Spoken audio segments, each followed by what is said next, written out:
his actions as alleged. This is a high show. I will accept his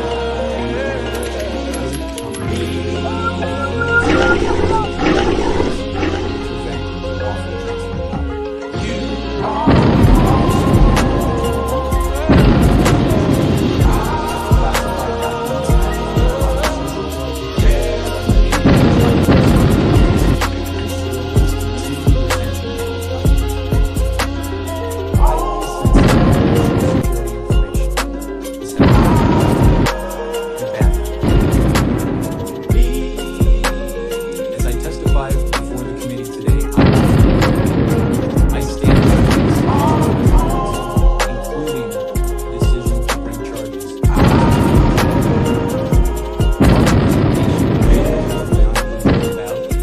President Trump engaged in criminal activity. If asked whether to prosecute a former president based on the same facts today, I would do so regardless of whether that president is a Democrat or a Republican. No one should be above the law in this country, and the law required that he be held to account, so that is what I did. To have done otherwise on the facts of these cases would have been to shirk my duties as a prosecutor and as a public servant, of which I had no intention of doing. I remain grateful for the counsel, judgment, and advice of my team. President Trump has sought to seek revenge against career prosecutors, FBI agents, and support staff simply for having worked on these cases. To vilify and seek retribution against these people is wrong. Those dedicated public servants are the best of us, and it has been a privilege to serve with them. After nearly 30 years of public service, including in international settings, I have seen how the rule of law can erode. My fear is that we have seen the rule of law function in our country for so long that many of us have come to take it for granted. The rule of law is not self-executing. It depends on our collective commitment to apply it. It requires dedicated service on behalf of others, especially when that service is difficult and comes with costs. Our willingness to pay those costs is what tests and defines our commitment to the rule of law and to this wonderful country. Thank you. Gentlemen, we will now proceed under the 5-minute rule. We have votes coming in any minute now, but I think we'll have time for 3 or 4 members to get their 5-minute questions in before the committee will take a recess to go vote. They are not going to close the vote until we get there. I know that much. So we will start with the gentleman from California. You're recognized for 5 minutes. Good morning, Mr. Smith. When Attorney General Garland appointed you, he cited the particularly sensitive matters at issue and extraordinary circumstances as the reason for appointing a special counsel. What did you take that to mean?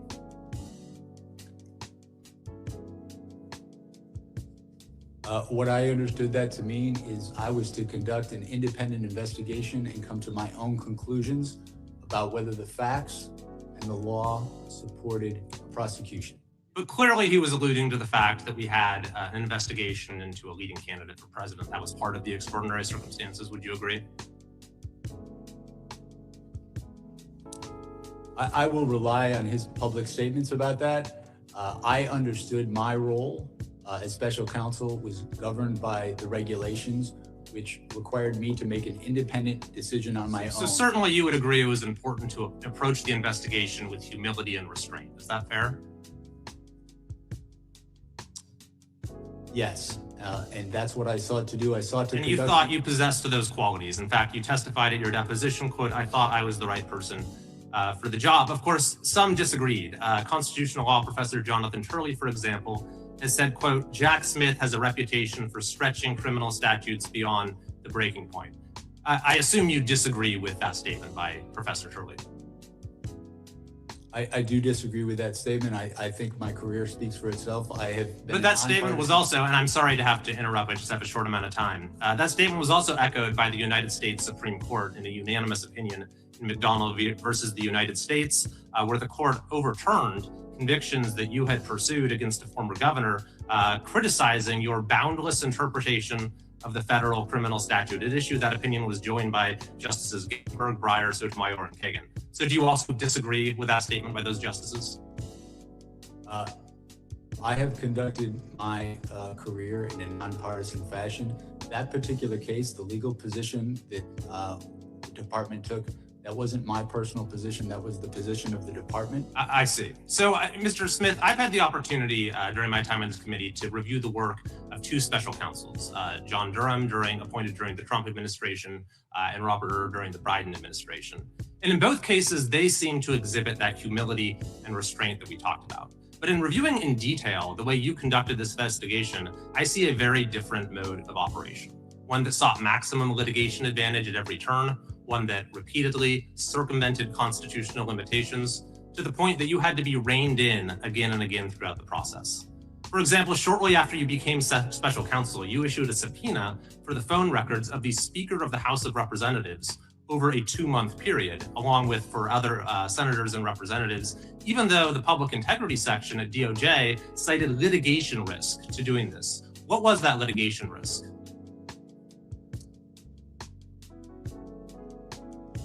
With respect to the toll record subpoenas that we issued, they were approved by the public integrity section.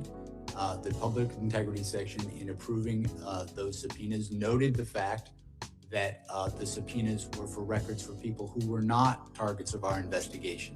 But they said there was a litigation risk and you moved forward with it anyway. And not only that, but you also sought orders from judges, making it so those who were having their records seized would not know about it.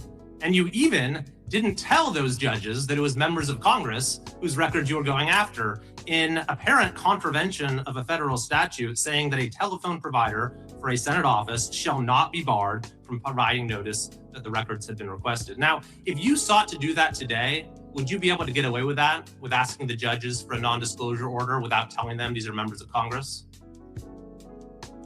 When we secured these toll record subpoenas, it was done consistent with department policy.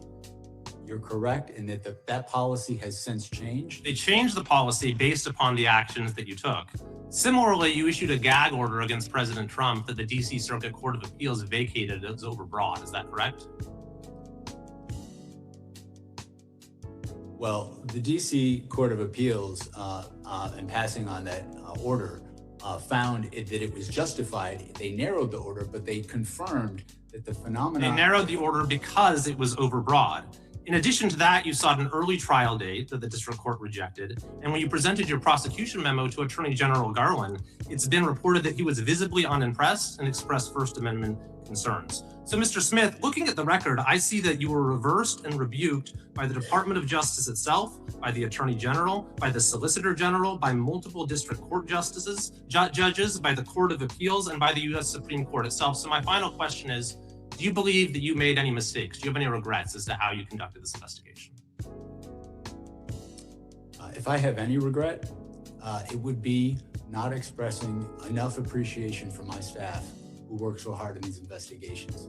We followed the facts and the law. These people who work for me sacrificed endlessly and have endured way too much for just doing their job. So if anything, I wish that I had thanked them. I'm the gentleman. No mistakes. There's that humility. Mr. Chair, I yield back. Yeah, Tom, the gentleman's right. The chair now recognizes the ranking member for 5 minutes. Well, thank you, Mr. Chairman. And the good gentleman from California certainly knows, because he was a student of mine, that lawyers go to court and sometimes they win motions and sometimes they lose motions, and there's no crime in any of that. And I'm just sorry that you had to be lectured about humility and restraint by a politician, because we might not be best poised to lecture you on those particular virtues. But let's go to the toll record, since that's been raised, Mr. Smith. First of all, Congress has allowed toll records to be subpoenaed. This committee has actually tried to limit it over the years, and the senators who are whining the most over on the Republican side in the Senate, they never went along with our determination to try to limit the government's ability to subpoena toll records. So it's perfectly lawful what you did. Explain, why did you want those toll records? We wanted to conduct a thorough investigation of the matters that was assigned to me, including attempts to interfere with the lawful transfer of power. The conspiracy that we were investigating, it was relevant to get toll records to understand the scope of that conspiracy, who they were seeking to coerce, who they were seeking to influence, who was seeking to help them. And that's normal investigative practice, right? In conducting a criminal investigation, securing non-content toll records, as you described, is a common practice in almost any complex conspiracy. Okay, let's go to something else that I've been hearing over the last week by our colleagues as they've eagerly anticipated your arrival here. They've been saying that there's some kind of First Amendment defense that Donald Trump would have had to the crimes you indicted him for.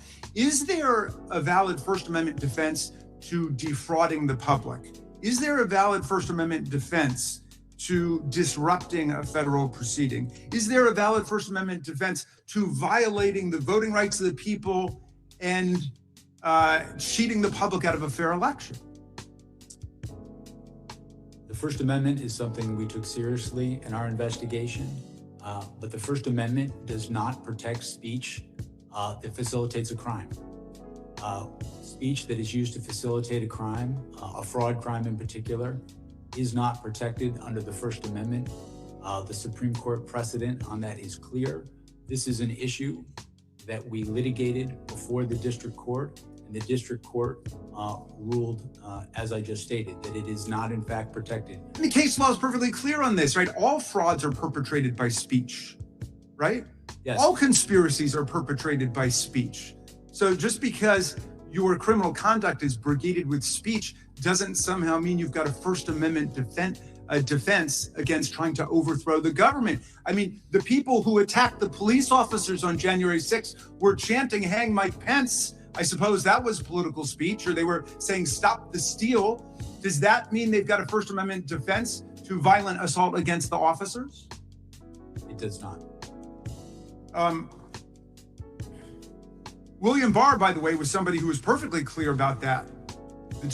Donald Trump's own attorney general said there's no freedom of speech that you have to engage in a conspiracy to overthrow an election, to commit crime.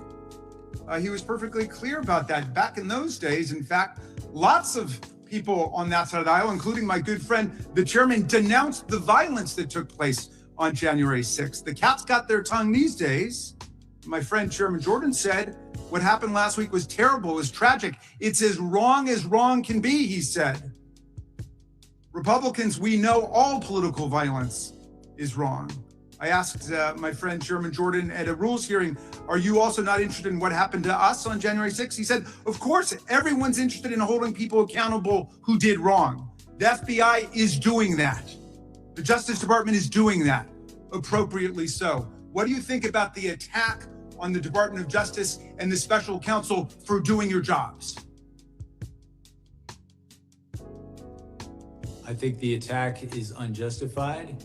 I think the people who work with me as career public servants are people, they're part of the reason I've been a prosecutor for so long, is to work with people like that, not just the prosecutors in my office, but also the agents, FBI agents who are heroes, who have served their country not only as agents, but also overseas.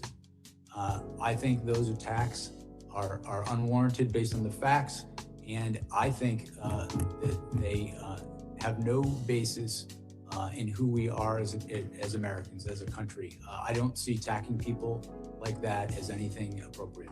Thank you, and Mr. Chairman, I yield back to you. Gentleman yields back. Mr. Smith, is Cassidy Hutchinson a liar? She was their star witness. January 6th committee, their star witness in one of those staged and choreographed hearings they paid the former president of ABC News to put together. She was, in fact, the only witness at this special prime time hearing, Tuesday, June 28th, 2022, 8 o'clock in the evening. And she told some stories. I mean, these were some stories. She talked about President lunged across the back seat, grabbed the steering wheel, tried to drive the car to the Capitol. And I just want to know, you think she was lying? Chairman Jordan, my assessment of that particular issue is that with respect to the testimony about someone the president lunging towards the driver, my recollection of her testimony about that is that it was secondhand. She said she'd heard that from somebody. You familiar with the name Tony Ornato? I'm sorry. You familiar with the name Tony Ornato? Yes. White House Deputy Chief of Operations, Deputy Chief of Staff for Operations, right? Remember, you remember what he said about it? As I sit here right now, I do not. Yeah, he said it didn't happen. How about Bobby Engel? You familiar with that name? Yes, I am. Secret Service agent who was actually in the car that day. You know what he said? He said it didn't happen. And they both said the first time they ever heard this story was when Ms. Hutchinson testified in the primetime hearing as their star witness of the January 6th committee. By the way, did you ever confirm her testimony about this particular incident? We conducted, as I said before, our own independent investigation of all aspects of the case that we thought was relevant. We, attorneys from my office. Did you ever confirm it? That's a simple question. Well, we interviewed her, I should say, attorneys in my office before. Did you ever confirm the president leaping across the seat, grabbing the steering wheel, this whole concoction she brought up in the January 6th hearing? Did you ever confirm that? Right. We interviewed another firsthand witness who was in the car, who did not confirm that had happened, but also in your deposition to the committee last month, Mr. Smith, you said this: my recollection with Ms. Hutchinson was a number of the things that she gave evidence on were secondhand hearsay. You remember making that statement to us last month in the deposition?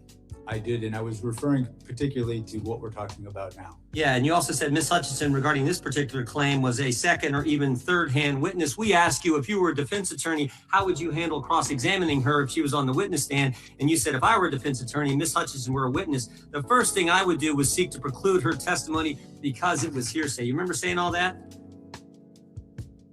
Yes, that's correct, sir. That's correct, right? Were you going to put her on the witness stand if you ever got to trial?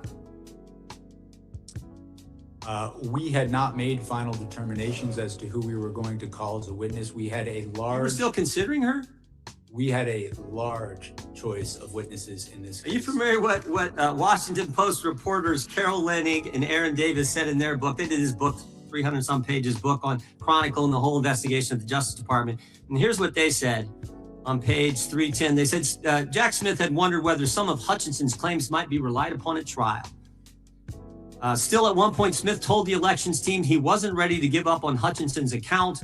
Ultimately, however, Trump administration officials uniformly, fiercely disputed her accounts under oath. Prosecutors on your team told Smith they wouldn't want to use Hutchinson as a witness in court, and Smith agreed. Are Carol Leonnig and Aaron Davis, who wrote this, are they lying? My recollection is that I certainly had not made any final determinations about who we were going to call. And that's the point. That is the point. The fact that they used her in a primetime hearing and you won't rule out using her, didn't rule out using her, putting her on the witness stand when everybody knows she wasn't telling the truth, that says it all. That's the degree the left and Democrats were willing to go to get President Trump, putting on the witness stand someone everybody knows is making it up. Everybody knows that. And you were willing to do. By the way, you know how many times Cassidy Hutchinson was mentioned in their report, the January 6th report? Any idea, Mr. Smith? I do not. 185 times. Someone that the whole country knows wasn't telling the truth, and you were still considering putting her on the witness stand because you had to get President Trump, and everybody can see that. We better take a recess for votes. We will resume as soon as votes are over. Back here 10 minutes after. Mr. Smith, you guys can go back to the room that you were in.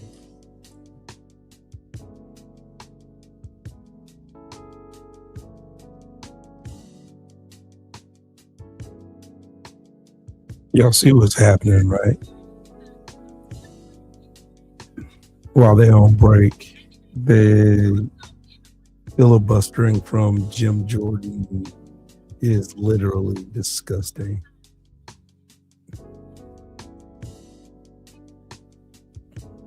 Y'all smash the like button. Jim Jordan is the perfect parrot for right wing propaganda, trying to sow doubt into public opinion about the work of Jack Smith, but his receipts are just, I'm waiting on the receipts. That's what I'm literally waiting on. T Music Lover says Mr. Smith is going back to the deep state corral. What do you mean by that? What do you mean by that? T Music Lover. What do you mean by that? Explain that.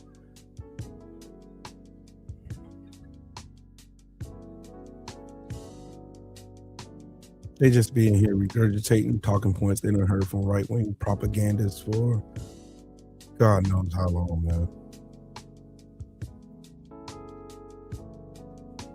Jack Smith investigation really got handicapped by Eileen Cannon, who's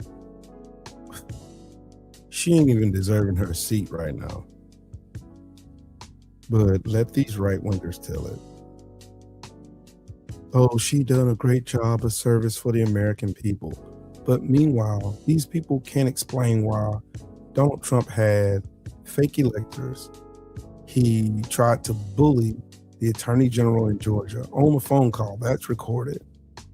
This dude had classified records and documents in a social club in Florida that he had thousands of people in and out of that place. What do you mean he's a deep state puppet? What does that mean? See, I want you to explain what does deep state mean. See, my version of deep state is Pam Bundy, Cash Patel, Don Bongino, Donald Trump, the Department of Justice, the FBI, all covering up for pedophiles. That's deep state to me. That's deep state to me. Jim Jordan, the Republican Party, the domestic terrorist party of the Republicans. They are the deep state to me. They legitimately are covering up for pedophiles, not protecting the victims of Epstein at all. False allegations. What false allegations, dude? Where have you been? Where have you been? Jack Smith got evidence all out the wazoo. Like, this man has evidence upon evidence upon evidence upon evidence. What are you talking about? This dude has literal evidence. Donald Trump had literal photographs of documents that he had in Mar-a-Lago in his bathroom, on the stage, just out in the open. There were thousands of classified documents. So what are you talking about? False allegations. Donald Trump is a fucking criminal. He's got 34 felonies right now.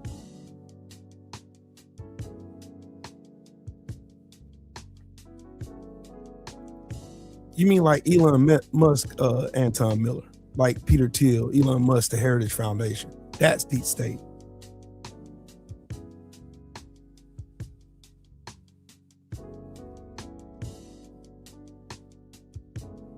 Name one law Jack Smith broke. Name one law. One law Jack Smith broke. Jack Smith has not broken any law whatsoever. This man was literally, the only thing I would argue is that Merrick Garland was super slow, dragging his feet on allowing this man to do his due diligence. You know what I mean? Jack Smith has proven himself as being one of the best prosecutors in this country. That man has a reputation. This man has been in law enforcement and criminal law for over 20 years. You can't name one time this man has ever done anything unlawful. But I can name plenty of times Donald Trump has. So you mean to tell me January 6th, was a figment of our imaginations, like we didn't see it on TV.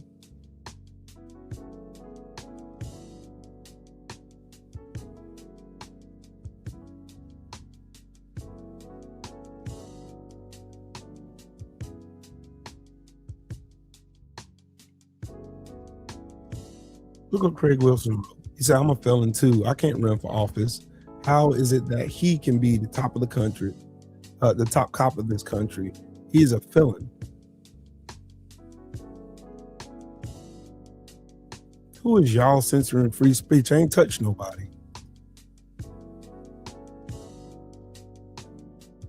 This ain't a democracy over here. First off, let's start there. Look at this fucking idiot. Y'all never y'all love bringing up Jan 6, but never talking about BLM riots where cities were burned. Well, let's talk about it then. Who burned down those cities? As a matter of fact, let me do this.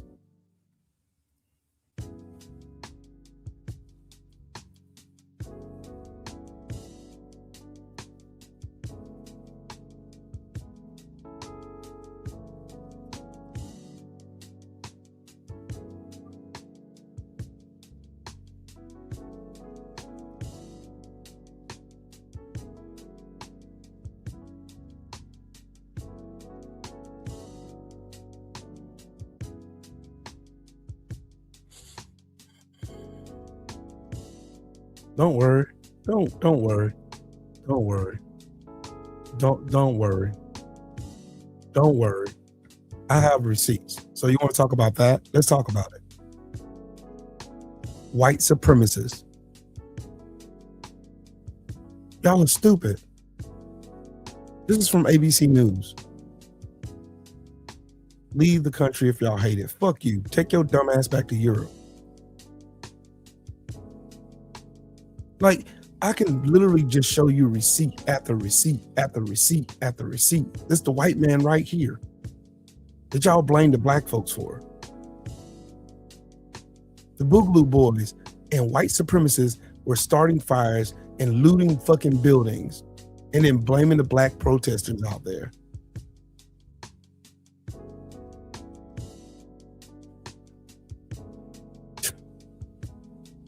This is crazy.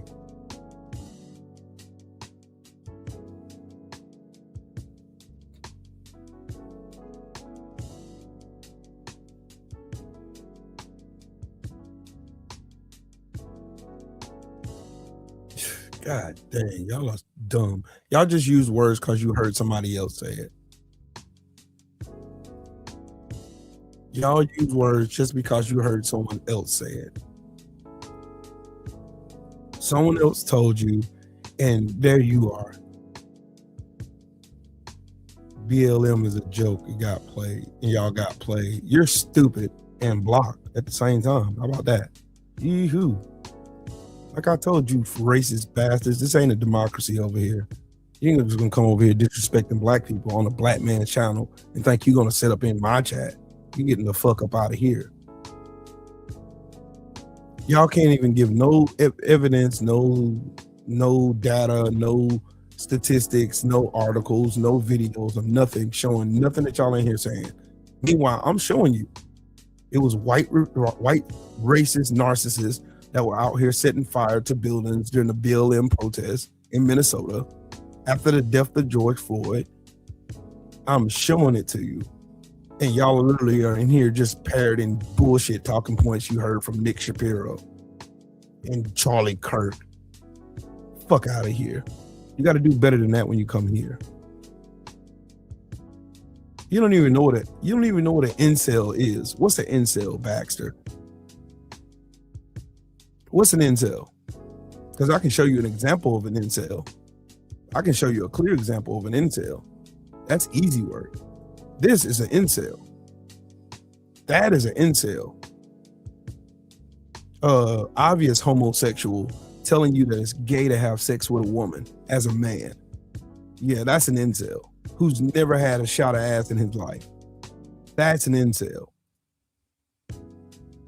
You want to keep going using words you don't know the definitions of, or what?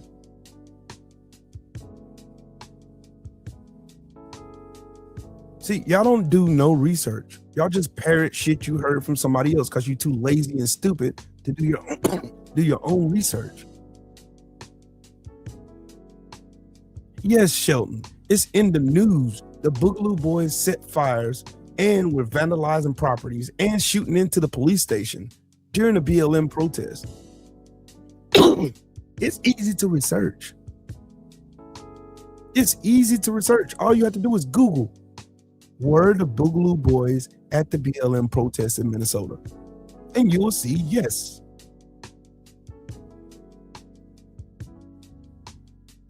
Right, John. These fuckers are stupid. Stupid. They don't care about facts, bro. As long as they can demonize a black or brown person, they're fine with that. They're fine. They're fine with that. They're fine with it.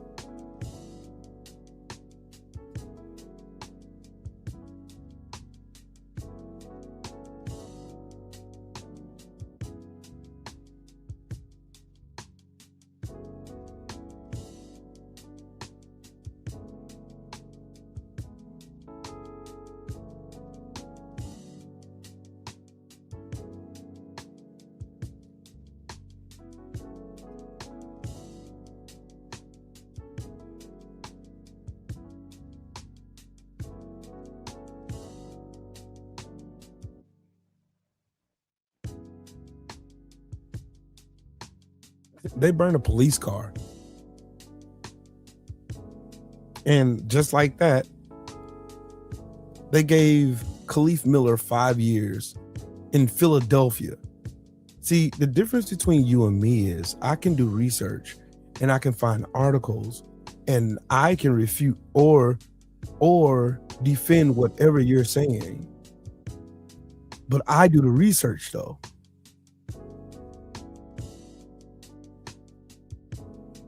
Why in the fuck would I sit here and lie? What do I gotta lie about? Number one. What about the others who were charged federally? Were there any white supremacists charged federally? Were they? Were there? Were there any white supremacists charged federally?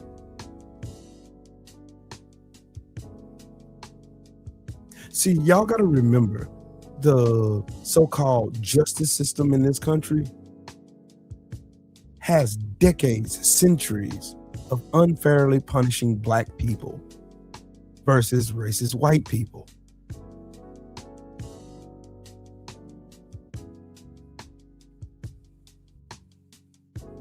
If you can't take the fact that somebody telling the truth and you can't handle it, take your racist, goofy, pussy ass on. I don't need you to be here. I don't care if you're here or not. Get the fuck on. Take your weird ass on. Nobody's gonna sit up here and coddle you fucking racist. I definitely am not going to. You on the wrong channel for that shit. I'm never gonna coddle a fucking racist. I'm not gonna curb my speech to make you fucking weirdos feel better. Get the fuck on out of here. We don't care. Take your dumb, goofy ass the fuck on.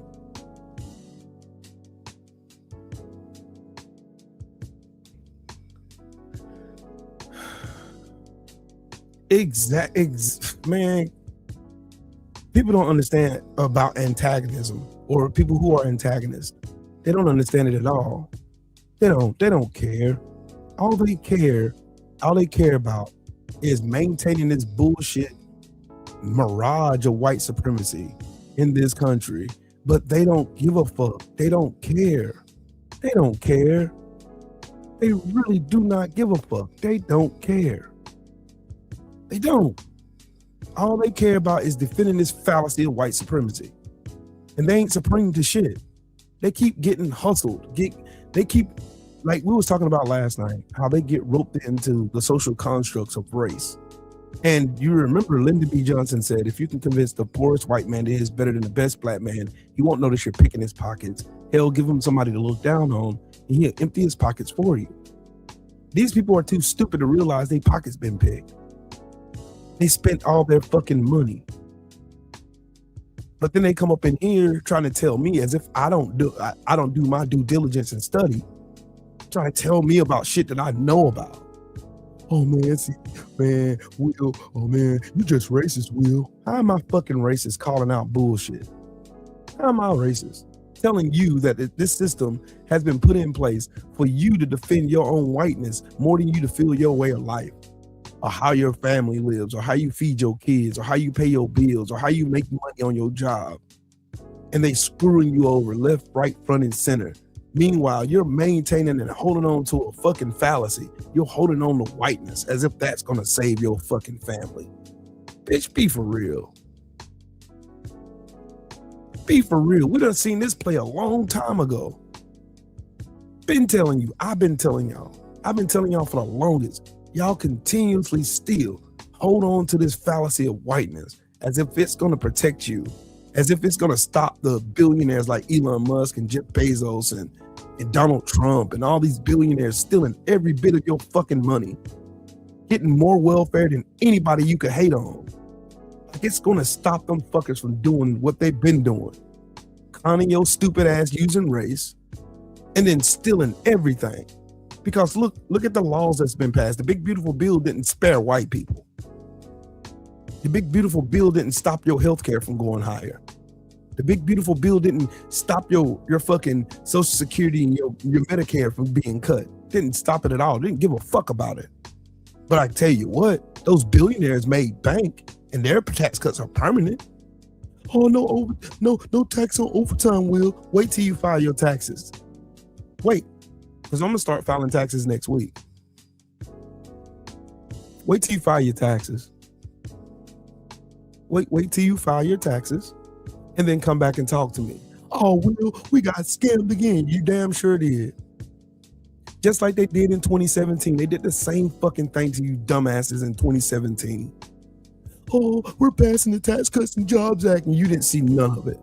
You seen a couple quarters here, and then you got happy. Oh, we made some more money on the Trump. Oh my God, it's so much money on the Trump. My brother Soul, what's up with it, Brody? These stupid motherfuckers that sit up in here and argue you to death. Oh man, see, Will, you just a racist. I'm literally telling you that these dumbass fucking elites that are making money hand over fist in this country, hoarding all the fucking wealth, are literally keeping you stupid redneck hillbilly motherfuckers right there in line, and all they gotta do is use your race. Oh, white people, you don't have to apologize for being white. When did black people ever ask y'all to apologize for being white? When did they ever ask y'all? Shit has never happened in the history of this fucking country. And when did white people ever apologize for anything anyway? When the fuck did that shit happen?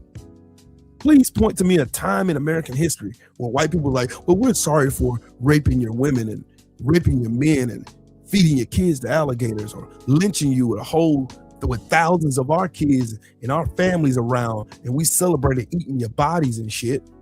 We're sorry we burned you alive, or we boiled you alive. We sorry we drained the blood out of Nat Turner's body and then boiled his body down to a serum and drank it. We're sorry we took your hair and made cushions for seats and shit. We sorry we skinned you alive and used your skin for fucking belts and fucking shoes and shit and wallets. We're sorry about that. When is the time they ever apologize for this shit? We sorry we kidnapped you from your homeland and brought you over here and abused you for over two centuries. When? Show me a time. These motherfuckers get mad because we celebrate Juneteenth. These motherfuckers get mad because we got the shortest month of the year to remind us of our history. We got 28 days to tell everybody who listened to us about Black history, and these motherfuckers whitewash that shit. What the fuck? What kind of fucking... Y'all motherfuckers are so sensitive and so weak and so fucking pathetic. Y'all literally, anytime Black people see not even an inch, not even a micromillimeter of fucking progression, you motherfuckers get in your feelings. Oh man, the Blacks are taking over. Oh, they're gonna do to us what we did to them. We ain't y'all. We ain't y'all. We ain't never been y'all. The only thing black people have ever asked for in this country, from Malcolm X to Martin Luther King, was to be left the fuck alone. Leave us alone. You can't even do that.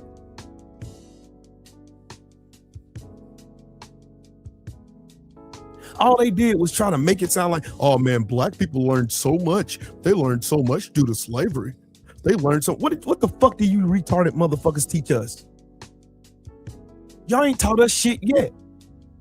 Everything y'all do is because of us. You install our dance culture, you install our AAVE, you talk like us, you walk like us, you dress like us, you steal our fucking inventions and all that shit, our innovations, and you take credit for it because you got your uncle or your cousin or you got some your father, your grandfather that's in a position of power because he inherited from your slave owning fucking great grandfather. So when?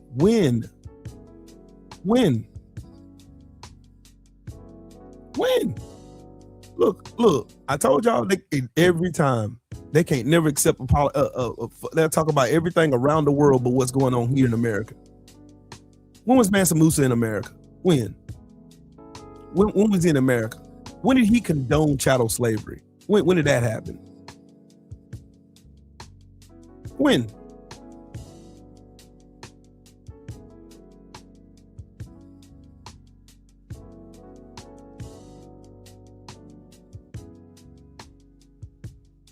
Like I told you, always trying to use AAVE and you don't even know what the fuck you talking about. Nice try though. Nice how you try to whitewash Jesus too. Put Christ in your name like that's supposed to make you prophetic. Fuck out of here. You're stupid. What about Mansa Musa? What about America? Who stole land, broke treaties? What about them? What about them killing all of the buffalo so the Native Americans are starved? What about that? What about that? You want to talk about that? No, you're not. What about them intentionally giving smallpox or giving black people syphilis? How about that? We're going to talk about that. We're going to talk about how they operated on black women without anesthesia as to how they found out about gynecology. You want to talk about that? Oh, of course not. Of course not. Of course not.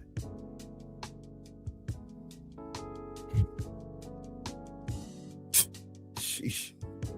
Disgusting behavior, dog. Y'all love coming in here trying to talk to me like I don't know my history. Well, wrong channel, bitch. You're gonna be mad as fuck. You're gonna be super mad. And I don't give a fuck. I don't care if you are mad and in your feelings. I don't give a flying fuck. While they're doing this break for the oversight testimony for Jack Smith, I would love putting you motherfuckers in a box. Because I know some of y'all are full of shit. And you just come in here just, oh, what about this? Or what about the blacks who sold the blacks into slavery? Well, did they have a crystal ball all the way over here in America, halfway around the world, to tell them that white people in America was going to be using generations of black bodies to build capital? And then turn around and lie to those black people. Jesus Christ bananas. Jesus Christ bananas. Jesus Christ bananas.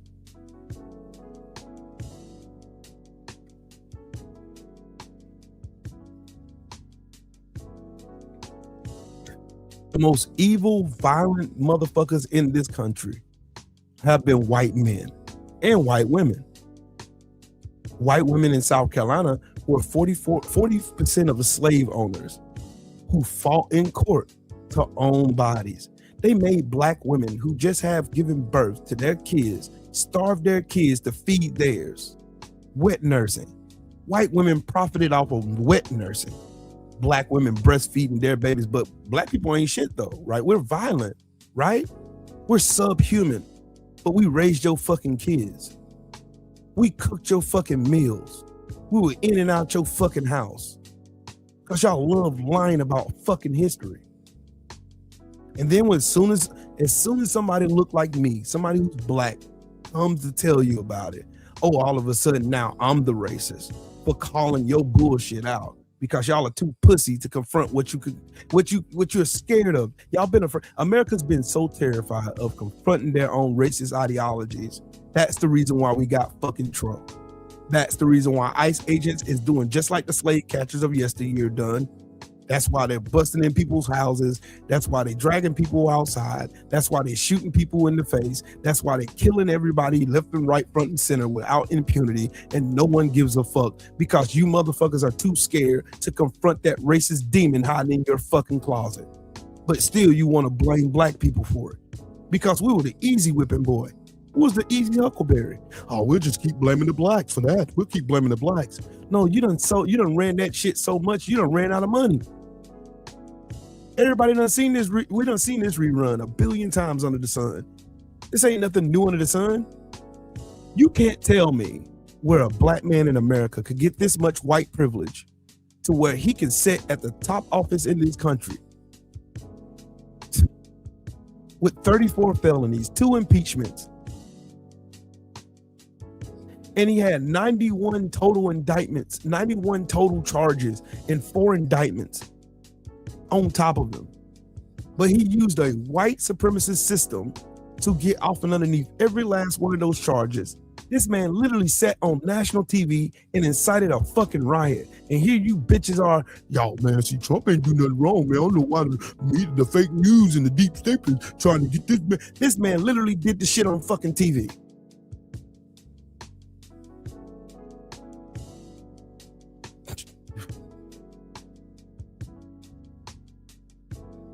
It's literally on. You motherfuckers can see racism full blast on TV.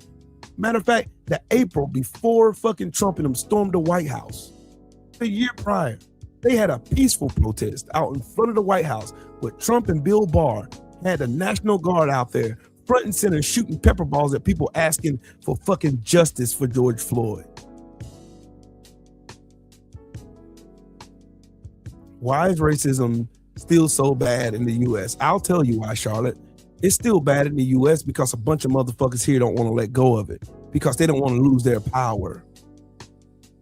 And they don't even have power anyway. It's just a few of them that do. And the few that do have power convince these poor broke motherfuckers that they somehow have power because they are white. When in actuality, they're in the same system of the people that they go lynch, that they kill, that they hang in trees, that they lie on, that they want to pretend like they're less human or subhuman. They're still in the same shit that all of us are in. The question you should be asked is, why is white America so afraid of releasing and destroying the very fucking fabric of racism in America? You should be asking that shit.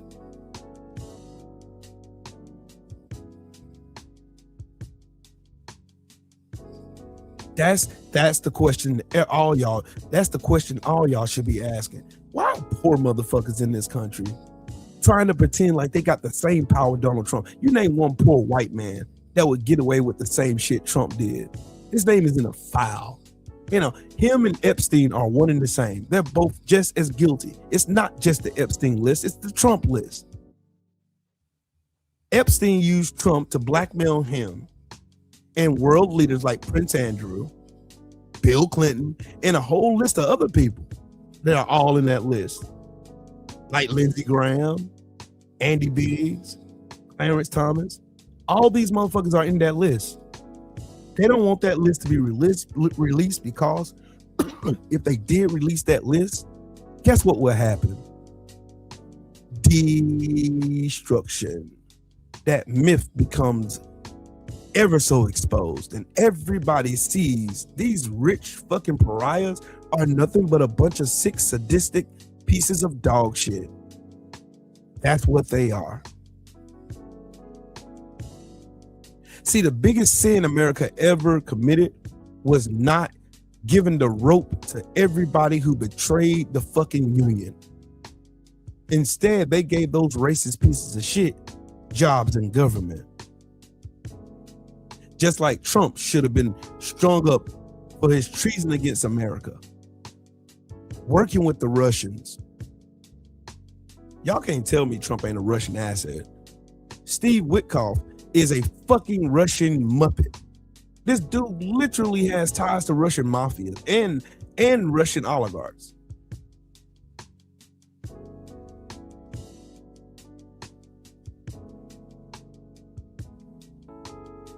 Look, this is what they do every time. This is what they do every fucking time. You're a fucking coward. You's a bitch. And you like being a bitch. You like being a bitch because you feel like that white ass skin gives you some power. When you really a bitch. You've been a bitch. You've been a bitch for generations. Your daddy a bitch. Your granddaddy a bitch. Your great granddaddy a bitch. All of y'all are bitches. And you hold on to this fallacy of power. Oh, I'm white, so I'm better than you. Name one thing you can do better than me. Nothing. Meanwhile, every fucking podcaster that you follow the same fucking grip. Woe is me. Oh, woe's me. Oh man, see, DEI didn't earn it, Will.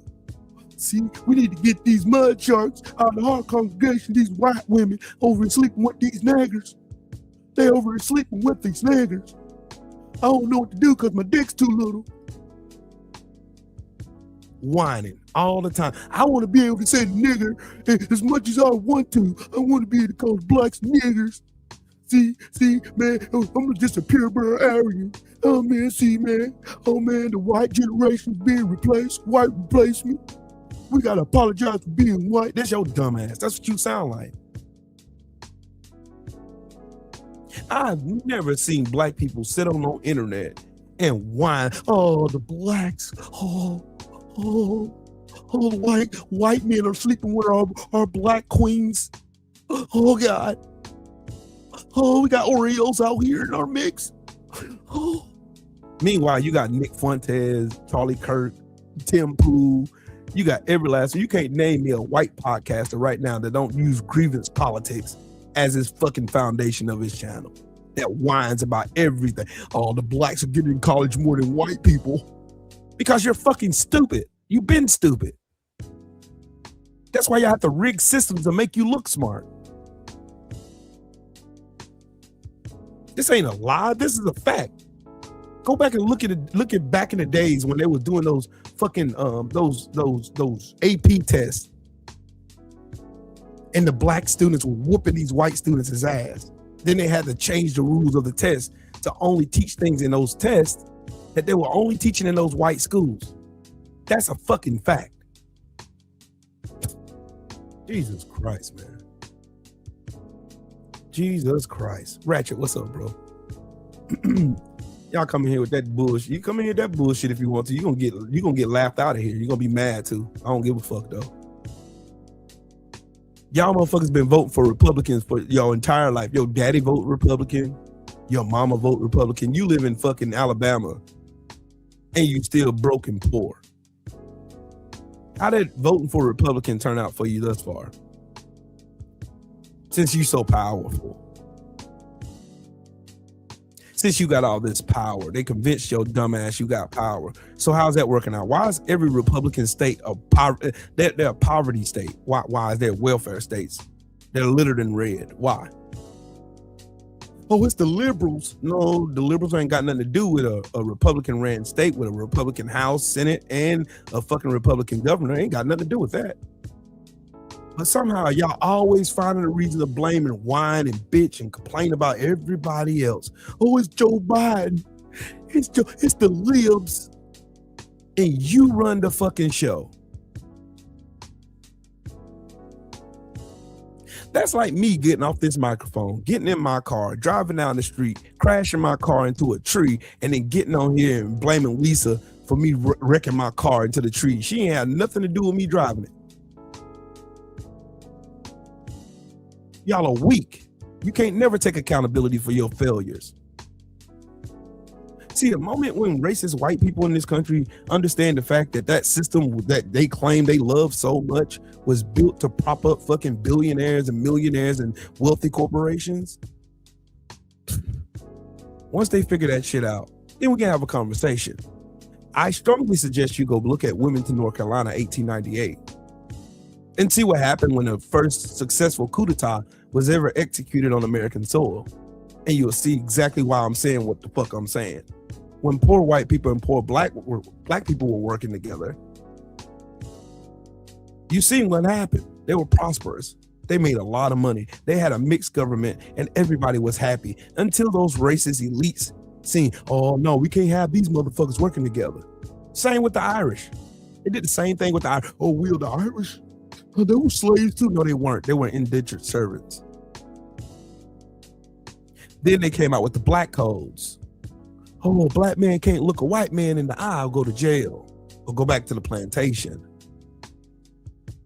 See, those black people recognize their freedom. They beat they fucking masters up and left the fucking plantation. So it killed the capitalism that was down in the South.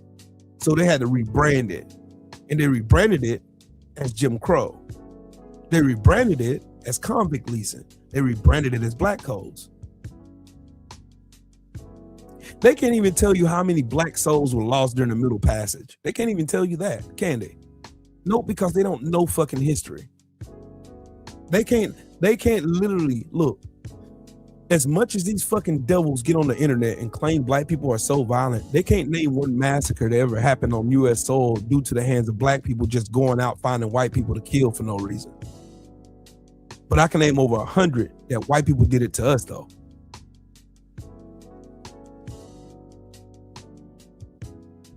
Hey, good times. This shit has happened faster than slowly. This has happened faster than slowly. Donald Trump needed to happen. It exposed just how weak this bullshit system was. Until somebody was dumb enough to cross that line, which Donald Trump is dumb enough to do anything.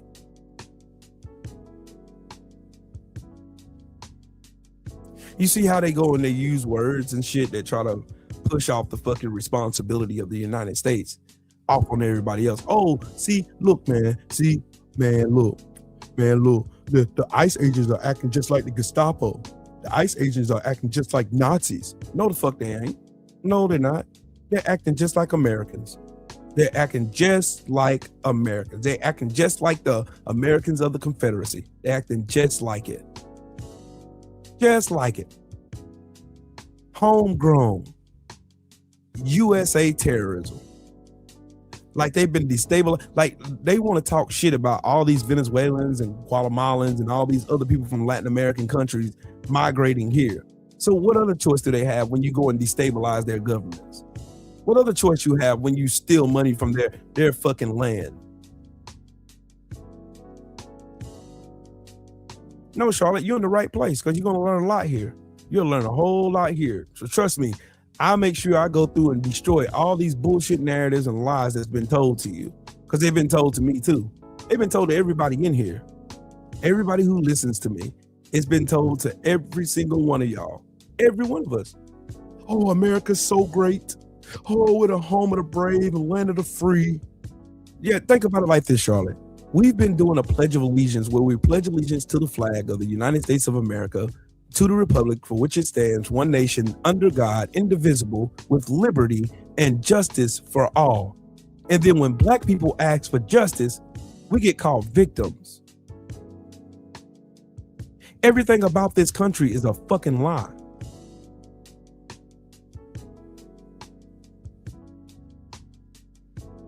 Destabilizing governments, putting in their favorite dictator that's going to do their bidding.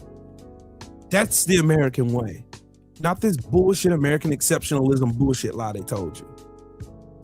That's the reason why we have Jack Smith sitting here right now in Congress testifying, and you have nothing but these Republican terrorists sitting over here bullshitting for Donald Trump. What's up with it, Free My Grandma?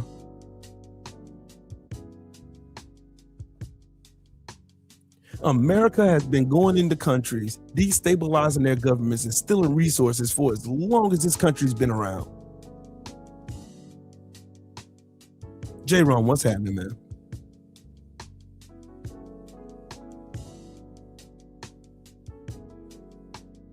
They do that because they want to cement in your head this bullshit lie of American exceptionalism. Like America's this shining city on the hill. Like everybody over here has rights and shit. No, the fuck they don't. That's a fucking lie. Everything about American exceptionalism is a lie. It's all a mirage. It's like a movie they created. Like, you know how in every movie that you can think of, all of the heroes are white? All the black people playing in those movies are gangsters, drug addicts, thugs. You know what I mean? That was done by design. So the whole world who don't live here, everybody else around the world who don't live here, can have an already built bias in their heads when they see me in real life. You know how I know that, Charlotte? Because I've traveled the world. I've been around the world 3 times. Well, twice. I've been around the world twice. And I've been to a lot of countries. And I've had a lot of conversations with a lot of people in different countries. And they'll tell you the same thing. We seen how they treat you on TV. We see on TV. And yeah, these are the same people, the American exceptionalists, that'll tell you racism was it was gone long ago. It's ended long ago. But Ruby Bridges, who's a baby at the time, going to school to learn, was being harassed by white racists outside, calling her niggers and throwing shit at her. She had to have an escort by the National Guard just to go to school to learn. And she's still alive.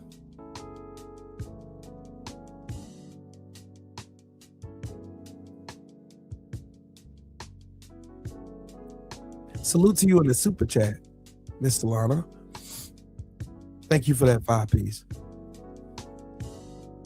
These people legitimately will try to make it sound like, oh, it was so. That's the reason why they try to make all these pictures in black and white, to make it seem like it was so long ago. Then they'll bring out they Sambos and they Sambo soldiers and they buck dancers, and they'll come out like Tim Scott and Byron Donalds, and they'll stand on the RNC platform and they'll say, oh, racism in America is dead. Oh, it doesn't exist anymore. Lies. And people believe it. People believe that shit. They believe it. They're okay with that shit. They're okay with it. They're fine by it. They don't care.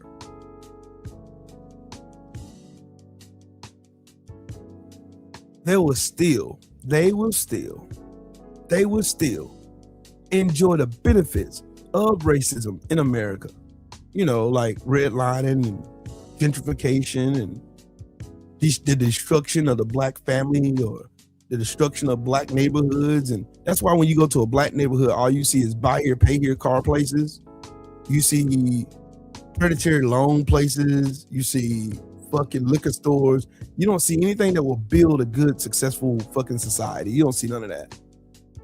You will see a lot of that shit that's put there purposely. You see like Title Max, and you will see these payday loan places and shit, and you'll see these bogus ass car lots and shit. You don't see nothing luxurious in these fucking projects. You'll see a whole shit ton of fucking fast food restaurants though, but you won't see no mom and pop like soul food restaurants there. That's by design.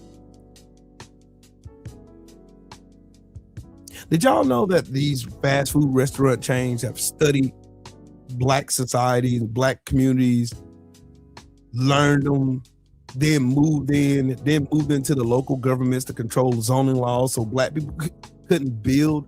They couldn't build.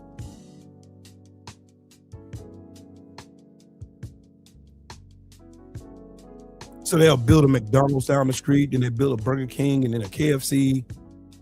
And knowing that food is killing us.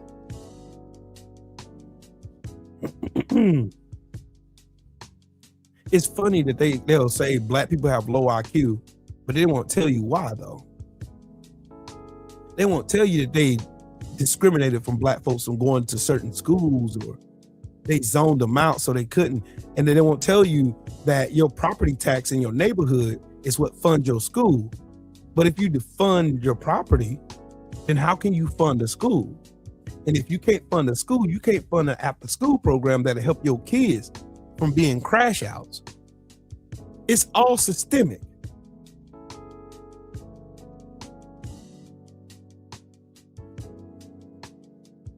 Because we're God's children, Pam. That's why. She says, Trill Will, why does it seem like black people are the only race of people that matches what the Bible describes in the prophecy? Because we're God's children. Romel, what's up, family? Trump calls when our news over here document about racism in America, including what ICE is doing, as fake news. But we know it's still going on there. But it's just shocking, that's all. I get it, Charlotte. I get it. Where are you from, Charlotte? You notice that we didn't have fake news till we got a fake ass president, just first and foremost.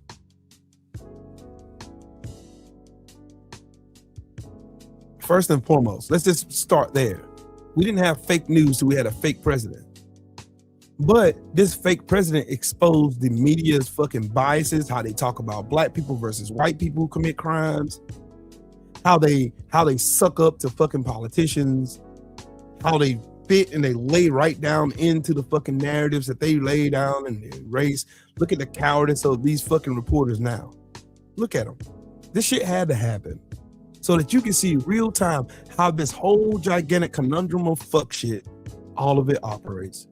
Look at it, all the way from the White House, all the way to your TV, all the way to your neighborhood.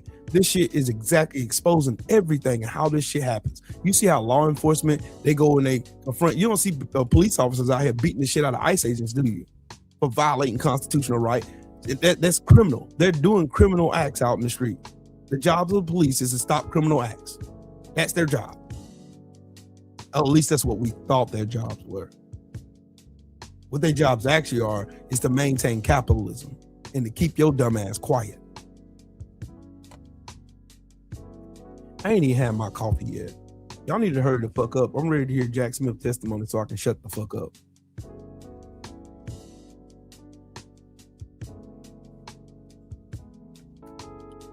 Jalen, you are absolutely right. People be eating up his clown show too. No matter who dies, they don't care. They don't give a fuck because as long as it ain't them. Notice they didn't start caring until Renee Good got shot in the face. They didn't give a fuck. They didn't care. Ooh, brown people getting murdered. They can't name the 35 other people who got killed. They ain't talking about Keith Porter who got killed. They ain't talking about that. Of course, because it don't matter. America is so disgusting. Committee will come to order. We're back. Gentlemen from I'll go ahead and regulars do recognized the for show. unanimous We'll be consent back. request. Thank you very kindly, Mr. Chairman. And this just goes to the question of the hypothetical witness at the trial that didn't happen.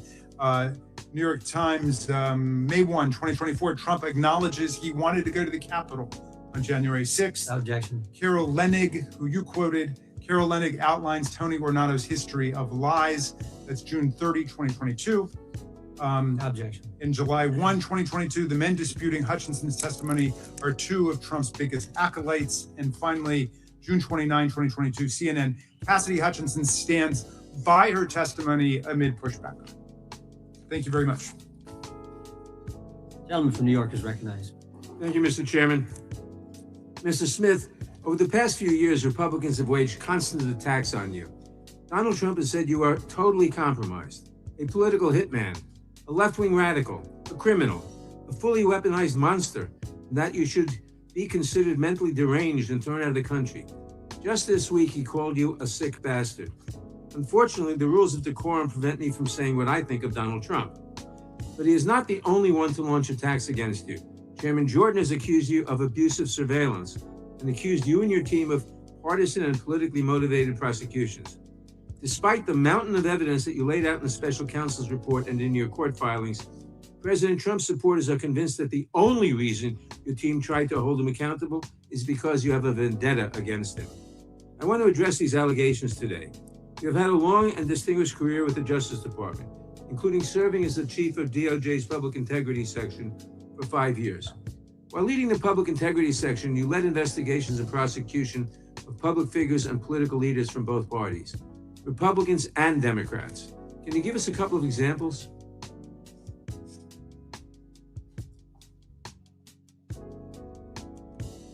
Sorry about that.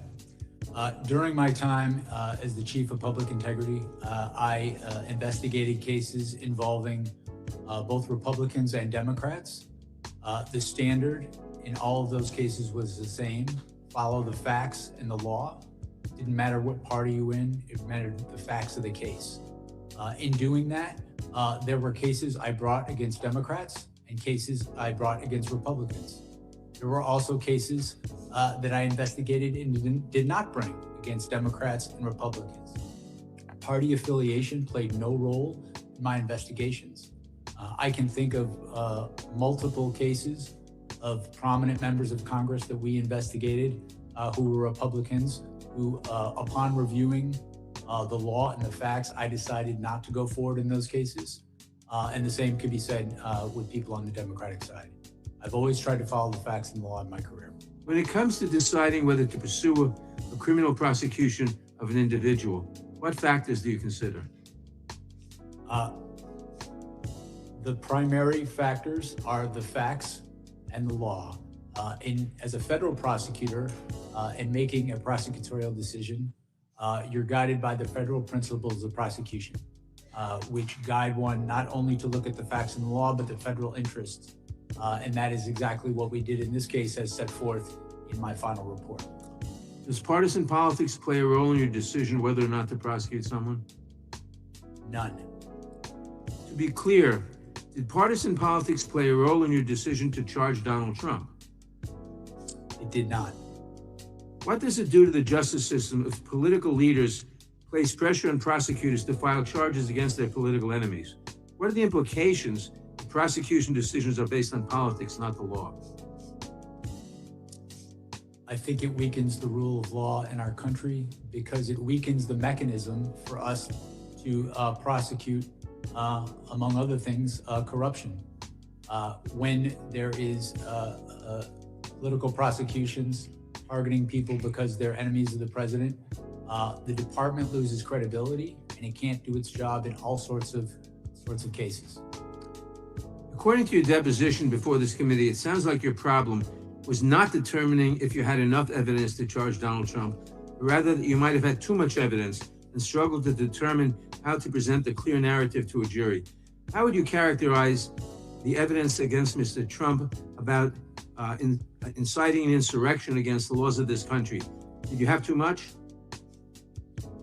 Well, with respect to presenting the case that we charged, one of the central challenges was trying to present that in a concise way because we did have so many witnesses.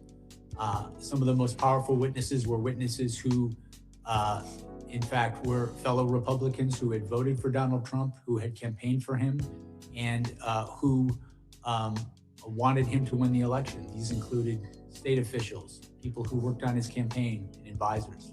I will say, however, with respect to the charge of insurrection, we did not charge that. As I set forth in my report, well, I believe that there is, courts have found that that was an insurrection and that there's a reasonable interpretation, a reasonable prosecutor could interpret the evidence to support that charge. I chose not to do that, looking at the facts and the law. I thought that the charges we brought were appropriate, given the evidence that we had. Thank you, Mr. Smith, for your decades-long public service and for working tirelessly to uphold the rule of law. Those who attack and smear you and your team in order to protect Donald Trump should be ashamed of themselves. I yield back. Someone yields back. Someone from California is recognized. Mr. Smith, do you see criminals to my left? You don't see any. Do you see people who are committing crimes because they continue to believe things that just aren't true? That's paraphrasing Ronald Reagan, that liberals aren't stupid. They just know things that don't happen to be true. Bullshit. If the president believed Bullshit. that he was cheated in an election, that there was fraud, or in some other way, a number of items led to his defeat, when in fact he should have won according to the Constitution, does that make him a criminal? Sir, No, that's a yes or no, please, Mr. Smith. These people here are continuing to grapple constantly with things that aren't true, like socialism works, or that somehow everything the Republicans do is evil and everything they do is right. They've never reached a conclusion in a typical partisan case in which we're not evil because we think something different and we're not wrong.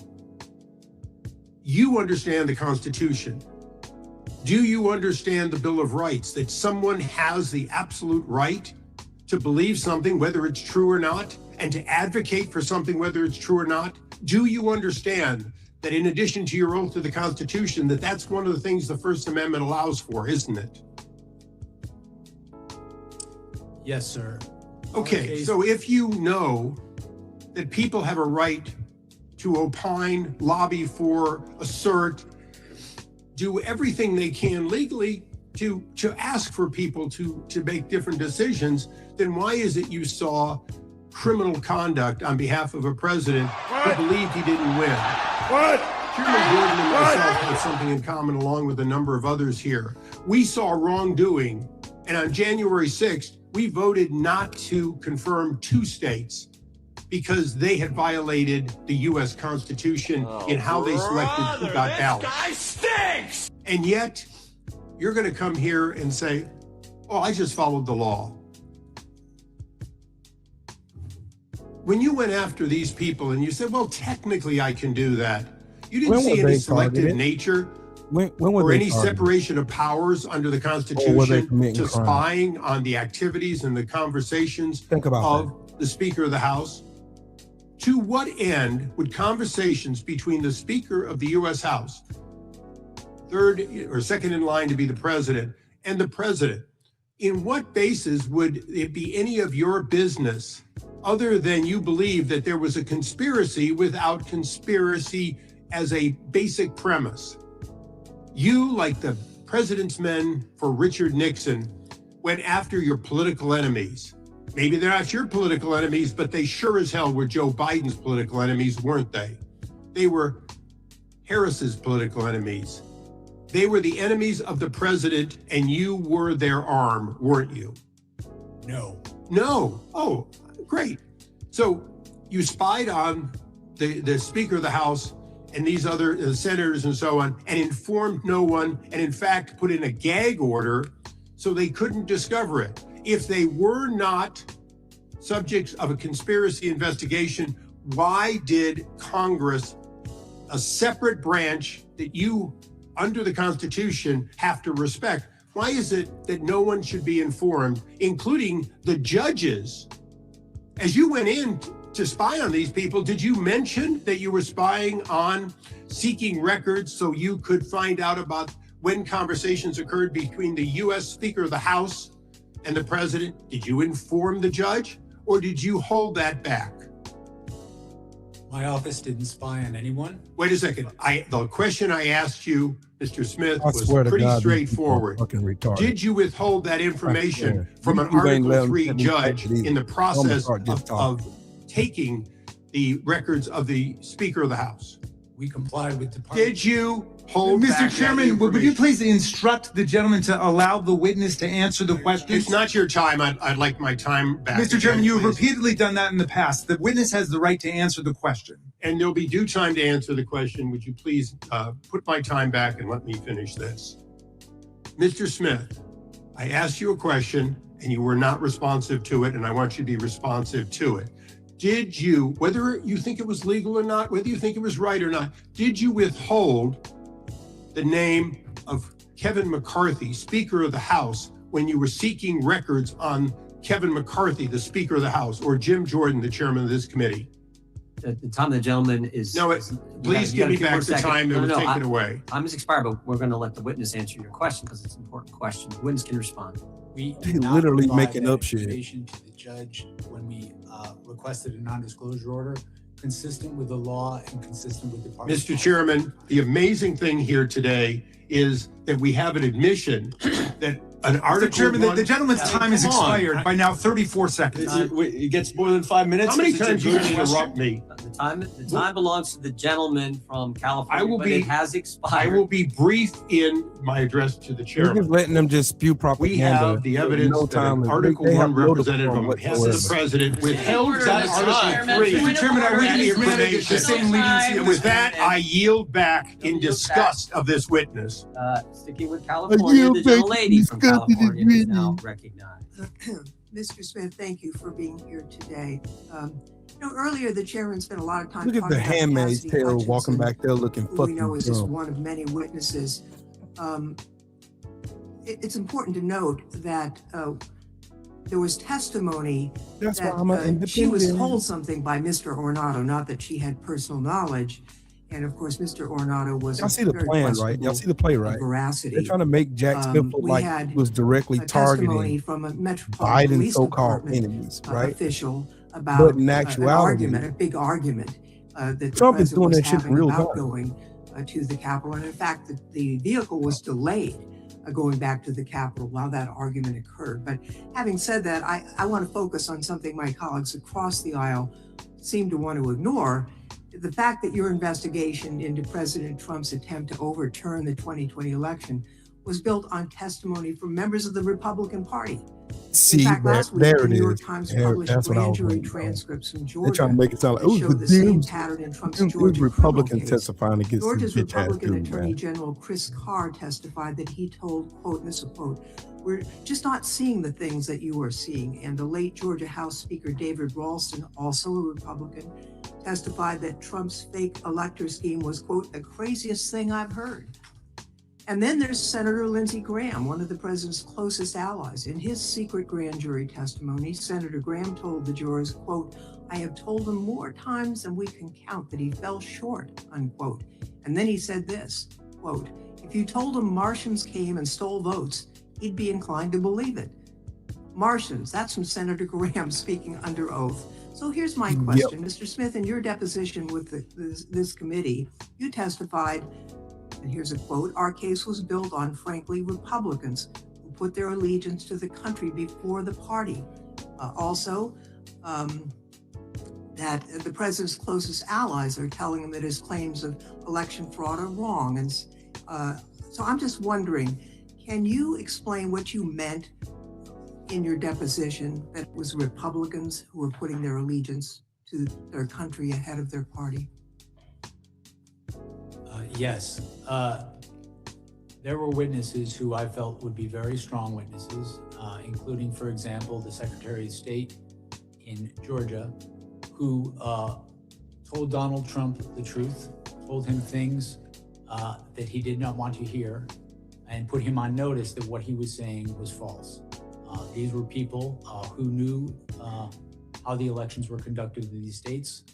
And I believe that witnesses of that nature, witnesses who are willing to tell the truth, even if it's going to impose a cost on them in their lives, my experience as a prosecutor over 30 years is that witnesses like that are very credible, and that jurors tend to believe witnesses like that because they pay a cost for telling the truth. In terms of the grand jury testimony that's now been released, the fact that Donald Trump, according to Senator Graham, would believe that Martians stole the election, what does that tell you about Trump's state of mind? That statement is consistent with what we found in our investigation, in that our investigation revealed that Donald Trump was not looking for honest answers about whether there was fraud in the election. He was looking for ways to stay in power. And when people told him things that conflicted with him staying in power, he rejected them, or he chose not even to contact people like that who would know if the election was done properly in the state. On the other hand, when individuals would say things that would allow him to stay in power, no matter how fantastical, he would latch on to those. That pattern, over time, we felt was powerful evidence that he, in fact, knew that the fraud claims he was making were false. You know, who were some of the Republican witnesses who told you that who told President Trump that his claims of election fraud were false? Can you share that with us? There were a range of witnesses. They ranged from people on his campaign team who had wanted him to win, were employed to help him win the election.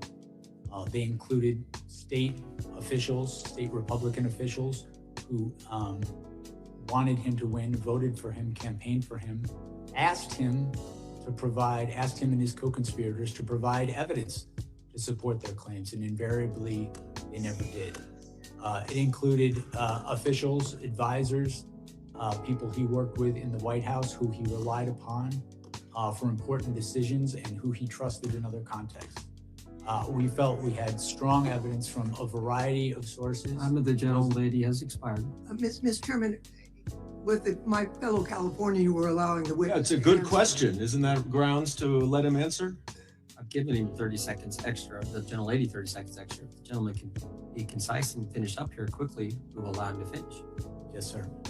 And just conclude saying we felt that constituted powerful evidence of the knowing falsity of his statements in furtherance of the fraud. Mr. Chairman, I would like to yield back, noting the presence of officers who were severely You got attacked, nothing to yield back. You're a minute over. The gentleman from protecting Texas. our lives on January 6th. The gentleman from Texas, Mr. Gill, is recognized for 5 minutes. Mr. Smith, in January of 2023, did you subpoena then Speaker of the House Kevin McCarthy's toll records? Yes, sir, we did. Yes, you did. And the subpoena covered the time period between November 2020 and January 2021. Is that right? I'm sorry, sir. Could you say that again? We're not going to delay like this. The subpoena covered the time period between November of 2020 and January 2021. How many days after Kevin McCarthy was sworn in as Speaker did you subpoena his records? I don't recall, but those two things had nothing to It do was with 16 days after becoming the highest ranking Republican in the House of Representatives. You subpoenaed his toll records. Do you agree that that might reasonably be considered a violation of the speech or debate clause? I do not, and I want to be clear that the toll You were records- collecting months worth of phone data on the Republican Speaker of the House, the leader of the opposition, right after he got sworn in as Speaker, all around the time of a major vote. That sounds like a flagrant violation of the speech or debate clause to me, and I think most people agree with me. And Speaker McCarthy had no recourse, did he? Because you issued a non-disclosure order ensuring that neither he nor any of the American people knew about these subpoenas. Is that right? The toll record, the non-content toll record subpoenas, we did secure non-disclosure orders for those subpoenas. You did. And let me ask you, Mr. Smith, at the time you secured those non-disclosure orders, was Speaker McCarthy a flight risk? The non-disclosure order was based on concerns about... Was Speaker McCarthy a flight risk? He was not. He was not. Then why did your non-disclosure order refer to him as a flight risk? It says right here, the court finds reasonable grounds to believe that such disclosure will result in flight from prosecution. Sir, when securing a non-disclosure order, the risks don't have to be You associated. think that the Speaker of the House is a Finish flight answering risk? the question? No, this is not your time. This is my time. You think the Speaker of the House is a flight risk? You think he's going to hop on a plane and leave the country? No, what I was trying to explain is with respect to a non-disclosure order, the risks aren't necessarily associated with the subscriber to the phone. There are the risks to the investigation. I think that you were using, this was clearly in reference to Speaker McCarthy, and you were using clearly false information to secure a non-disclosure order to hide from Speaker McCarthy and from the American people the fact that you were spying on his toll records. But I've got more, so let's move on. In May of 2023, you also issued subpoenas for toll records of 9 U.S. senators and an additional representative. Is that right? In May of 23, we did issue... You did, and there were non-disclosure orders in conjunction with those subpoenas as well, right? That's correct, consistent with department policy and Right. the law. So again, nobody would know what you were doing. The senators would, and the representatives would, and the American people wouldn't know what you were doing. Is that right? The toll records that we secured and the non-disclosure orders were consistent with policy and And you knew whenever you were doing that there was a risk you were violating the speech or debate clause. Is that right? The toll record subpoenas that we secured were with the concurrence of the public integrity. Your own analysis says that you knew there was a risk you were violating the speech or debate clause. I have it right here. This is an email from John Keller at Public Integrity Section to your team. As you are aware, quote, as you are aware, there is some litigation risk regarding whether compelled disclosure of toll records of a member's legislative calls violates the speech or debate clause in the DC Circuit. That's from your own analysis right there. So you did know, didn't you? Sir, with respect to the item you just put up on the screen, the last sentence states, We're going to get to the last sentence. okay, We're going to get to the last sentence. And you cite case law in here, quote, the bar on compelled disclosure is absolute. Is that right? Or do you think that you didn't have to abide by that precedent? to be clear, this statement is not from my office. This is the statement. This is your justification for those subpoenas and NDOs that you ordered. This was part of your analysis. It's a cursory analysis. I think it's worth noting. But let's get to that last sentence then. Quote, given my understanding of the low likelihood that any of the members listed below would be charged, the litigation risk should be minimal here. In other words, you're using a novel legal theory, which you knew was novel, has never been tested by any court. You're not charging any of these members. Nobody's going to know about it because you issued NDOs. Nobody's going to sue about it, so sue this. So who cares? We're going to do it anyways. I mean, you walked all over the Constitution throughout this entire process. Mr. Chairman, the gentleman's time's spying expired. on members of Congress, and you know it. It's absolutely disgraceful. I yield back. Gentleman yields back.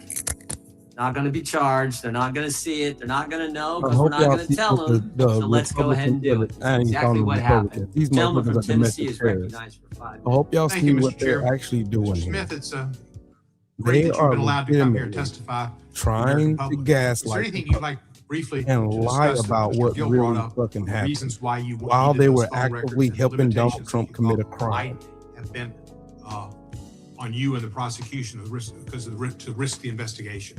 Sure. And I would begin by pointing out that the email that was referenced wasn't a justification from my office. It was an email from the Public Integrity Section to my office approving the subpoenas. The subpoenas that we secured with non-disclosure orders from a judge because I had grave concerns about obstruction of justice in this investigation, specifically with regards to Donald Trump. Not only did we have the obstruction of justice that we were investigating in the classified documents case, but I was aware during the course of our investigation of targeting of witnesses during the course of the conspiracy itself. There were election workers who had their lives turned upside down and received vile death threats because they were targeted by Donald Trump and his co-conspirators. I had a duty to protect witnesses in this investigation.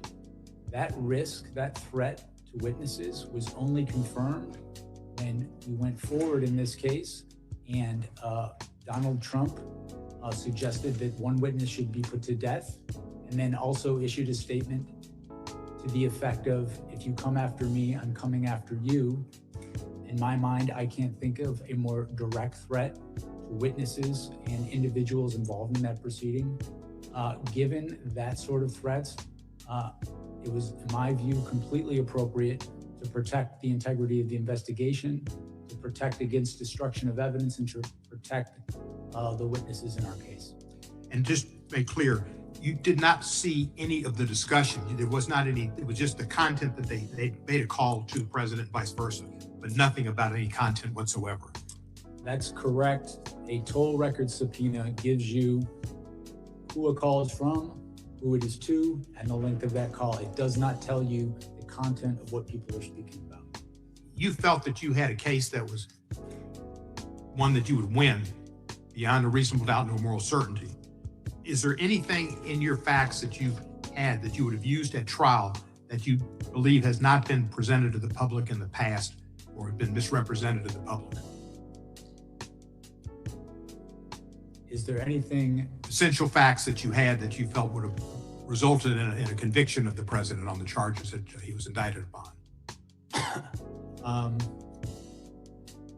I think my report, the report of our case, the final report, summarizes the evidence, I think, in a way that is gives a fair rating of the strength of the case. And you have no question but have been successful before jury. My review of the case, I came to the conclusion we had proof beyond a reasonable doubt. We were ready, willing, and able to go to trial in the case. Of course, as I said in my opening statement, prosecutors can't control outcomes, but I felt confident in pursuing the case to trial. Did Merrick Garland ever pressure you to bring an indictment or to do anything in your investigation? No. Did anybody else in the administration, President Biden, Vice President Harris, et cetera? I was given the independence to conduct my investigation, and I came to the decision to bring charges in this case without undue influence from anybody in the department. And you dropped the case. Why did you drop the case? The cases against Donald Trump were dismissed pursuant to department policy. Department policy, the Office of Legal Counsel said if somebody's president, you can't bring a charge against them or they can't be held liable. Is that correct? That's correct. There had not been a case of this nature ever where someone was elected president with charges pending, and so that was slightly different. So we consulted with with the Office of Legal Counsel, and they determined pursuant to policy that the cases needed to be dismissed. And you weren't pleased with that, but you had to follow the law, and that's what you did.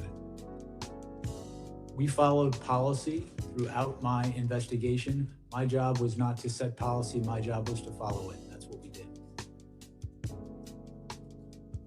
I want to thank you for your service.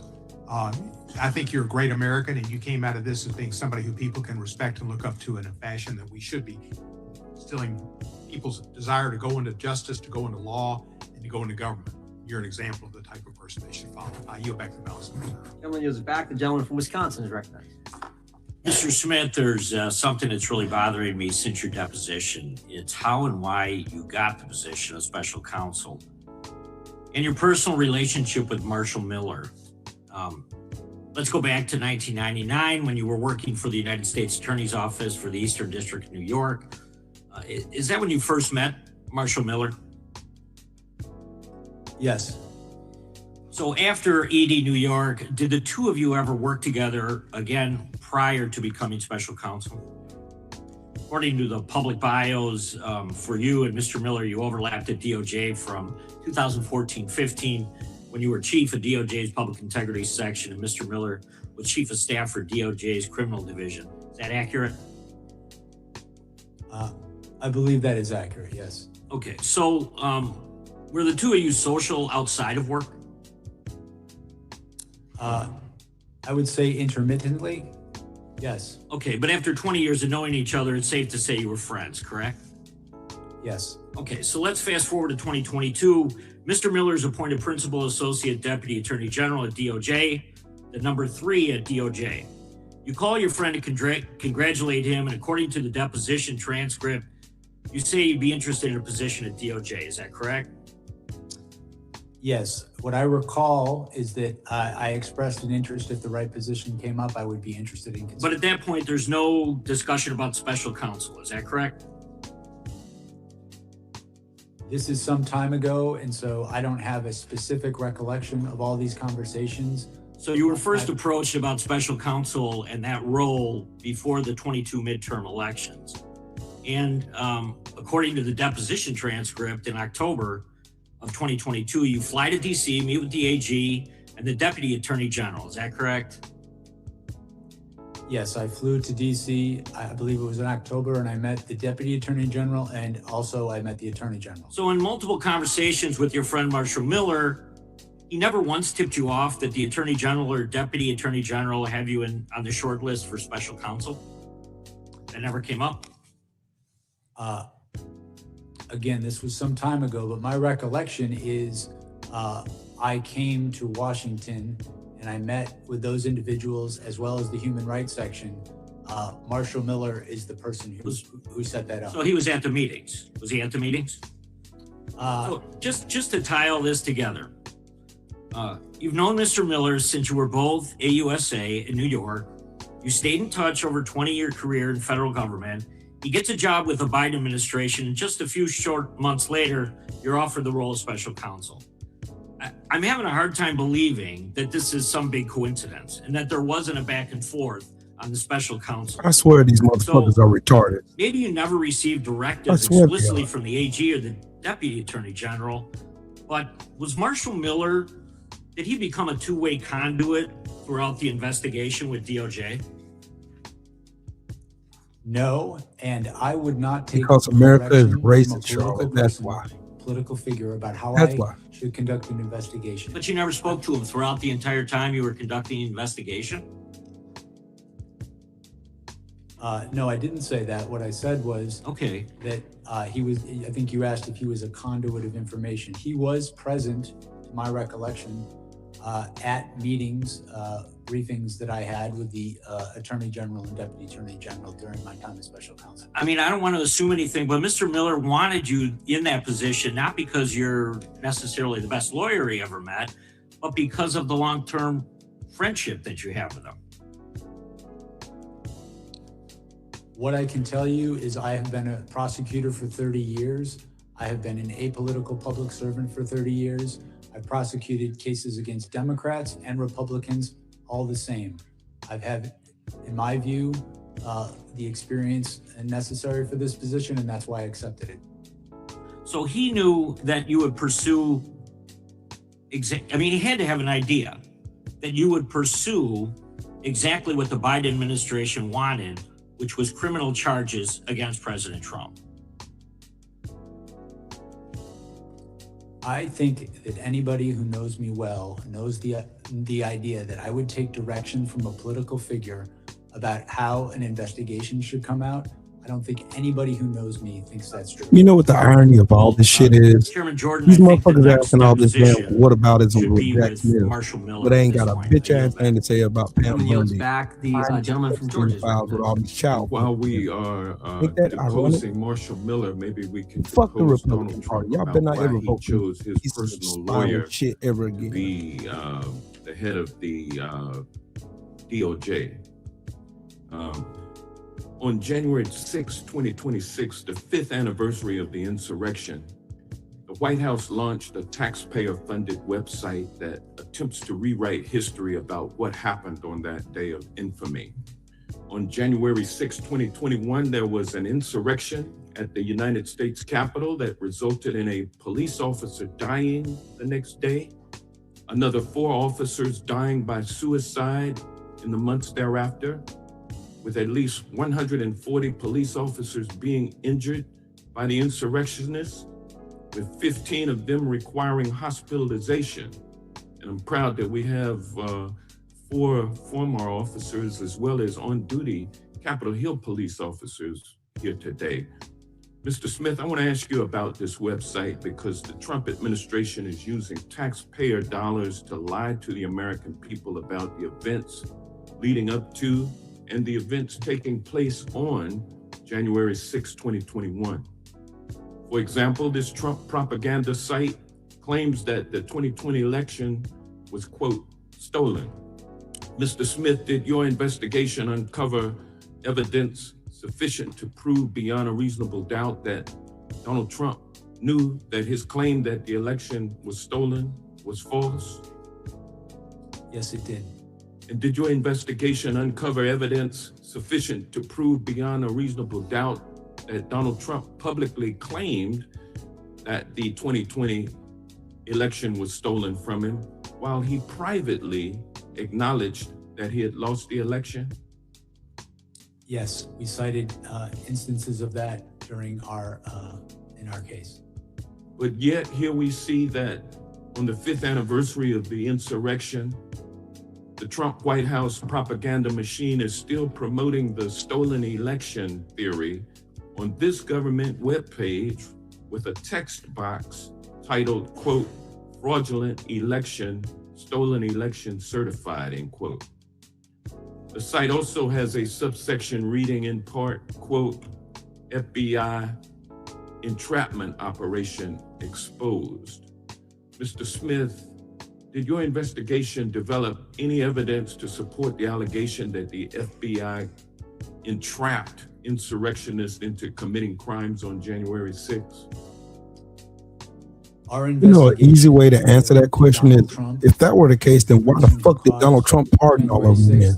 It was foreseeable to him. These motherfuckers are that he fucking sought to exploit retarded. the violence.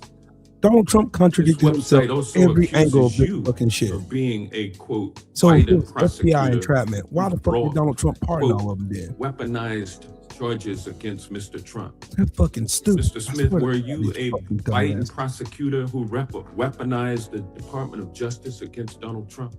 Absolutely not. Did Attorney General Merrick Garland direct you to prosecute Trump because Donald Trump was running against Joe Biden in the presidential election? No.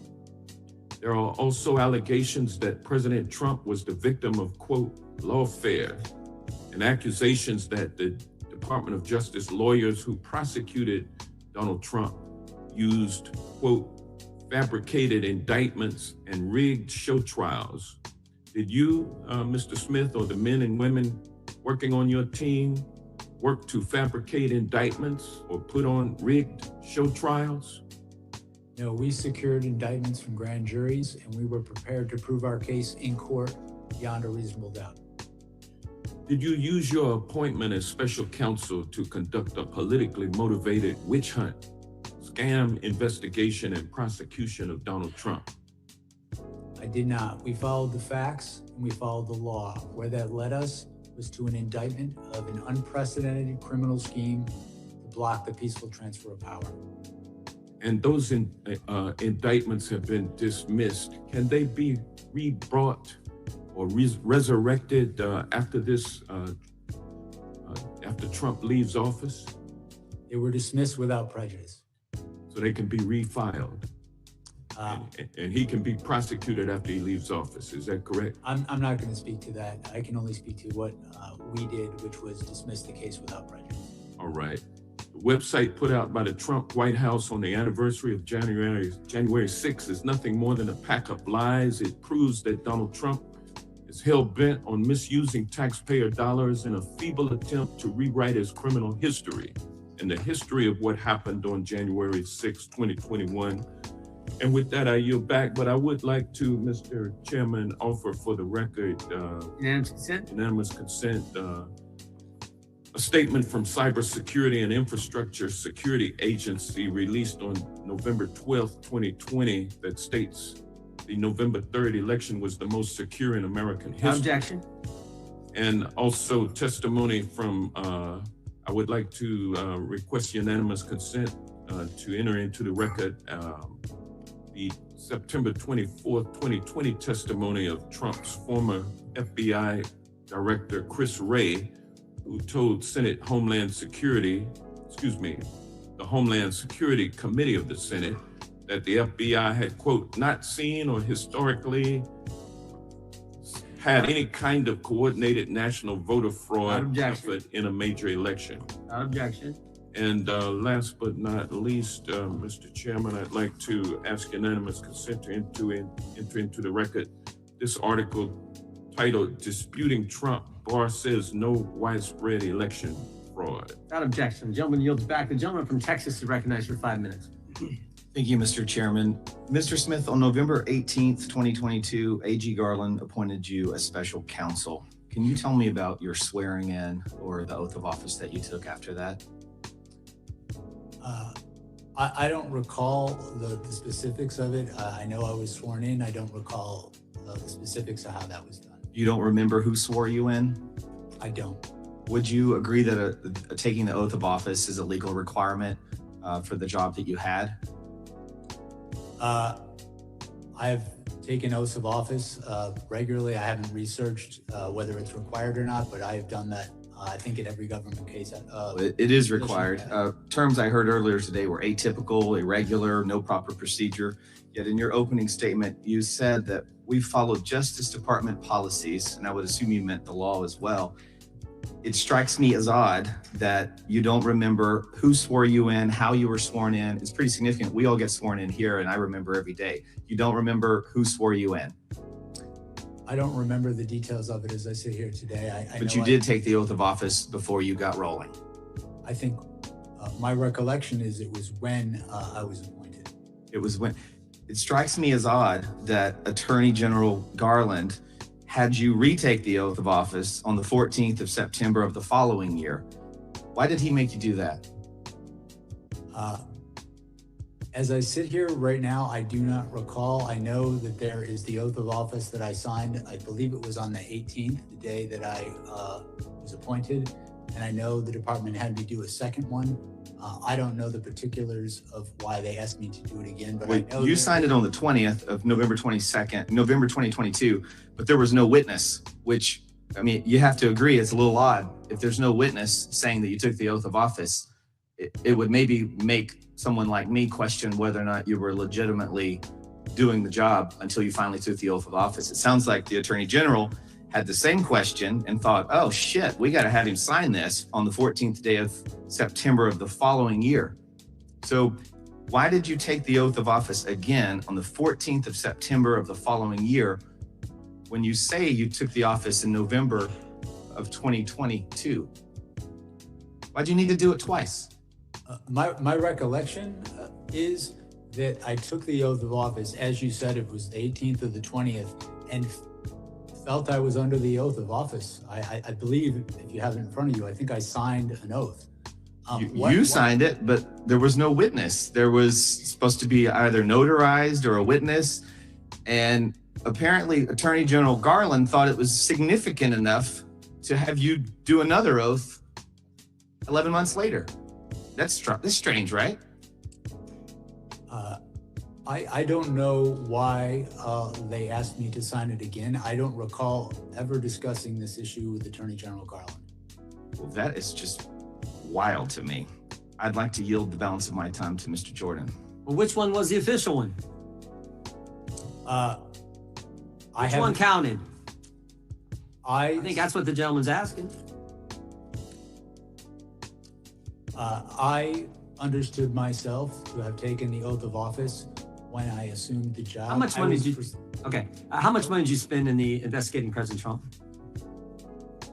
How much money did your office spend? I do not recall as I sit here now, but I know that pursuant to, I believe it's the special counsel regulations, reports were issued each 6 months detailing how much. We gathered at $35 million. And what I want to know is how much of that $35 million of taxpayer money did you give to confidential human sources?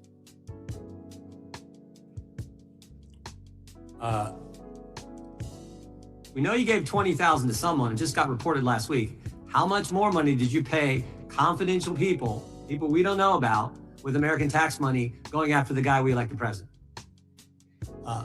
My recollection regards the $20,000, which was not a payment from me. It was me approving a payment by the FBI to a confidential human source who was reviewing video and photographic. Who's the source? I do not know the identity of the source. How many other payments went to this source or other sources? As I sit here, I do not know the answer to that question. My role as special counsel, $35 million, and you're giving money to people the country doesn't know who they are, and you're giving their hard-earned money to these folks? The main question I have too with this is, why'd you have to do it? You subpoenaed bank records from the RNC, phone records from members of Congress. You got subpoenas for bank records for people sitting right down the front row. Why did you have to pay people for information when you could subpoena them and get it? Time has expired. Time has expired. You can answer the question. The country'd like to know why you had to do it. My recollection and understanding is the payment, the $20,000 that I approved, was for a confidential human source to assist in the review of video and photographic evidence showing people who were attacking the Capitol, attacking police officers, obstructing the proceeding, and seeing if we could prove that some of those people had come directly. That wasn't my question, but my time has expired. The gentleman from California is recognized. Mr. Smith, I want you to have the utmost confidence in what you did. You did everything right. Harry Dunn, Danny Hodges, Sergeant Cannell, Mike Fanone, they did everything right. These guys, my Republican colleagues, are a joke. They're wrong. History will harshly judge them, so I want you to lean in today. You have nothing to be ashamed of. You did everything right, sir. And I am these guys are so lucky they're not under oath, because they would have to tell you what they really think of Trump. They call him crooked. They call him cruel. They call him a scumbag. I've heard you all say it. You're lucky you're not under Trump, but when the lights go on and the cameras are on, you're tiny, you're small, you shrink. Everyone remembers Matt Gaetz coming over here after a committee hearing. He would laugh at how stupid he thought Trump was. This is all a show. And Mr. Smith, you're just the latest act that they've brought in. But they can't erase what happened on January 6th because we saw it with our own eyes. Mr. Smith, after the mainstream media called the race for Biden about a week after the election, did Donald Trump concede the election? He did not. The next month, the Electoral College met in every state and voted Biden as the winner. Did Donald Trump concede then? He did not. Shortly after that, the last court case that Donald Trump brought was thrown out. Did he concede then? No. Is it your judgment then that only Donald Trump could have convened the mob in the size that it was assembled on January 6th? Our assessment of the evidence is that he is the person most responsible for what happened on January 6th. He caused what happened. It was foreseeable to him. And then when it happened, he tried to exploit it in furtherance of the conspiracy. And you actually obtained indictments from a grand jury, right? You went to a grand jury and did something that the Trump administration has not been able to do as they go after their enemies. Their cases are being thrown out. You obtained criminal indictments against the president. Is that right? That's correct. Mr. Smith, do you know who Edward Loya is? Sorry? Edward Loya, L-O-Y-A? I believe Mr. Loya worked at the public integrity section. Did you know that he said of you, when it comes to investigating allegations of sophisticated federal criminal matters, Jack Smith is the gold standard? Do you know who Mr. James McGovern is? Yes, he was a prosecutor I worked with in New York. Did you know that he said of you, I have no idea what Mr. Smith's political beliefs are because he's completely apolitical? So are you a registered independent? I have no partisan loyalties. I don't know if I'm registered as independent or not registered at all. Are you glad you accepted Attorney General Garland's request to be a special prosecutor, even though you've been dragged over political barbed wire and your family has been subjected to death threats? I don't regret it. Do you remember where you were on September 11th? I do. What did you think of that day? I was in Brooklyn when that happened. I was at the command center that night. I worked on that investigation. I remember pretty clearly. Do you remember where you were on January 6th? On January 6th, I was living in Europe working for the State Department seconded to a war crimes tribunal. What did you think as you watched on television what happened at the Capitol that day? To be honest with you, I don't recall if I saw it that day or a later day because of the time period. What did you think when you saw it? I was shocked. I was shocked by it. I obviously, being in Europe and not following things as closely, I was not, frankly, up to speed on the events leading up to it. What shocked you about it? I just never seen anything like that happen in our country. Mr. Smith, I don't know if I'll ever have the honor to talk to you again. If I don't, please know that I and my colleagues on the Democratic side, and even my Republican colleagues when they speak privately, have nothing but respect and appreciation for what you tried to do and how you did it. You, unlike many here, are a man of honor. And I yield back. Gentleman yields back. The gentleman from Alabama is recognized. Thank you, Mr. Chairman. Mr. Smith, you appear before this committee today not as a neutral observer of the law, but at one point you were one of the most powerful prosecutors in the federal system, armed with enormous discretion, minimal oversight, and a mandate that goes to the very heart of our constitutional order. You brought charges during an active election cycle. You relied on legal theories that had never before been tested in context. And you did so while disregarding long-standing Department of Justice policies designed to prevent prosecutors from influencing elections. Mr. Smith, you claimed in your investigation you developed proof beyond a reasonable doubt that President Trump engaged in criminal scheme to overturn the results in the 2020 election and to prevent lawful transfer of power. However, a few weeks ago in Georgia, Fulton County election board officials stated that 315,000 ballots were certified without required signatures on the tabulator tapes for poll workers. These signatures were required by the Georgia statute. If not counted, this could have turned the state of Georgia red, and I won't doubt there were similar schemes in many other states. You were illegally appointed to serve as special counsel since you were not confirmed by advance and consent Senate and stated in the appointments clause. You also issued an indictment against then President Biden's most formidable political opponent. The candidate was President Trump, and you issued a gag order for President Trump during a 2024 election cycle. This was a major violation of President Trump's First Amendment rights and a poor attempt to outright censor the leading political candidate. These actions were nothing short of election interference. 9 senators, including Senator Tuberville from my state of Alabama, and multiple Republican members of the House of Representatives had their phones subpoenaed, or their records subpoenaed. Some you seized their phones. Even then, Speaker of the House, Kevin McCarthy, one of the highest ranking Republicans in the country, had his phone records subpoenaed, all for political gain. These subpoenas clearly violated the speech and debate clause. As John Keller of the DOJ's Public Integrity section addressed this issue in an email dated May 17th of 2023, DC Circuit President stated that the speech and debate clause, and the bar is this, bar on compelled disclosure is absolute. These instances are not only the tip of the iceberg about you and your team's flagrant disregard of the Constitution. Mr. Smith, your actions have changed and damaged confidence in our justice system.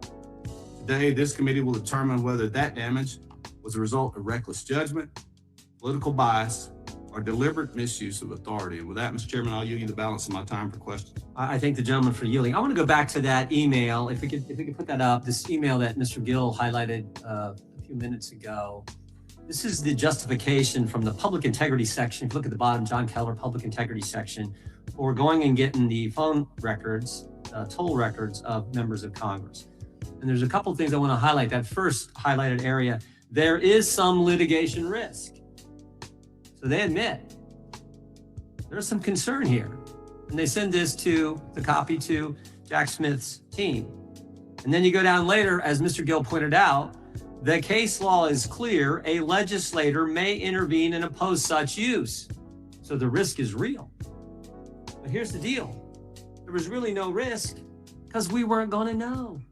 They weren't going to tell us. They made sure they didn't tell us because they went to the judge and got a gag order. And look at the last sentence. The last sentence. Low likelihood that any of the members listed below would be charged.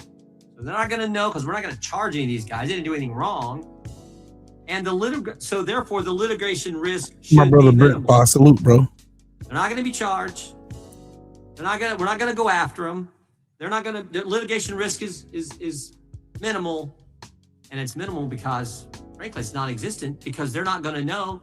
And we're going to make sure they don't know because we're not even going to tell the judge who we're getting the gag orders on.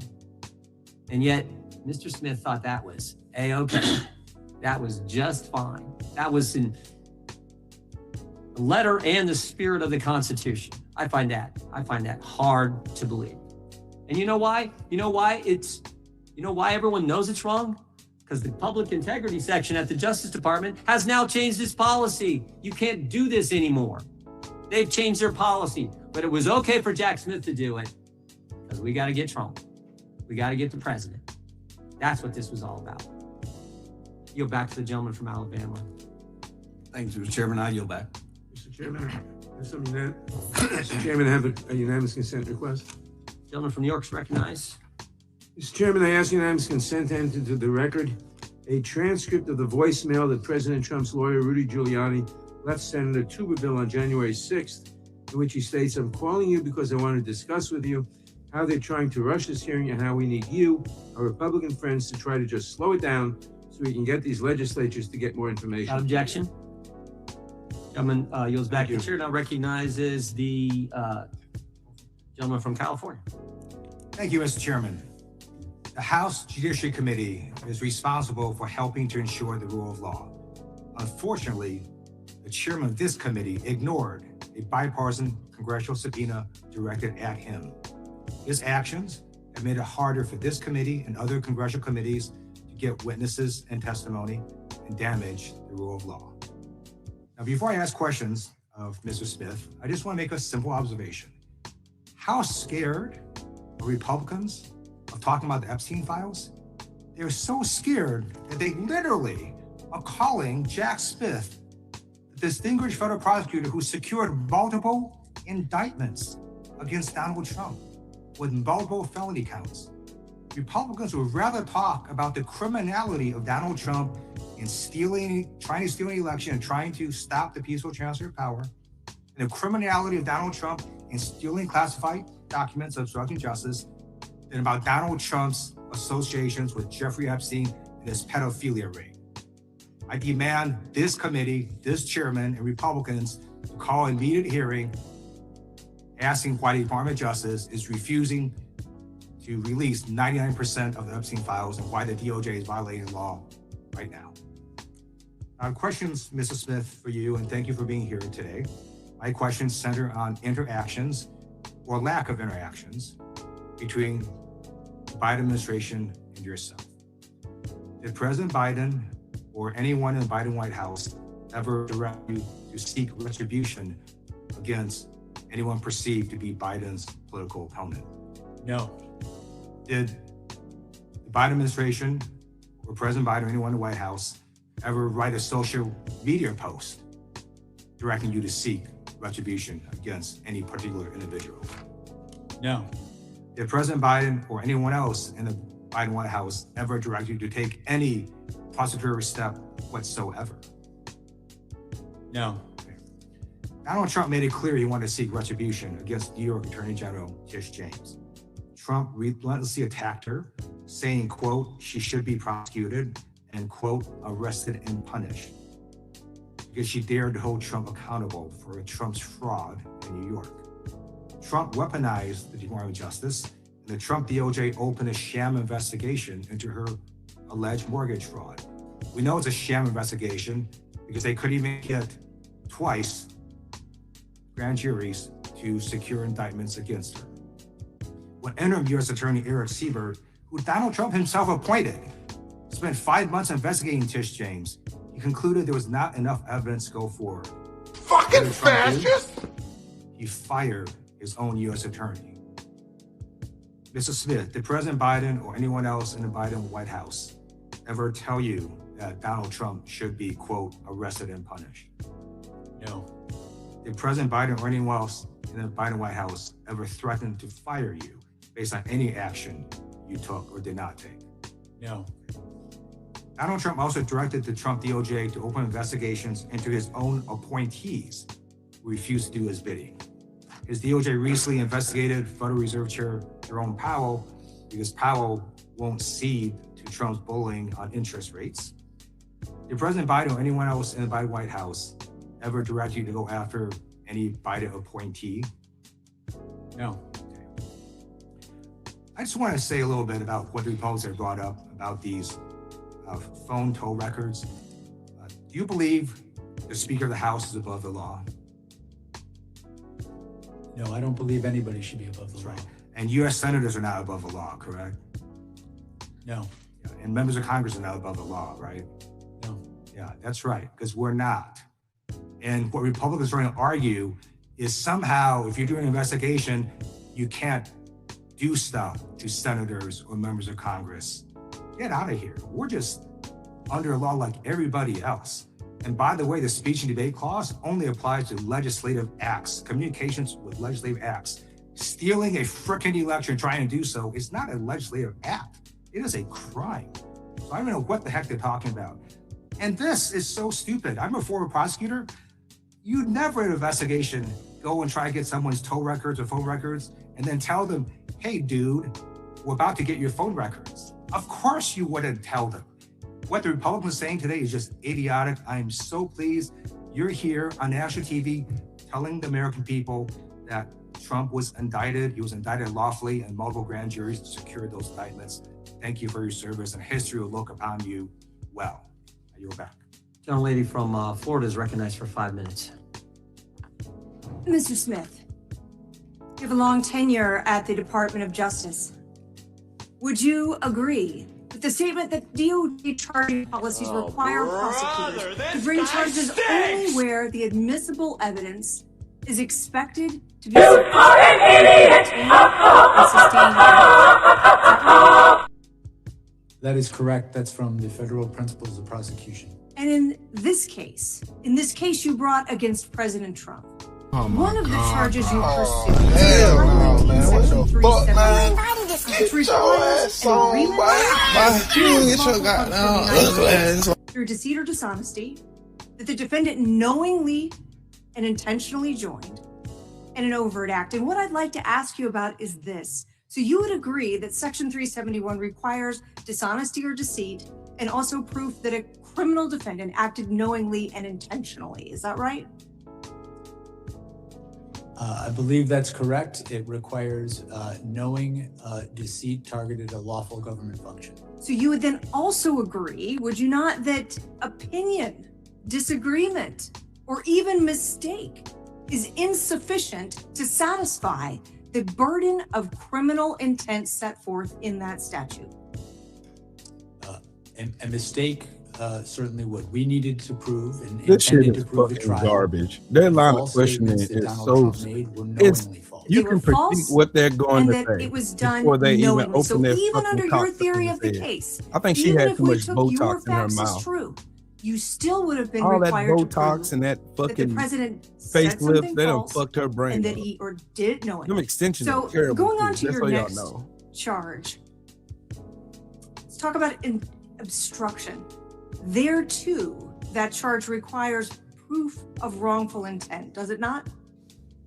That's correct. So if a defendant there actually believes a factual claim is true, that would mean he could not be convicted of that charge. Isn't that right? Well, Not correctly convicted. Look at the line of questioning. The defendant. Let's listen to the line of questioning coming from behave corruptly. And corruptly could Like, include. why do y'all keep voting for these seeking an motherfuckers, unlawful man? benefit? Why? Seeking a benefit to benefit themselves. In this case, to stay in office. Why do you keep when they voting had, for in these fact, stupid not, fucking won the dumbasses? election? Why? But there too, there's a requirement of intent that this conduct must be knowing and intentional. Isn't that right? There is an intent requirement. That's Yes, And correct. didn't you also acknowledge in your deposition that the president was receiving information from multiple advisors? Giuliani, Eastman, Clark, Powell. And in your deposition, you said he was almost just regurgitating what they told him. Isn't that right? I don't believe I said he was regurgitating what they told him. I think what I said is that he was making knowingly false claims, that he was believing anything that would keep him in office, and he was rejecting You anything. would agree that those people or some people were giving Why do the these people president pretend like they're conflicting smart? advice That's at my that question. time. Would you Why not? do they continually pretend like they are so You're smart? correct They are in not that saying his original anything intelligent campaign staff whatsoever. told him he had Just- lost. He fired them. I'm and not brought even a in people lawyer, and I can who see would- through But this criminal bullshit. liability They're trying to under the entrap him statutes to you make him used contradict in things that he your wrote in his indictment filings. requires I read the subpoena requires already. proving I've already intent, read it. So not simply the undermining of democratic norms or expressing an opinion with which you do not agree. So is it not correct, sir, that here you charged 2 intent-based crimes without any direct proof whatsoever that the conduct charged was knowing, intentional, or that you were going to have an adequate basis to sustain a conviction at trial? I felt we had proof beyond a reasonable doubt. I felt that that proof included direct testimony from a number of witnesses to prove the knowing falsity of his claims. Despite the fact that in your own deposition you acknowledge the existence of conflicting advice. If this defendant were anyone other than Donald J. Trump, Mr. Smith, I find it hard to believe that we would be sitting here today having a hearing about an indictment that was returned, knowing that the elements of the offenses could not be demonstrated. Now, let's talk about The only this. reason I why assume you're this also familiar is with the his Department of Justice investigation policy that was shut prohibits down was prosecutors because from Trump got selecting the the immunity timing clause of from the Supreme investigative Court. or prosecutorial That's it. actions for the purpose That's of all. affecting any election. Wasn't no other reason outside Yes, of that. ma'am, that's the He knew election he year wouldn't have sensitivities grounds to policy, charge him and because we followed he it would in all respects. then The claim public integrity section presidential who immunity administers and that dodge all those policy charges. concurred that That's we why. followed it in all respects. These motherfuckers are Chairman, my stupid. time has expired. Gentlelady yields back. The chair recognizes the ranking member for UC. Thank you kindly, Mr. Chairman. This is from John Dowd. I was Donald Trump's lawyer. Jack Smith should be celebrated, not vilified. December 16th, 2025, last month. Objection? I have I ask unanimous consent to enter the record a criminal complaint filed by the Trump Department of Justice on December 13, 2025, detailing how Kash Patel and the FBI used a confidential human source and an undercover FBI agent to investigate a bomb threat in Los Angeles. And then finally, this is an article published by The Verge on October 19, 2023, titled Peter Thiel was reportedly an FBI informant, which reports that Peter Thiel served as a confidential human source for the FBI. Without objection, the gentleman from Arizona is recognized for unanimous consent. Thank you, Mr. Chairman. First one is from MSN.com. Biden's FBI paid anti-Trump sedition hunters as informants in J6 Arctic frost probes. Objection. Jack Smith team approved $20,000 payment to informant to snitch on Trump during Arctic frost probe. Andy Biggs, Lord have mercy. AT&T turned Kevin McCarthy's cell phone records over He's to in Jack the Smith. file. Objection. Biden's legal team met with Jack Smith aide before Trump indictment. Objection. Jack Smith deposition gives insight into failed effort to hold Trump accountable. Objection. Catherine, Trump's you're special counsel absolutely Jack right. Smith was They have involved the in brain Lois Lerner capacity of IRS that, scandal. Objection. There's that. Special counsel Jack Smith's mixed history pursuing high-profile politicians. Objection. And FBI resisted opening probe into Trump's role on January 6th. Without objection, the gentleman from North Carolina is recognized for 5 minutes. Thank you, Mr. Chairman. Oh. I think it's our turn. You yield your time. Lost track after all those unanimous consent requests. Gentlelady from Washington is recognized, and then the gentleman from North Carolina. Thank you, Mr. Chairman. Mr. Smith, thank you for coming here today. Your willingness to speak Oh, directly this is to gonna be us good. and to the American people about your investigation is professional, is courageous, and it's patriotic. It's high time that the American people hear directly from you about the results of your investigation of President Donald Trump for his criminal actions leading up to and the day of January 6th, 2021. The facts, according to your report, are simple. Without a single piece of evidence, Trump sowed doubt about the 2020 election results and urged his followers to, quote, walk down to the Capitol and fight like hell on January 6th. And that's exactly what they did.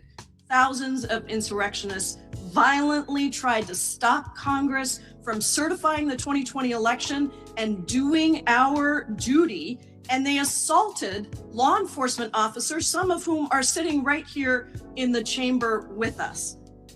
I was trapped in the House gallery with a small number of members that day, and I will never forget the pounding on the doors and the insurrectionists threatening to kill us right outside.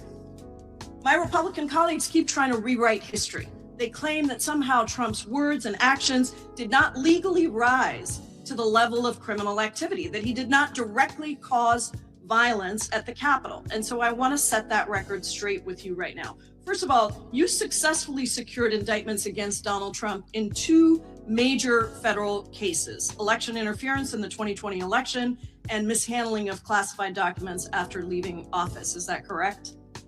Yes. And you've been a federal prosecutor for nearly 30 years. You led this investigation, combing through hundreds of thousands of documents, photos, videos, and communication. Did your investigation find that Donald Trump attempted to manufacture fraudulent state slates of presidential electors in 7 states that he lost? Yes. Did he pressure state officials to ignore true vote counts in those states? Yes. Did he spread lies and conspiracies to his followers to make them believe that the election had been illegally rigged against him? Yes. Did he pressure DOJ officials to stop the certification of the election? He did. Did he pressure his own vice president, Mike Pence, to stop the certification against the oath of office that he had sworn to the Constitution? He did. And when all of this didn't work, did he, Donald Trump, motivate and inspire an angry mob to the US Capitol to stop the certification? Our proof showed that he caused what happened on January 6th, that it was foreseeable, and that he exploited that violence. Did Donald Trump know that his allegations of election fraud were lies when he spread them? Our proof was that he did, and we intended to prove that at trial. In fact, as the quotes from your report behind me show, he even privately admitted that he lost the election, correct? Yes. He said, quote, "It doesn't matter if you won or lost the election, you have to fight like hell." And he said, "Can you believe I lost to this effing guy?" During your closed door deposition last month, you and I had an exchange about the impact on our democracy, the toll on our democracy for not holding a president accountable for trying to steal an election. Do you remember that exchange? I do. I want to return to it because I think what you said in the closed door deposition is important for the American people to hear right here in your public testimony. How would you describe the toll on our democracy if we do not hold a president accountable for attempting to steal an election? My belief is that if we do not hold the most powerful people in our society to the same standards of the rule of law, it can be catastrophic because if they don't have to follow the law, it's very easy to understand why people would think they don't have to follow the law as well. And so I think the law should be applied equally to everyone. And what do you think the toll is for future elections and future presidents who try to steal an election? I think if we don't hold people to account when they commit crimes, it sends a message that those crimes are okay, that our society accepts that.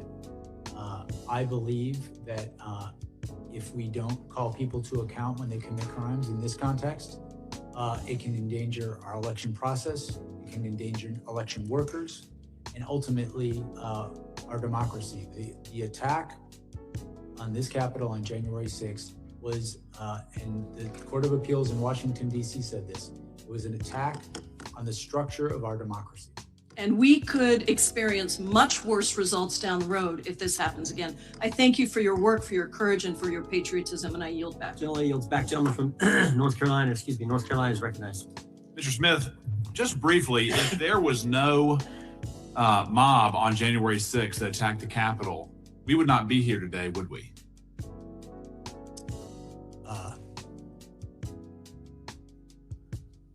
I can't speak to hypotheticals. The case I investigated involved a mob of supporters of Donald Trump's supporters. Sure, I understand that. But had there not been a mob that rushed the Capitol, if they had just stayed in the original speech, if they had obeyed the instruction, go peacefully and patriotically, make your voices heard, we would not be here. Isn't that correct? Well, in that case, Donald Trump wouldn't have done many of the things. I'm just asking, if they had gone peacefully and patriotically, we would not have had a special prosecutor. President Trump would not have been indicted. There would not have been, quote, the attack on the foundations of our democracy, correct? That's a hypothetical, and I think it's a counterfactual hypothetical.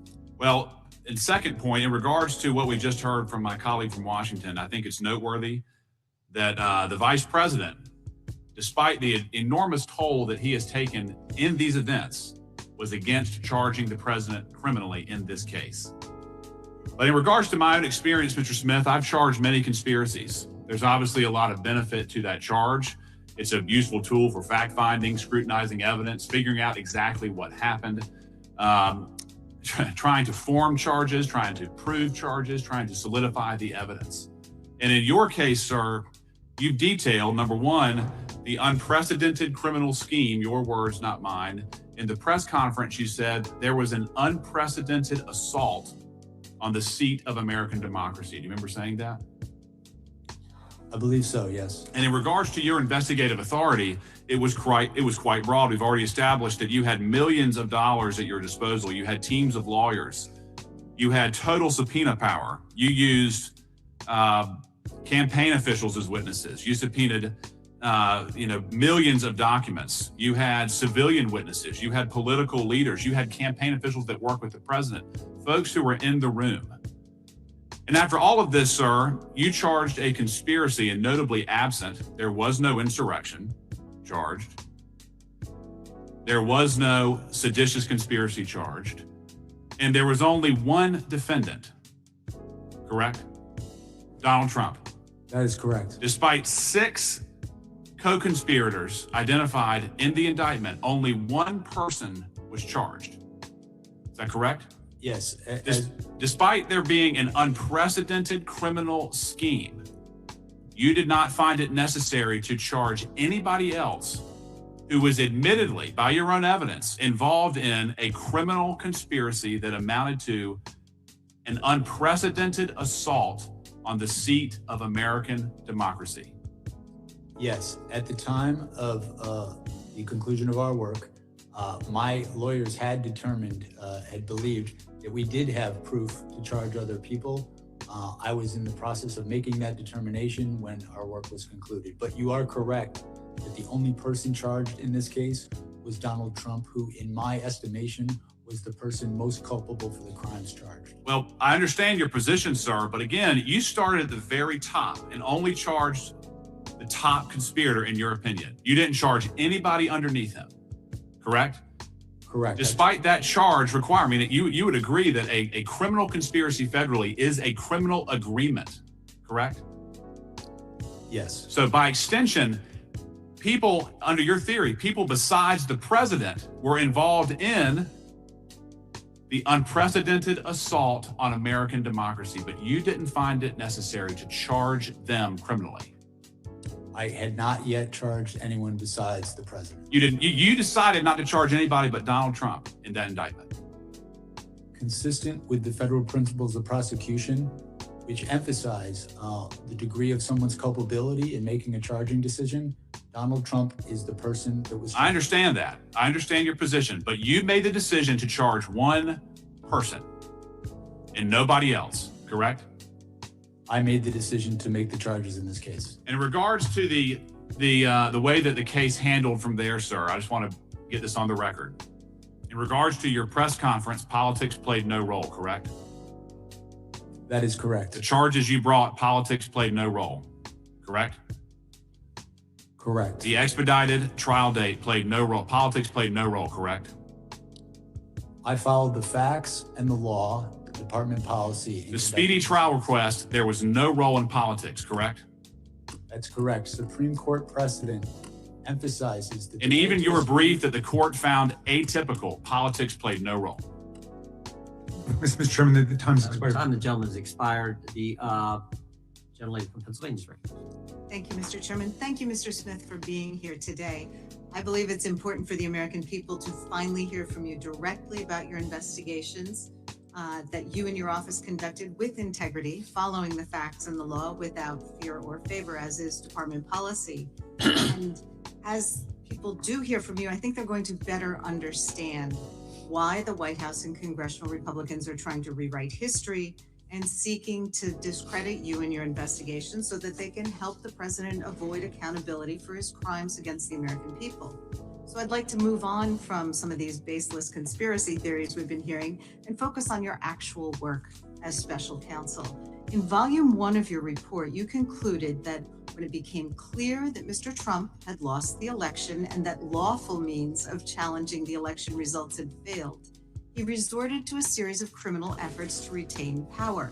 Chief among those criminal efforts was Mr. Trump's dissemination of demonstrably and often obviously false claims of election fraud in key states, claims that Donald Trump himself knew weren't true.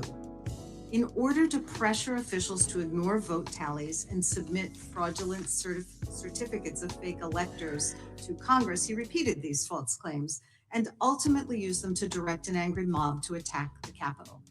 So I represent Southeastern Pennsylvania, which was one of the states targeted by Mr. Trump's criminal efforts. So being mindful of the clock, I wanted to try to explore 3 topics. First, the evidence that Trump made false claims of election fraud in Pennsylvania, knowing they were false. Second, the evidence concerning the submission of fake elector certificates from Pennsylvania to Congress. And third, why the evidence and witnesses concerning Trump's efforts in Pennsylvania were so compelling. So first up, in your report and deposition, you detailed the overwhelming evidence that Trump had lost Pennsylvania and he knew it. Despite this, he and his co-conspirators continued to make false statements about that result to advance their criminal plan.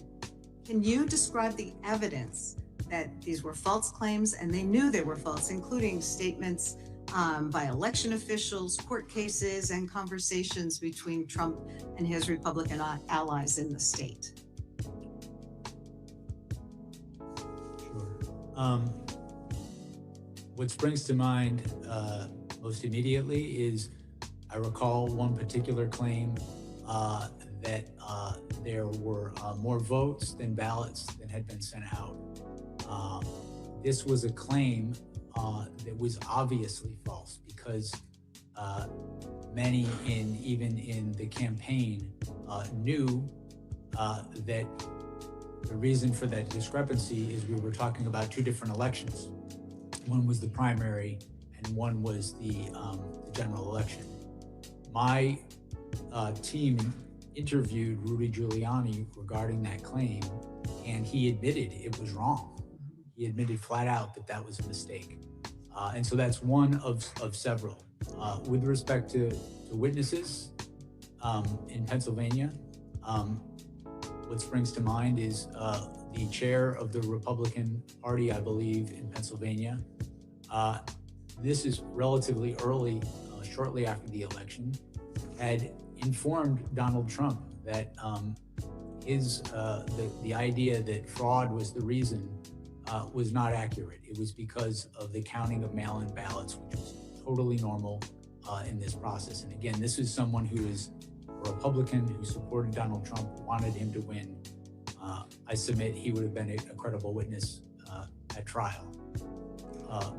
And I mean, a second part of this, in addition to making false claims about election results that they knew were false, and your deposition and report go into this in some detail, there was also this fraudulent elector plan where Trump and his co-conspirators solicited folks who had been planning to be Trump electors if he won and asking them to submit fake certificates to Congress.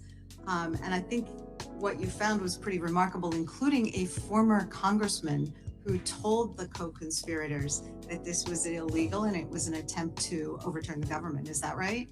That's correct. That particular elector, who was signed up to be a legitimate elector had Donald Trump in fact won the election, was a former U.S. attorney and former member of this Congress.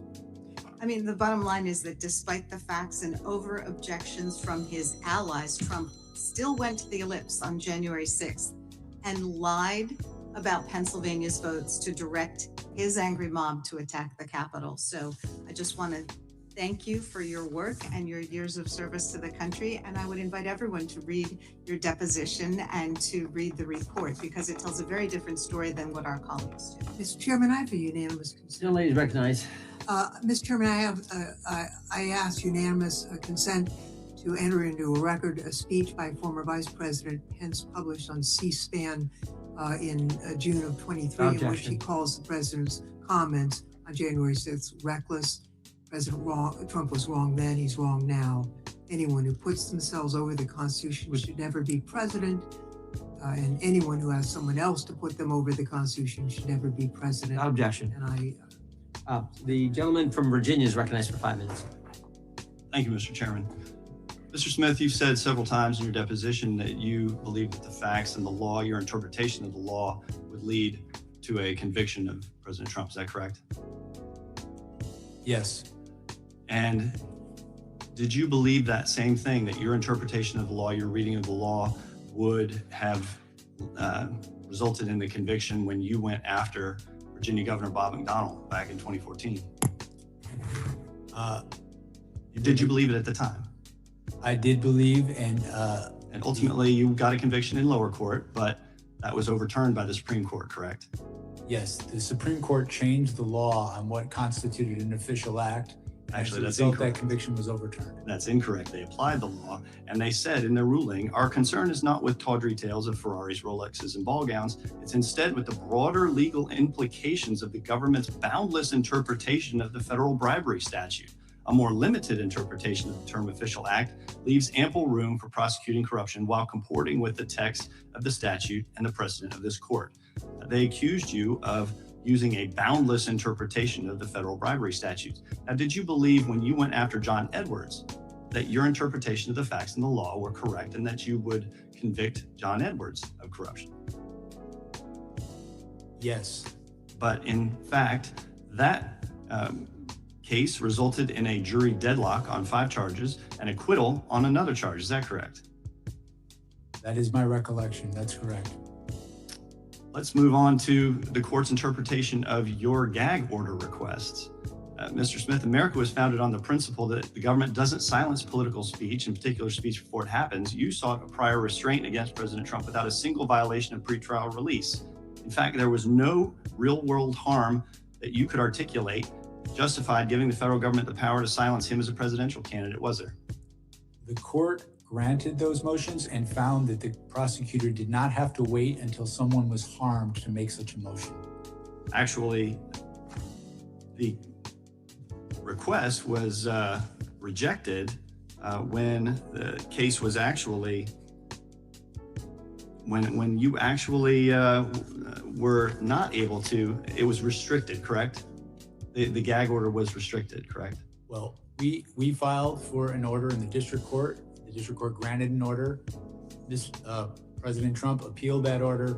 The Court of Appeals absolutely agreed that there was a basis and that the threats to witnesses that came from the targeting by Donald Trump were real and that we had a duty to protect them. You are correct in that the Court of Appeals narrowed the order, so the order covered witnesses, court staff, the judge, and my staff. The difference was that it didn't cover me anymore, which I was fine with. Did you have any evidence that President Trump's statements about the cases against him intimidated witnesses or prevented them from coming forward? I had evidence that he said, if you come after me, I'm coming after you. He suggested a witness should be put to death. The courts found those sort of statements not only deter witnesses who've come forward, they deter witnesses who've yet to come forward. But you weren't able to identify a single witness who didn't come forward because they were intimidated by President Trump. We had extremely thorough evidence that his statements were having an effect on the proceedings that is not permitted in any court of law in the United States. Don't you think it's a pretty low bar to clear if you're trying to silence a candidate for president? I mean, if you can't identify a single witness who's intimidated, that maybe you should reconsider the gag order? Both courts upheld the orders, and it is not incumbent on a prosecutor to wait until someone gets killed before they move for an order to protect the proceedings. Did anyone on your team raise concerns that this expansive gag order you were seeking would infringe on President Trump's First Amendment rights? My recollection is that we, of course, discussed First Amendment issues regarding this application because I and my staff respect the First Amendment, but the First Amendment does not allow one to make statements that interfere with the administration of justice in a judicial proceeding. My interpretation was supported and agreed upon by the district court and the Court of Appeals in terms of the phenomena of the statements being made, targeting individuals, causing threats to happen to them. I would also add, sir, that in the days after Donald Trump made some of these statements, the district court, in this case, received vile threats to the district court's life. In that environment, I felt a duty as a prosecutor to make that motion, and I make no apologies. And the court stayed that motion on August 3rd, 2024. I yield back. Gentleman yields back. I should have mentioned this a little bit earlier. Mr. Smith, if ever you need a break, you need a restroom break, you or your counsel can just let us know. I think it's now the Gentleman from Colorado gets 5 minutes. Mr. Smith, Can they? Yeah. Can we take a short break? 5-10 minute recess, and we'll be right back at it.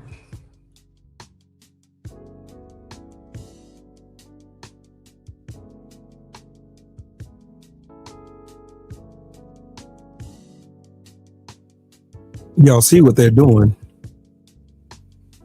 Y'all see exactly what they're doing. Tisk, tisk, tisk. The same old runaround by Republicans. Oh, I'm just going to do all these whataboutism questions about shit that's irrelevant to this case. Like you have so much proof that the Republicans, some senators, some congressmen, congresswomen were involved. You have proof because Marjorie Taylor Greene and Lauren Boebert were sending out tweets before Jan 6 happened. You have Donald Trump who put in place fake electors. And I was trying to find, matter of fact, let me find it.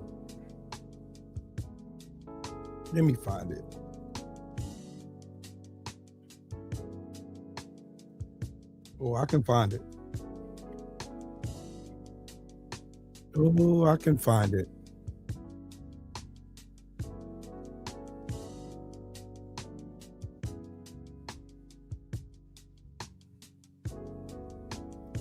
Ron Johnson tried to hand off illegal elector slates in an attempt to overturn the 2020 election. There were 10 people all in a room who were conspiring to overthrow the government.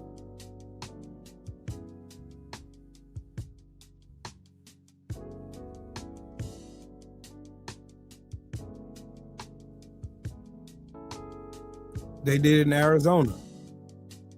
Same thing in Arizona. The Attorney General Chris Mays, she filed about the fake electors in Arizona. There were fake electors in New Mexico. There was fake electors in Georgia, Michigan, Nevada, North Carolina, and Pennsylvania. All of them pro-Trump.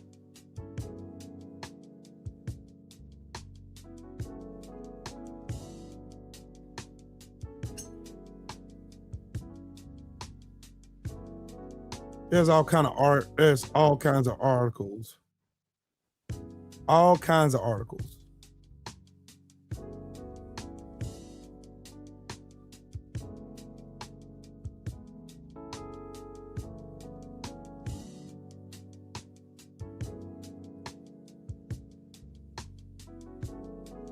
These people are so stupid.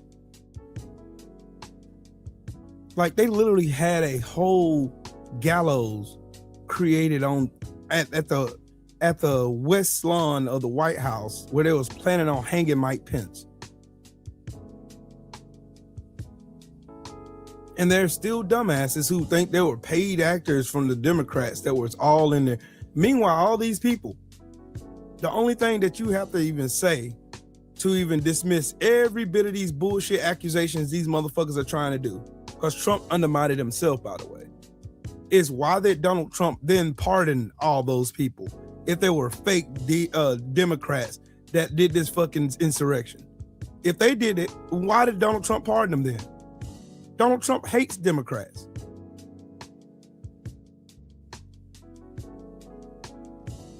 What's the point? Donald Trump literally lied about the 2020 election results. Everybody around him knew he was lying about it. They went in court and under oath, they even said it was no fraud in the election. He went to court 61 times, and every single one of those 61 times, they were overturned and dismissed in court by most of his fucking appointed judges.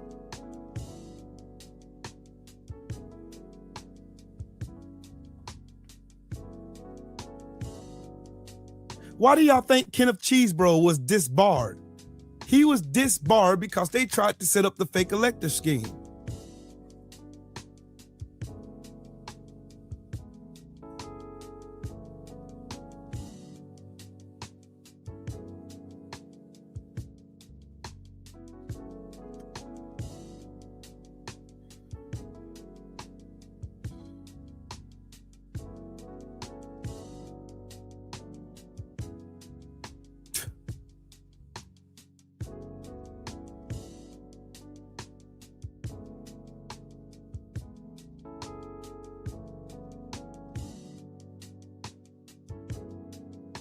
if this was a Democrat scheme, then why were 16 people who forged government documents charged in Michigan?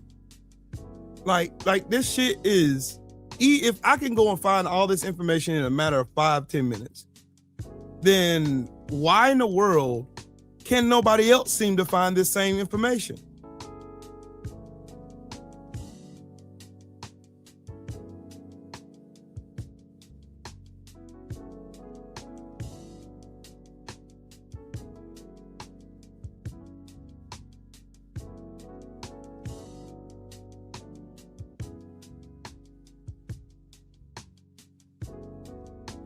They keep trying to make this thing sound like, oh, it was the Democrats. The Democrats were involved in this coup.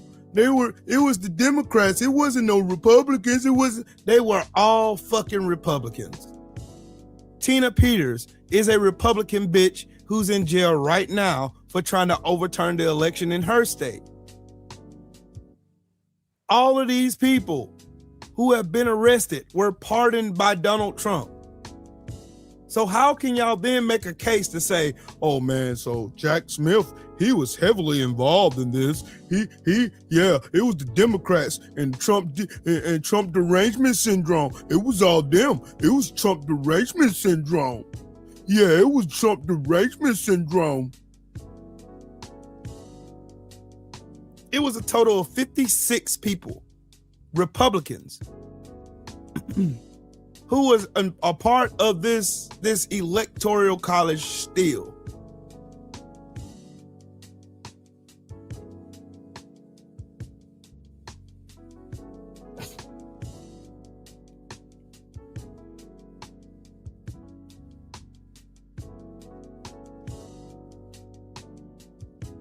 Oh, don't worry, I'm gonna show you. Don't worry, I'm gonna show you. I'm gonna show you. And there you go, right there. So tell me, this is on the Huffington Post, by the way. This is by the Huffington Post, right? They're just showing you 59 Republicans who joined electoral voter fraud scheme for Trump could face prison. This was made in January 27, 2022.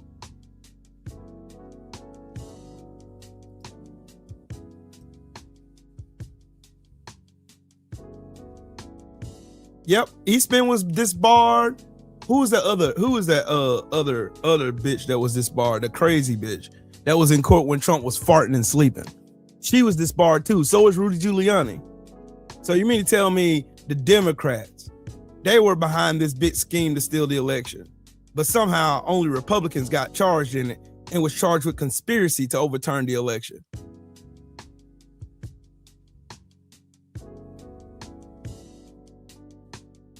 Alina Habba went to court 61 times and failed.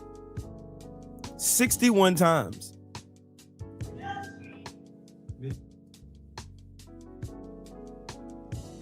"61 times unsuccessfully to try to overturn the results of the 2020 election that Trump lost.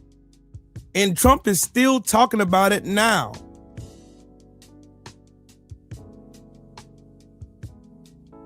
He's still talking about it. He's still going around talking that bullshit lie still to this day. He has not learned his lesson at all because he was never held accountable for it.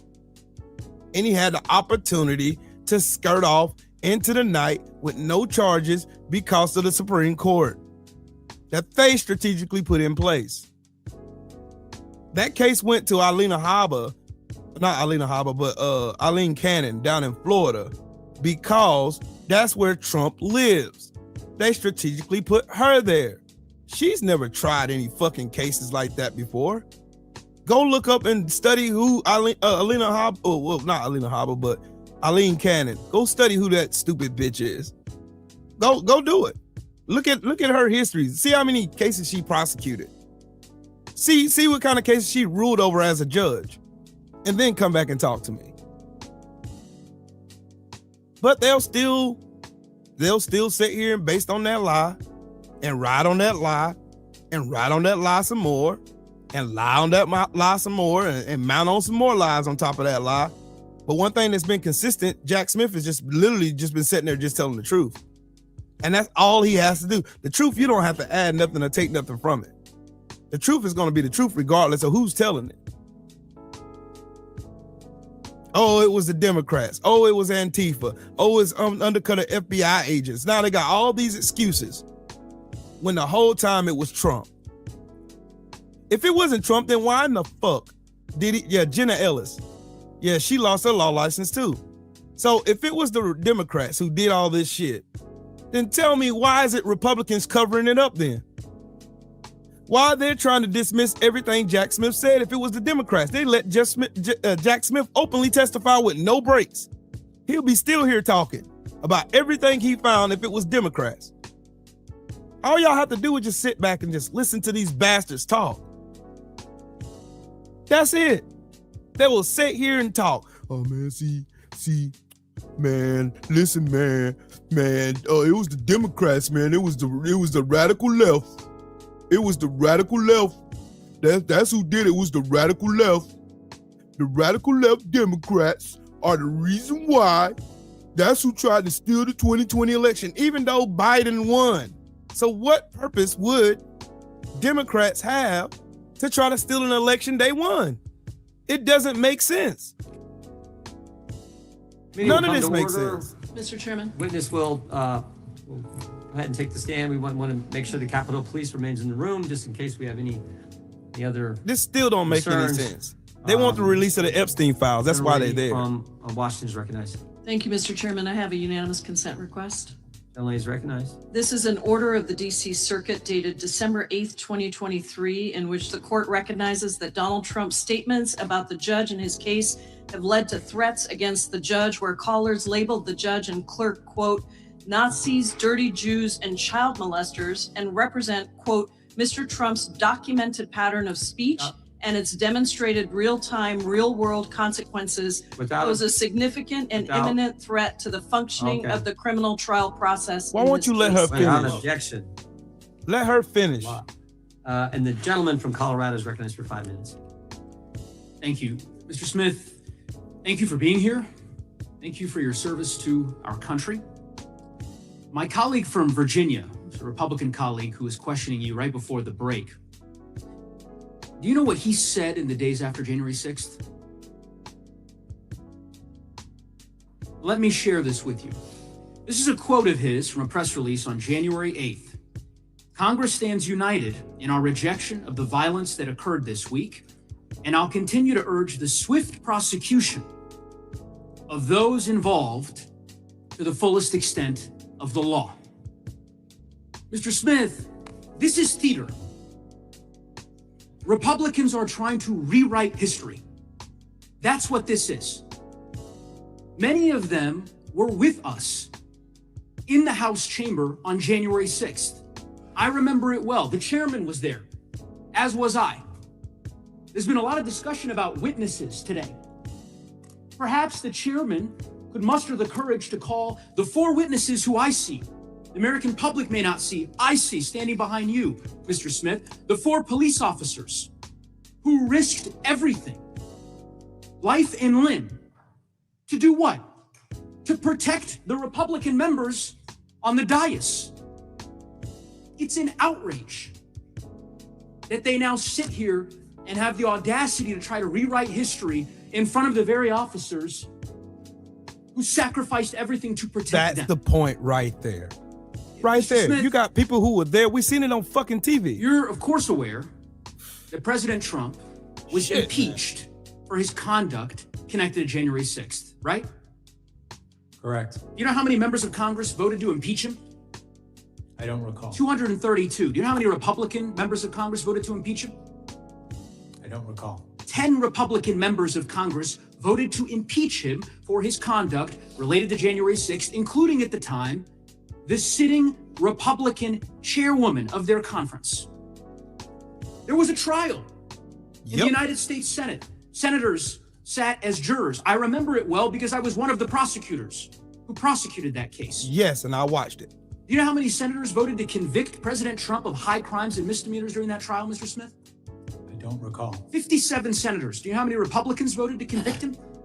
I don't recall. 7 Republican United States senators voted to convict President Trump of high crimes and misdemeanors. There were 3 short. It was the most bipartisan vote for conviction of a president in the history of the republic.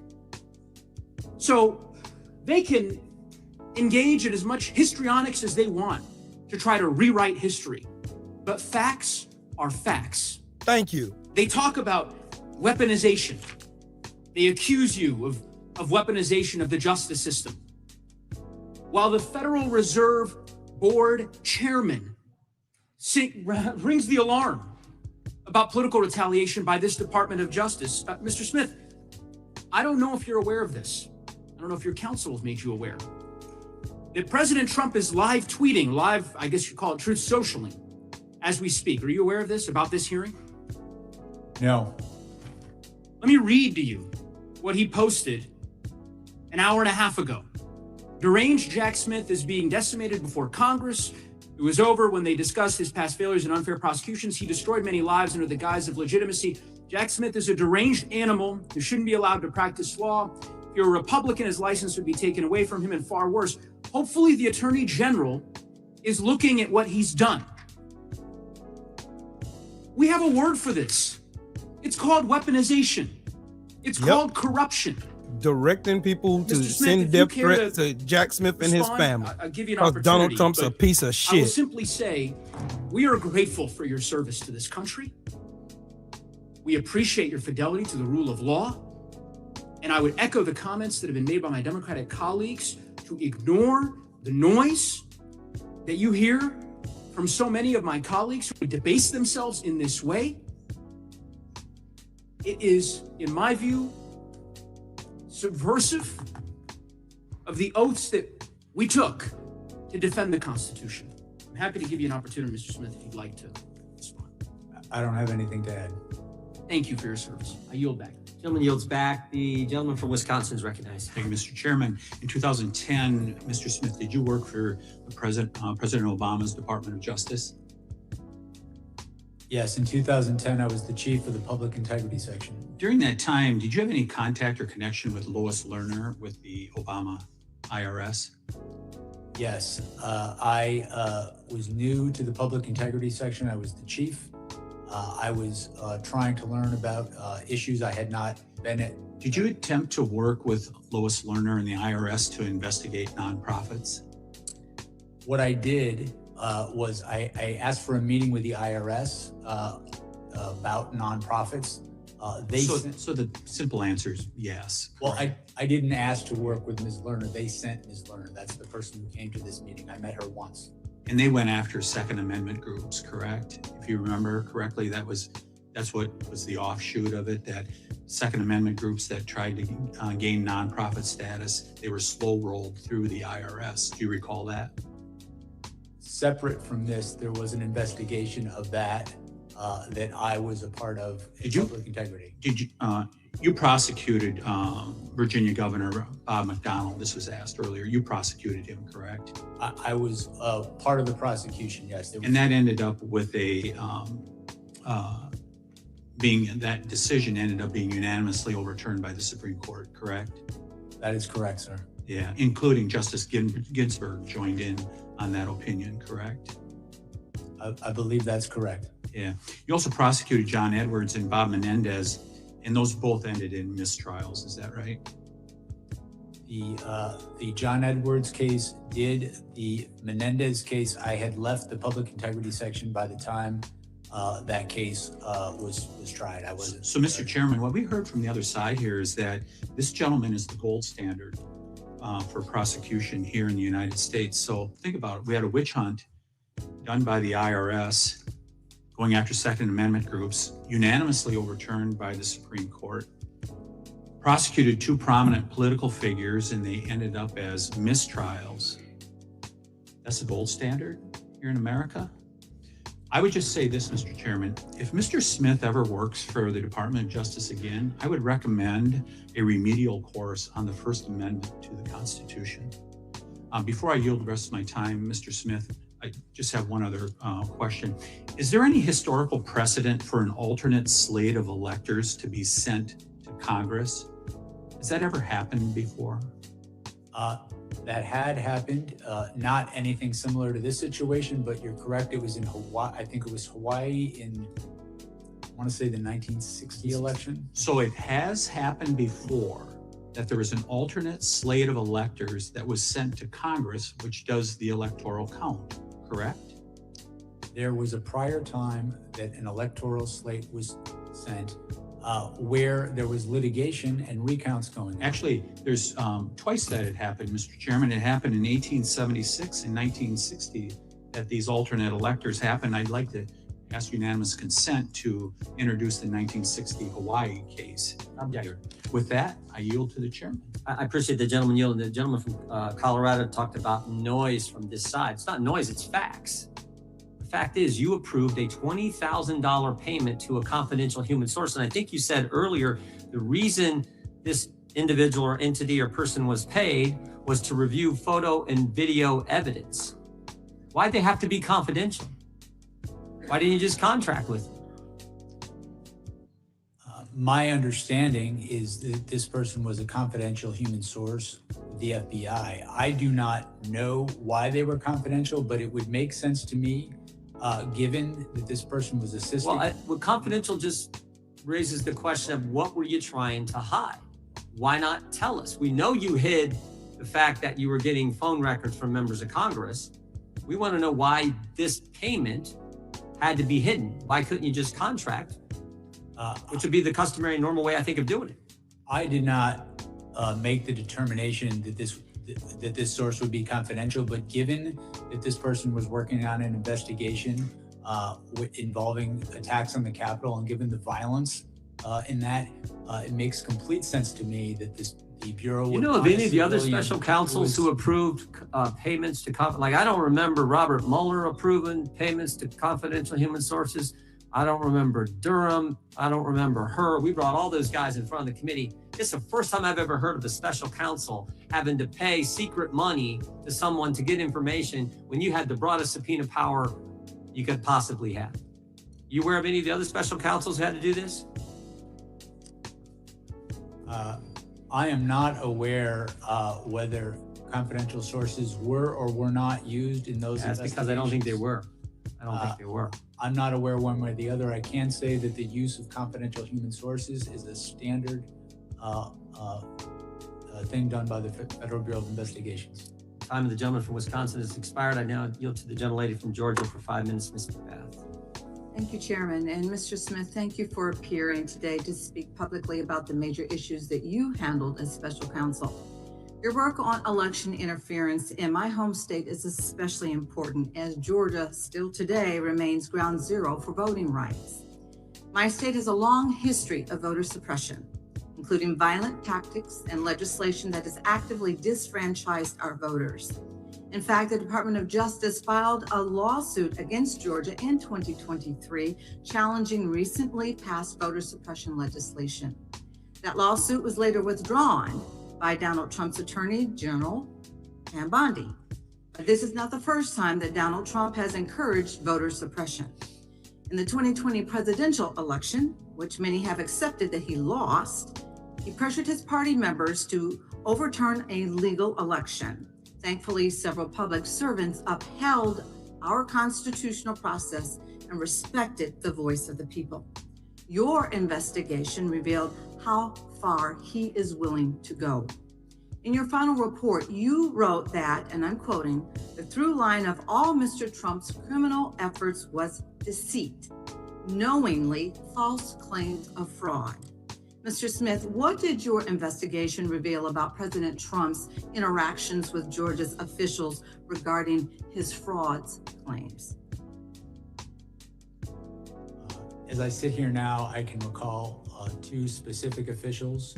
The first was the Secretary of State, who was a fellow Republican. My understanding, he voted for and supported Donald Trump in the election, but told Donald Trump in a conversation that was recorded in no uncertain terms the results of the election, and debunked many of the fraud claims that Donald Trump had to him in real time.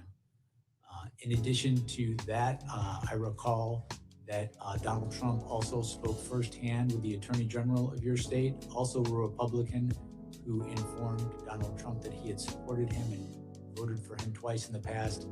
he also told Donald Trump he did not see outcome determined fraud in that state. I have an audio from a phone call between Trump and the Georgia Secretary of State regarding the 2020 election. Could you please play the audio? Are angry. The people of the country are angry, and there's nothing wrong with saying that, that you've recalculated. Well, Mr. President, the challenge that you have is the data you have is wrong. So, look, all I want to do is this. I just want to find 11,780 votes, which is one more than we have, because we won the state. Mr. Smith, you explained in your deposition that Georgia Secretary of State was one of the witnesses who disabused President Trump's false claims. How did Georgia Secretary of State push back against Trump's efforts? I think my recollection is in this same call, President Trump repeatedly raised fraud claims, and the Secretary of State repeatedly explained not only that they weren't true, but I believe my recollection is in several instances explained why they weren't true. And I believe that call ended, my recollection is that it ended with President Trump in essence threatening the Secretary of State that he might be a target for criminal prosecution if he didn't do what President Trump wanted him to do. So see, that raises a very critical point. President Trump didn't just spread lies about the election. In your words, and I'm quoting, he preyed on, end quote, Republican officials in Georgia and other states who believed would help him. Mr. Smith, Donald Trump thought these officials would break the law out of party loyalty. And when those officials, his own political allies, told him the truth, he dismissed them and continued to spread the lies anyway. Is that correct? That is correct. Mr. Smith, if your case had gone to trial, would the evidence from Georgia have helped prove that President Trump knowingly engaged in a criminal scheme to overturn the 2020 election? Yes. After an investigation following the facts in the law, we believed we had proof beyond a reasonable doubt to prove those charges. And in your deposition, you mentioned a fake elector witness in Georgia who you thought would have been a very powerful witness at trial. Can you tell us a little bit more about that in a very limited amount of time? It was a witness who had been made to understand his electoral vote, his alternative electoral vote, would only be used if they won in court, if they won in litigation. That didn't happen, and President Trump and his co-conspirators tried to use those alternative fake elector certificates to get Mike Pence. Chairman, regular order. Okay, well, Mr. Smith, thank you so much for the work that you and your team of career prosecutors have put forth in covering this evidence. The American people need to know what happened, and they need to know how their president pressured Georgia state officials The gentlelady is to expired. overturn their free Gentleman from Alabama has the unanimous consent request. Thank you, Mr. Speaker. December 6, 2025, Atlanta News First. Fulton County admits to verifying 315,000 votes in the 2020 without poll worker signatures. I yield back. Without objection, the chair now recognizes for 5 minutes the gentleman from Arizona. Thank you, Mr. Chairman. Mr. Smith, isn't it true that for a federal criminal conspiracy charge, it requires more than one individual? In other words, you're making a contractual agreement of some kind with somebody other than yourself, right? That is correct. There has to be an agreement. And so when you made the determination to charge President Trump with conspiracy, you surely knew that you had somebody else that he must have agreed upon somewhere to engage in this act that generated the conspiracy, right?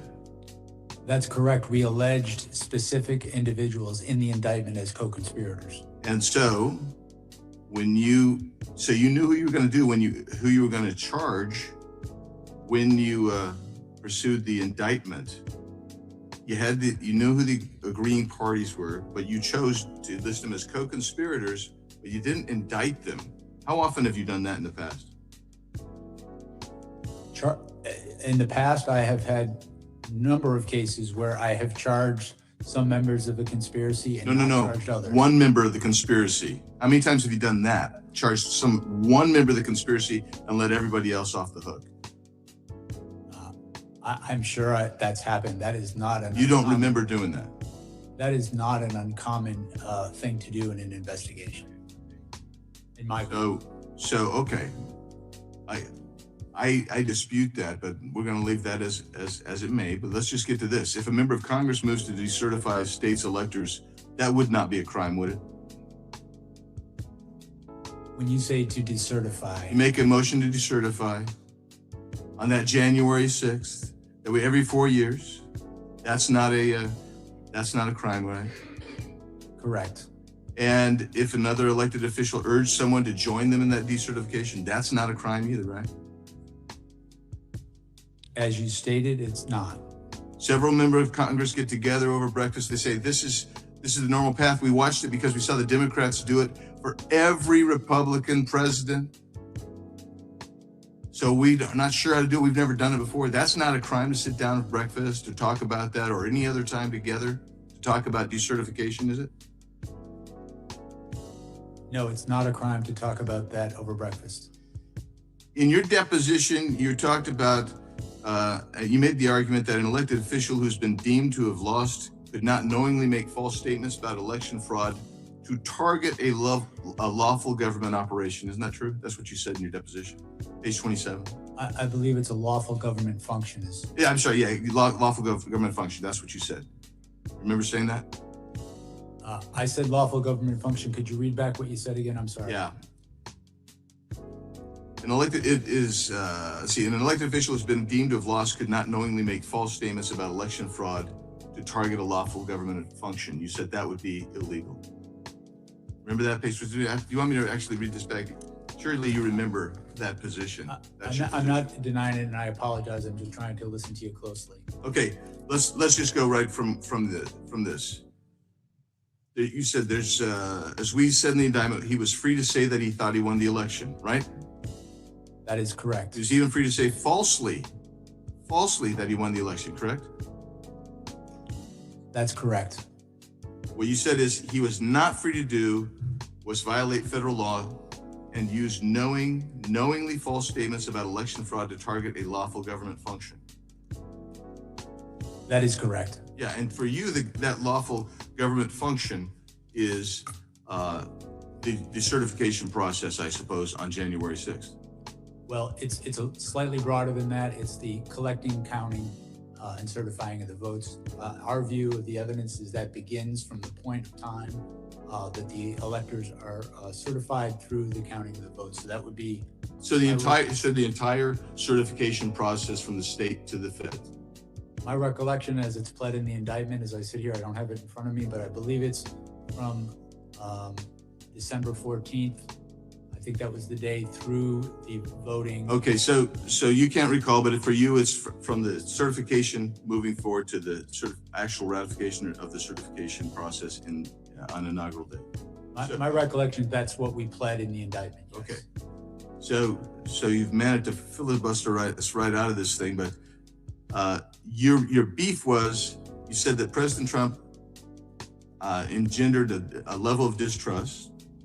You said he made false statements to state legislators, to his supporters of all sorts, and somehow you discerned that his supporters were angry and that was somehow related to a criminal offense. I find that absolutely weak. I think it's misdirected. And I'm the gentleman. The gentleman's expired. Gentleman yields back. Mr. Chair, I ask unanimous consent to enter into the record. Axios dated August 2nd, 2023. Barr says Trump's First Amendment argument in January 6th case is not valid. Objection? Did you have one? Okay. Gentlelady from North Carolina is recognized. Thank you, Mr. Chairman. Mr. Smith, many of us were here on January 6th and directly experienced what happened.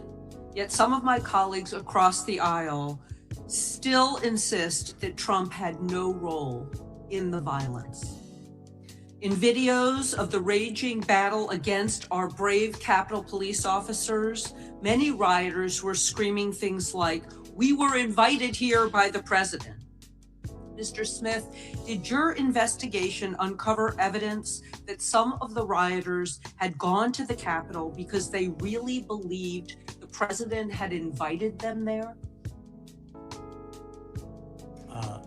There were, I believe there's video of rioters saying, in fact, that as we pled in the indictment, the knowing lies that Donald Trump put out in the weeks leading up to that led to a level of distrust. He ultimately knew that the crowd at the Capitol, or at the ellipse, I should say, was angry before he told them to march towards the Capitol. And we've seen report after report of rioters who have said that if Donald Trump had not convinced them that the election had been stolen, they might not have even come to Washington. I'm going to share some quotes from some of those rioters. I believed I was following up on the instructions of former President Trump, one rioter said about going to the Capitol. I marched to the US Capitol because President Trump said to do so, another said. He personally asked for me to come that day, said another. Can you give us a few examples of Trump's rhetoric and language that inspired people to go to the Capitol believing that they were going on the president's direct order?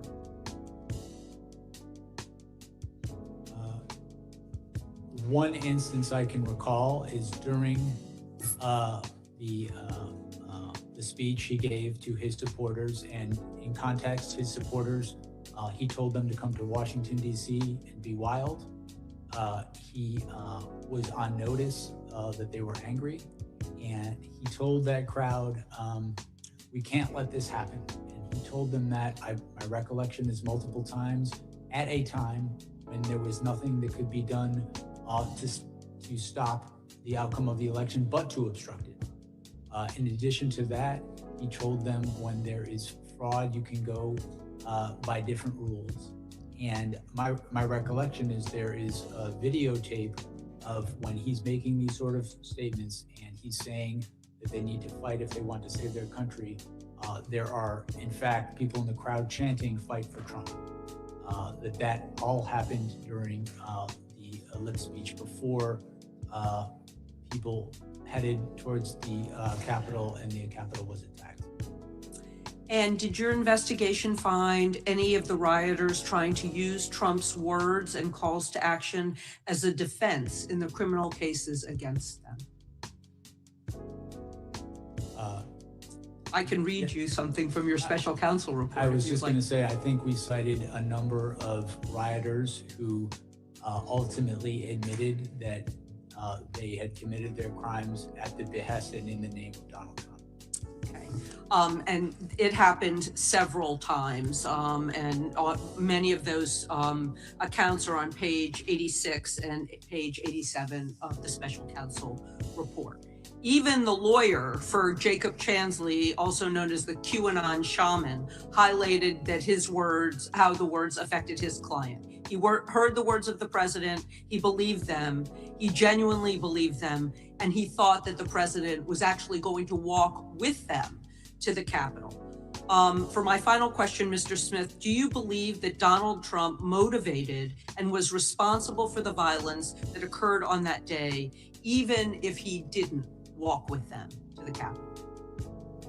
Yes, as we stated in our report, the results of our investigation following the facts and following the law was that he was the person most responsible for what happened at the Capitol, and that he caused what happened at the Capitol, and that it was foreseeable to him.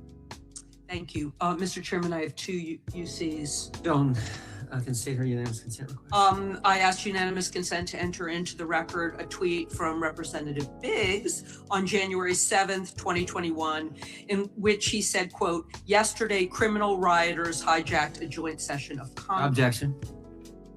Without objection. And the second one is a unanimous consent to enter into the record an interview from March 2024 on the Capitol Hill show, in which you called on those who attacked the Capitol on January 6th to be, quote, held accountable because, quote, that's the way our system does work and should work. Objection. Thank you very much. Thank And you I very recognize much. the gentleman from Texas. Thank you, Chairman. Mr. Smith, how many members of Congress or the Senate did you subpoena phone toll records? As I sit here right now, I do not recall a specific number. Is this the complete list right here?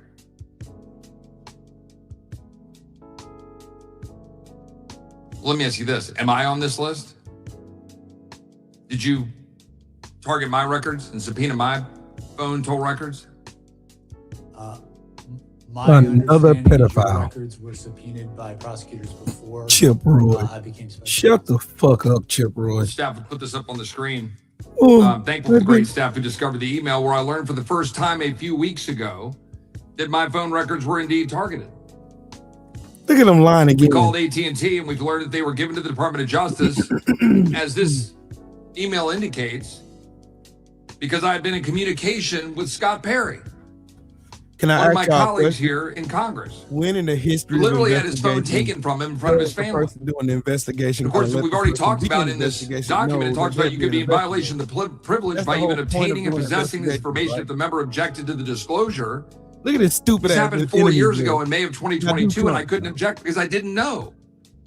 I didn't know until about 3 weeks ago. These motherfuckers are retarded. My bro. question here is, was I there any swear they're limits to stupid. your investigation or the think investigation y'all that are preceded you, stupid. Mr. Smith? Because as egregious as a violation of think separation y'all of are powers dumb. this is, as an egregious and abuse of power it is, it's far more concerning you are clearly targeting American citizens for merely being conservative or supporting the They're president. targeting American citizens from We've got trying to overthrow memos that the we've already government. been talking about in And this hiring hearing from April fucking 2022 that prosecutors. preceded These you that motherfuckers are established and retarded, opened bro. the investigations, one of which I'ma has talk Attorney over General this Merrick bitch ass Garland's dude. signature on it. Shut your And the bald focus head was the ass up. electors. Shut up. Now that was 6 months, Shut 6 up. months before you were appointed. Shut You up. testified earlier. You met and interviewed Merrick Yeah. Garland and Deputy AG Shut Lisa up. Monaco. And you Stop. briefed the AG and Deputy Shut up. multiple times. Did you brief them on the electors and the prosecution of their Kid. supposed crimes? Look like a used condom. I'm sorry. Did you brief them on the electors Shut up, bitch. and their supposed crimes? Shut up, bitch. I don't recall specific conversations, but I'm sure. It wasn't that the purpose of the entire investigation as it was set out? A few Because moments putting later. aside that in 1960, we already talked about my friend Mr. Tiffany, that Hawaii put forward an alternate slate of electors, the investigation pivoted to President Trump. And frankly, anybody who knew him. Do you know who Cleta Mitchell is? Yes, I do. She's an election lawyer that was involved in filing an election contest on behalf of President Trump in Georgia in December of 2020. A 64-page complaint with over 1,100 pages of exhibits, witness affidavits, and expert witness reports documenting thousands of votes cast in violation of Georgia law, but which were nevertheless included in the vote total. 316 says Now, I just whipped your ass. Disposition of the cases that was filed, is that a criminal act? Filing an election contest on behalf of a candidate for office, a client. What? Is that a criminal act? Yes or no? No. Fucking So why did you deem it appropriate to monitor Cleta Mitchell's long-distance phone records in 2023, 2.5 years after the election contest was filed, and after the presidential electors were certified? Why are you gay? What about Jen Ellis? What about Sidney Powell? What about Bill Sepien? What crime did you suspect had been committed by them that would warrant monitoring their phone records Treason. 2.5 years after the 2020 election was certified? Treason. Treason. With respect to Sidney Powell, she is one of the co-conspirators alleged in the indictment. Austin 316 says I just whipped your Well, there were ass. some 400 plus Republican conservative groups and leaders who were targeted by your investigation. Their financial records were obtained, records of the RNC, the Trump campaign, Cleta Mitchell, the Conservative Partnership Institute, the America First Policy Institute, NRCC, NRSC, PACs, conservative groups, people all across the country, citizens, because we hear a lot about members of Congress. No, you and we don't. should, because of separation of powers and the egregious abuse of power. But what we're not The talking nerve about of enough, in these my opinion, are the motherfuckers. American citizens that have been targeted. Lord Because Jesus, frankly, are there any hypocrisy limits is to the real. power of a special prosecutor or special counsel? brother. So much so in your abuse of power Get him that the in the fuck summer of outta here, 2024, dog. the indictment involving classified documents was dismissed after determining your appointment violated the appointments clause of the Constitution. A But you few continue to sign moments your name later. on court filings Can they shut the until fuck up now, the time you Ronnie? resigned from office in January We were 2025. oppressed. We were The federal being judge has recently stated a investigated. prosecutor who continues to sign his name in court filings after a disqualification order should face disciplinary action or disbarment. I don't yield know. back. Let me look and see. Let me look. Gentleman yields back. The gentleman have the opportunity to respond. If the gentleman wants to respond, he can. With respect to the last point, Judge Cannon's order specifically limited her finding to that proceeding. So there would be nothing improper about continuing to litigate the cases in Washington, D.C. And with respect to Florida, there was nothing improper about taking an appeal of that very decision. The gentlelady from Vermont is recognized for 5 minutes. Thank you, Mr. Chair. Mr. Smith, I want to discuss volume 2 of your There we report, go. which That's summarizes the findings of your investigation into President Trump's hoarding of classified documents at Mar-a-Lago and his efforts to obstruct the FBI's investigation. Mr. Smith, is it generally the practice for a special counsel's report to be made public to the American people? I want to say first, I'm limited what I can say about volume 2 because Judge Stop breaking the law, asshole! That with respect to special counsels, there are regulations that direct a special counsel to draft a report. Whether that report becomes public is determined. The Attorney General has the authority to determine. To the best of your knowledge, was Special Counselor Mueller's report made public in full? I know it was made public. I'm not sure if it was made public in full. What about Special Counsel Hur's report?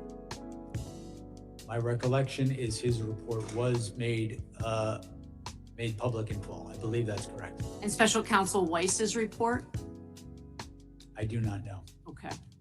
Now, I understand that the district judge, Aileen Cannon, the Trump appointee who oversaw the case in Florida, issued a gag order that prevents you from discussing any parts of the classified documents investigation that is not already public. I understand that, including your findings that you laid out in volume 2 of that report. Am I correct that the reason your report is not available in full to the public is because of this gag order? I wrote a report. The Attorney General, it was submitted to him. I understand generally that there's been litigation about whether this report would be public or not. I have not been a party to that litigation. I just know that there is an order, and I know the Department of Justice, the current Department of Justice, has interpreted that order in a way that I cannot speak about anything that could possibly be in that report and its findings. And when Judge Cannon issued that gag order, she cited pending cases against Trump's co-defendants. Is that correct? I'm sorry? When Judge Cannon issued the gag order, she cited pending cases against Trump's co-defendants. Is that correct? That's my recollection. Are those cases still pending? No, they're not. No, they're not. So there is no reason, from where I sit, for this important information to be not made public. At this point, I want to turn now to President Trump's attacks on you. Trump has a playbook for how he handles people who try to hold him accountable. In August 2023, right after your office indicted him, President Trump shared that playbook on social media for everyone to see. He wrote, "If you go after me, I'm coming for you." Trump has said that you, Mr. Smith, should be investigated and put in prison. He called you a disgrace to humanity, a radical left Marxist, a criminal. In fact, Trump has used the words deranged Jack Smith 185 times on Truth Social. How do you think that these statements have impacted you, your staff, and your investigation? With respect to me, I think the statements are meant to intimidate me. I will not be intimidated. I think these statements are also made as a warning to others what will happen if they stand up. Yep. And I am, as I say, I'm not going to be intimidated. We did our work. Catherine, that is the right personification of how I feel right now. He's a powerful white man. How dare you look into him? You don't deserve to look into his criminality. I'm not going to pretend that didn't happen because he's threatening me. Oh, God. And Mr. Smith, You're do you investigating a believe white man that that got a lot of President money. Trump's Department Oh, of God. Justice will find some way Committed an atrocity to against the indict you? Constitution of the United States. Oh, I God. believe that they Oh, have everything in God. their power to do that because they've been ordered to by the president. That's very concerning, obviously. It's very concerning to all of us. at least on this side of the aisle. This is Trump's playbook at work. Yep. Complain loudly, That's right. gin up hatred and resentment, then express a hope that somebody will do something, but never explicitly order anyone to act. So they and can then have watch plausible as his deniability. followers Just and like Charlie loyalists Kirk, just go like after their Trump, targets. just like This is all what these happened on right-wing January dumbasses. 6th. Trump stood at the Plausible ellipse and gave a deniability. campaign That's the word speech of to the his day right there. supporters. And he said, if you Oh, don't fight I like didn't really hell, tell you're anybody not to going to go have a kill country Jack anymore. Smith. And I Oh, think you know, it's you only clear mentally that implied his intimidation to your will dumbass stop followers at who's nothing. violent, who's I knowingly want to violent, speak on behalf to go after closing. I Jack want to speak Smith on with his behalf gun. of Closing, people. Mr. Chairman, regular order. No, I'm sorry. Mr. Chairman, I'm regular sorry. order. You have gone over numerous times. Time I am belongs to the taking gentlelady my from Vermont. few Look at him moments. trying to get her Thank you, quiet because Mr. she's telling the Chair. truth. Thank you. On behalf of the people of the state of Vermont, thank you for all of your 30 years of service to this country and They to the police literally been officers going sitting overtime here. the whole time. I'm ashamed. We literally just been sitting here. I'm watching. ashamed. They want us to believe that you have not ultimate gotten your due. reality, bro. Time the gentlelady has I expired. yield back. Gentleman from New Jersey. Crazy. is rec- UC. Gentleman, ranking member is recognized for UC. Watch Thank you this. kindly, Watch what they Mr. do. Chairman.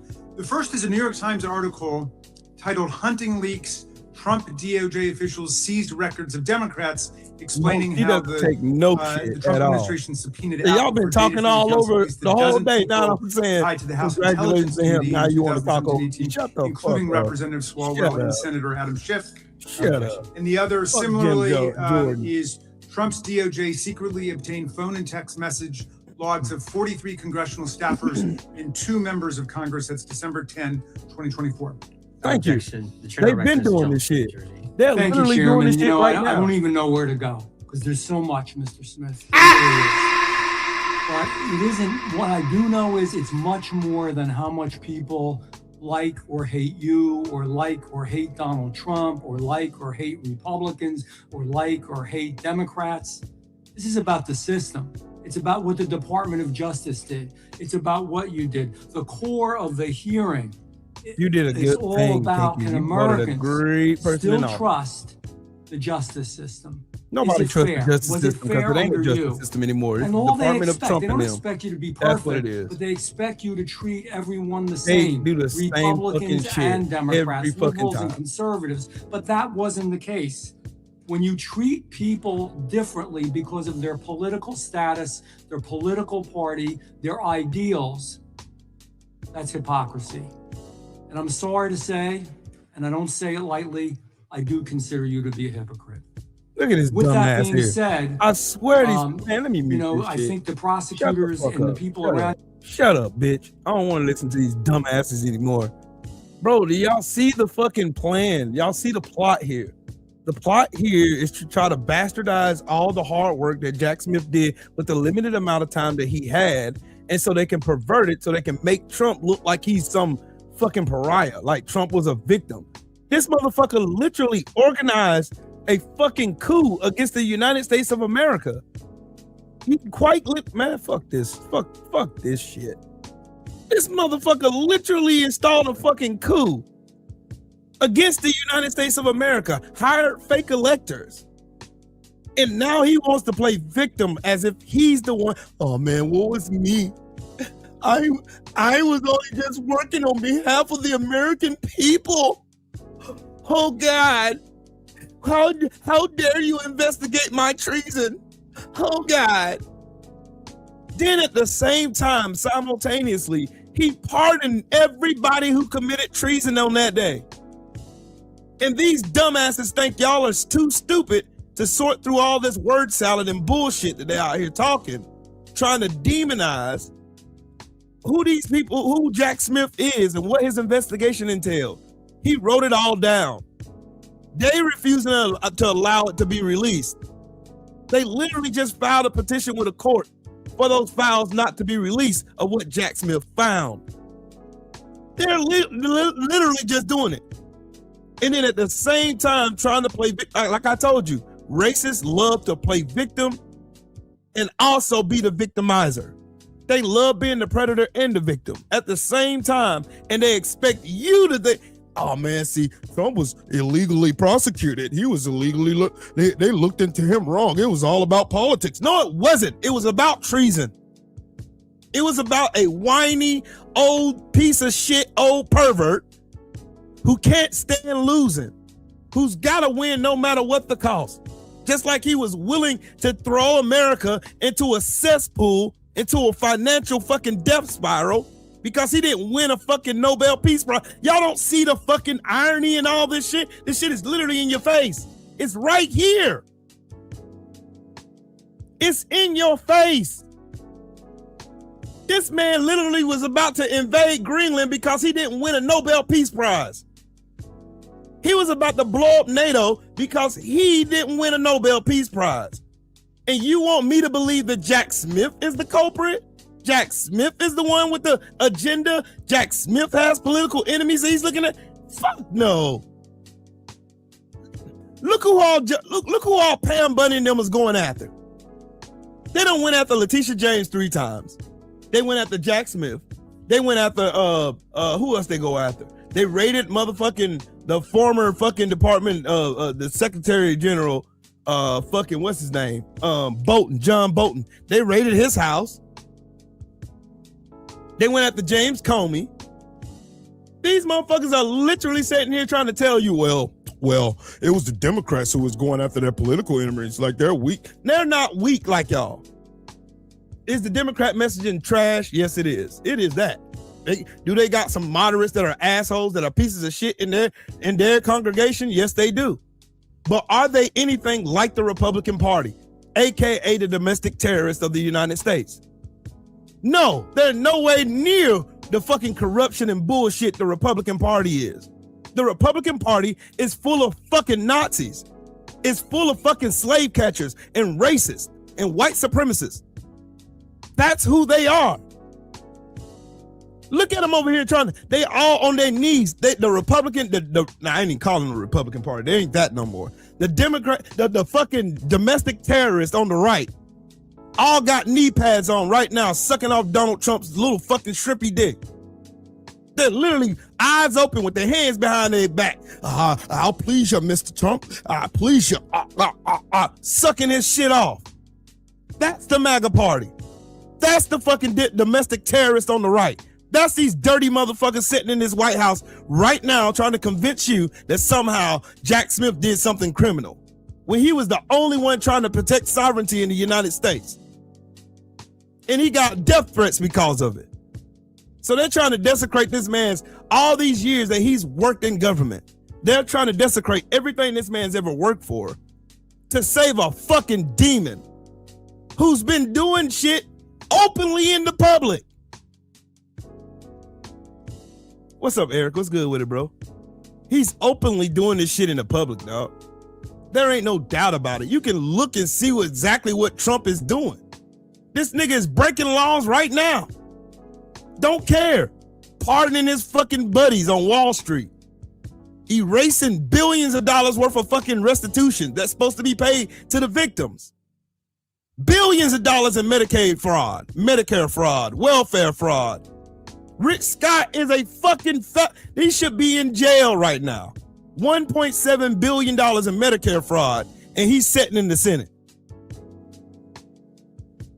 But these motherfuckers will be the first one to tell me, hey, Will, you blacks are being victims. You blacks are being victims. You can't name nobody else in America that can do what Donald Trump has done in the last 10 years. He's broke every fucking law. He's broke every commandment in the Bible, but these people swear this man was picked by God. God has nothing to do with this White House. Let me see what he's saying. Hold on. Brutalized law enforcement officers, spray peppering them, tasering them, beating them up, kicking them, smashing them in door frames, make our country safer? Absolutely not. As a prosecutor, can you describe why these pardons make our communities less safe and undermine our criminal legal system more broadly?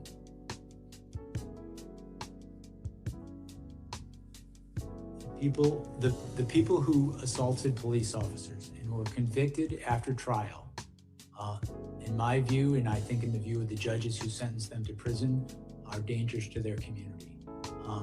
As you've mentioned, some of these people have already committed crimes against their communities again. And I think all of us, if we're reasonable, know that there's going to be more crimes committed by these people in the future. And they're doing it now. I do not understand. They're committing crimes right now. Mass pardon.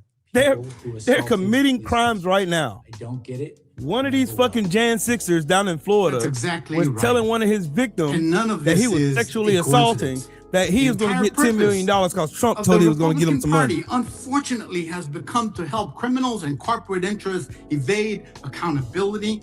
Republicans want impunity, not accountability. They want impunity for the January 6th people, for the classified documents case, for the Epstein files, for billionaires and big corporations, and for terror that DHS is sowing on our streets. The Gestapo tactics by ICE and CBP are the obvious result of President Trump and the Republican Party that protect anyone who helps them turn our country into an authoritarian gangster state. Yep. Whether it's storming the Capitol to overthrow an election or murdering people in broad daylight, Republicans will back you if you back their political mafia and racketeering operation. That's why Democrats must fight for accountability through oversight, through legislation, evidence collection, and through prosecution for the openly criminal acts that we're seeing in our communities every day. Democracy doesn't exist without accountability, but you got to have a spine. I thank you, Mr. Smith, for doing your part. Our community, our fight continues for accountability, not for impunity. Thank you, and I yield back. That's some crazy work right there. Mr. Chairman, I would yield to the gentleman from New York. Mr. Smith, I just want to take a minute and allow you to explain why you requested the toll records of those officials for January 6th. For the January 6th investigation, correct? With regard to the toll records that were subpoenaed regarding the period of the 4th, I think it was to the 7th, we had evidence that the president had directed Rudy Giuliani, one of his co-conspirators, to contact members of Congress to try to further delay the proceedings and exploit the violence that happened in the Capitol. We had evidence that those calls had happened. We wanted to get more evidence of that to corroborate it for trial. That is, again, as I mentioned earlier today, a standard part of an investigation to understand who a conspiracy is trying to reach out to, how they're trying to influence people. And you want a documentary confirmation? Yes, correct. Time of the gentleman is expired. The gentleman from Texas, Mr. Nels, is recognized. Thank you, Mr. Chairman. Mr. Smith, I'll just cut right to the chase here. Your investigation and attempted prosecution of President Trump, it wasn't about justice. It was about politics. Politics. From day one. I swear these people say the same dumbass shit over and over and over. It wasn't about justice, it was about politics. They try to politicize everything, even the obvious. Who made this political? Donald Trump did. How did he make it political? Because he lied about the results of an election. And he had these dumbass with this receding hair, had his stupid ass out here lying for him. Because these people are too much of a bunch of fucking cowards to defend the American people. Oh no. No, no, no, no, no. You can't defend the American people now. Oh no. Oh no. No, but we're gonna suck the dirty, shitty pamper off Donald Trump though. These people are a fucking joke. It's a joke.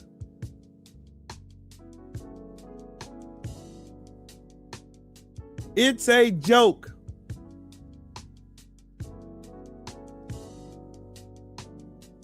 All you have to do is just go look.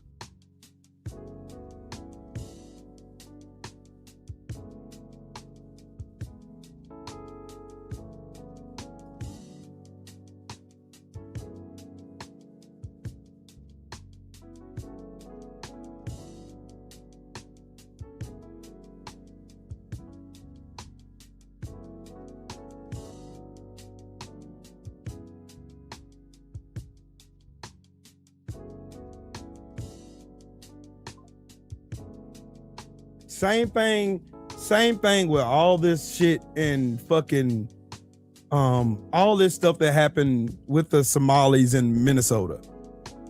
It's the same scheme. Amy Bach was convicted of welfare fraud in Minnesota, but guess who got blamed for it? The Somalians, because they were easy targets. Easy targets. Now she's coming out saying, oh man, the government knew all about it. Of course they knew about it. You know why they knew about it?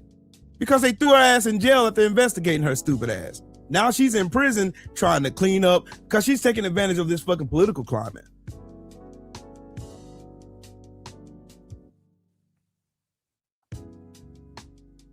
That's crazy work. That's crazy work. Crazy work. Crazy work. The craziest work of all. I don't see nobody out here demonizing this white woman who stole all those millions of dollars in Minnesota. I don't see nobody, none of these ICE officers out there. Anyway, I don't see none of them.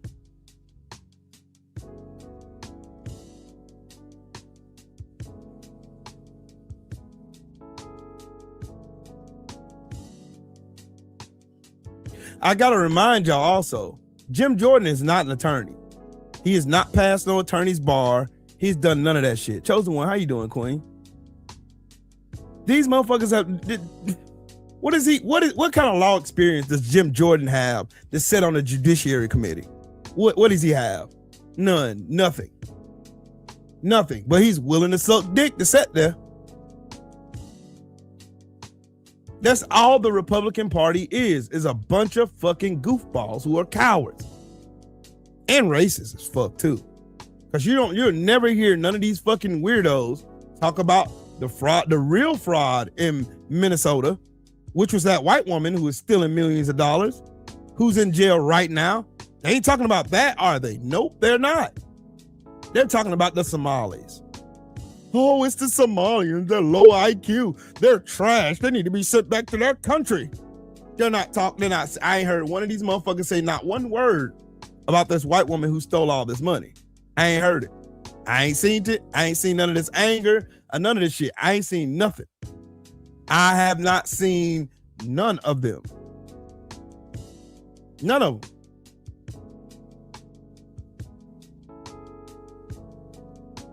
Oh, but this is a perfect opportunity for them to demonize Ilhan Omar, though. Right? This is a perfect opportunity to villainize her, huh? Oh, because she's Somalian American. Oh, okay. Okay. Meanwhile, these dumbasses over here trying to talk around a person who's actually smart. Jack Smith is actually smart. You notice his word choice. Listen to how he talks. Listen to how he sets these bastards up to make them look stupid while not deviating from what he originally said in his opening statement. I'm watching it and I'm impressed with Jack Smith, his decorum and how calm he is, not letting them rattle him. They keep making up lies. Listen to this. Look at Van Drew. Listen to him. The gentleman yields back. The Last thing, your hand gestures, Mr. Fanone. No. You need The time of the gentleman medication. expired. The time of the gentleman expired. The audience will be in order. The committee will be in order. They're over here The trying to gentleman antagonize Georgia Mr. is Fanone, recognized for who is an unanimous officer Thank you, during Mr. Jan Chairman. I 6. have two Y'all unanimous ain't shit. consent They really requests ain't. to enter into the record. So much for back to blue, huh? An article dated December 29, 2025, titled Wall Street Journal Editorial Board Calls Out MAGA's Latest 2020 Stolen Election See that? Yeah, now, Nonsense. Catherine, you understand why I ain't running And from the no second no article, Congress for article Senate dated seat. December 23rd, Because I would have been done cussed 2025, one of these titled stupid Fact redneck Check. bastards the fuck 14 out counties, and got escorted out the chamber. 315,000 unsigned early votes are not proof of electoral fraud. Without objection, the gentleman from Illinois is recognized for unanimous consent. Thank you, Chairman. Under unanimous consent, I ask to enter into the record the Judiciary Democrats' January 2026 report titled, Where Are They Now? The Perpetrators of January 6th and the Defenders of Democracy Who Stopped Them, which profiles the illustrious career trajectories of some of the key actors from January 6th who were pardoned by Donald Trump. And secondly, Objection. A second report, January 2026 report from Judiciary Democrats, 1 year later, assessing the public safety implications of President Trump's mass pardon of 1,600 January 6 rioters and insurrections. Without objection. The gentlelady from California is recognized. Thank you, Mr. Chair, and thank you, Mr. Smith, for joining us. You know, most people are wondering why you are even here today.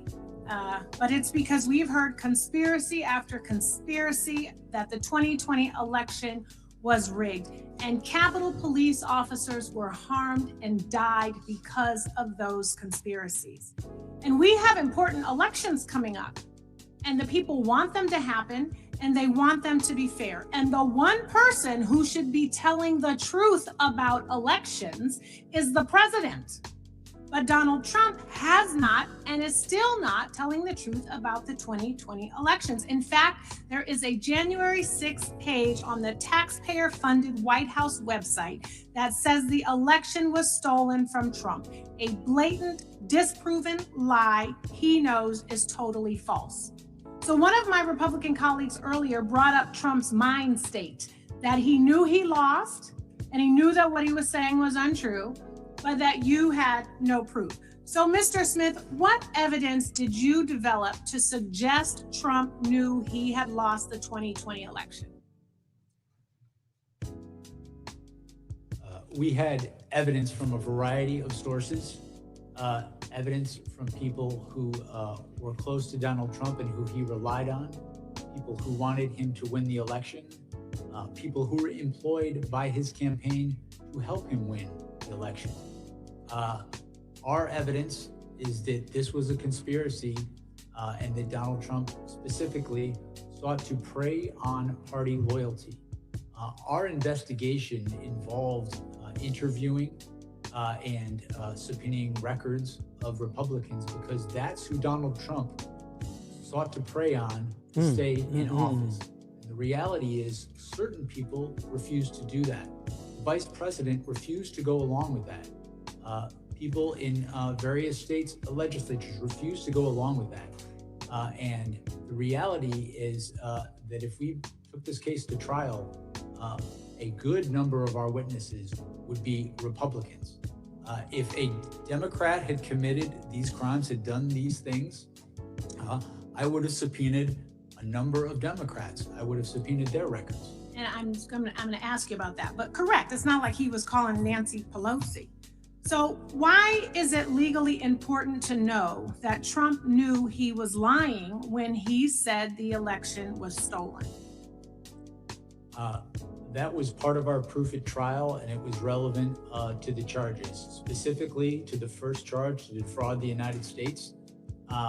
It is permissible for someone to lie, but when they use speech to commit a crime, to facilitate a crime, that is not protected by the First Amendment. The Supreme Court has been very clear on that, and this very issue was litigated in the case. The defense raised this very issue. And one thing I want to be clear about today, the case that I investigated and the case we had, it was built to be tried in a courtroom, not in the media. Our case was built to withstand the crucible of litigation, and our assessment was that we had proof beyond a reasonable doubt that would do that. So what I heard you say is that when you lie and you know you're lying, and then you act on that lie to overturn the democratic process, that is a felony. A January 6er actually said, if I can't trust him, then who can I trust? Exactly. You know, we cannot even trust our own president. And in fact, there's so many other things that you can say that you're not allowed to say because a Trump appointed judge sealed the documents, refusing to release the files yet again, which is why we could probably ask you far more questions if those were unsealed. So I know I don't have that much time. I want to now shift to these allegations from my Republican colleagues about the collection of phone records of Republican senators. I guess some of the ones that were trying to get $500,000 of taxpayer dollars. So many of the phone records of members were requested before you were appointed as special counsel, yes or no? That's true? Is that accurate? Yes, Yeah. some subpoenas occurred before I was special counsel. And what do you say to those who claim you chose to target Republicans because you only collected phone records for Republicans?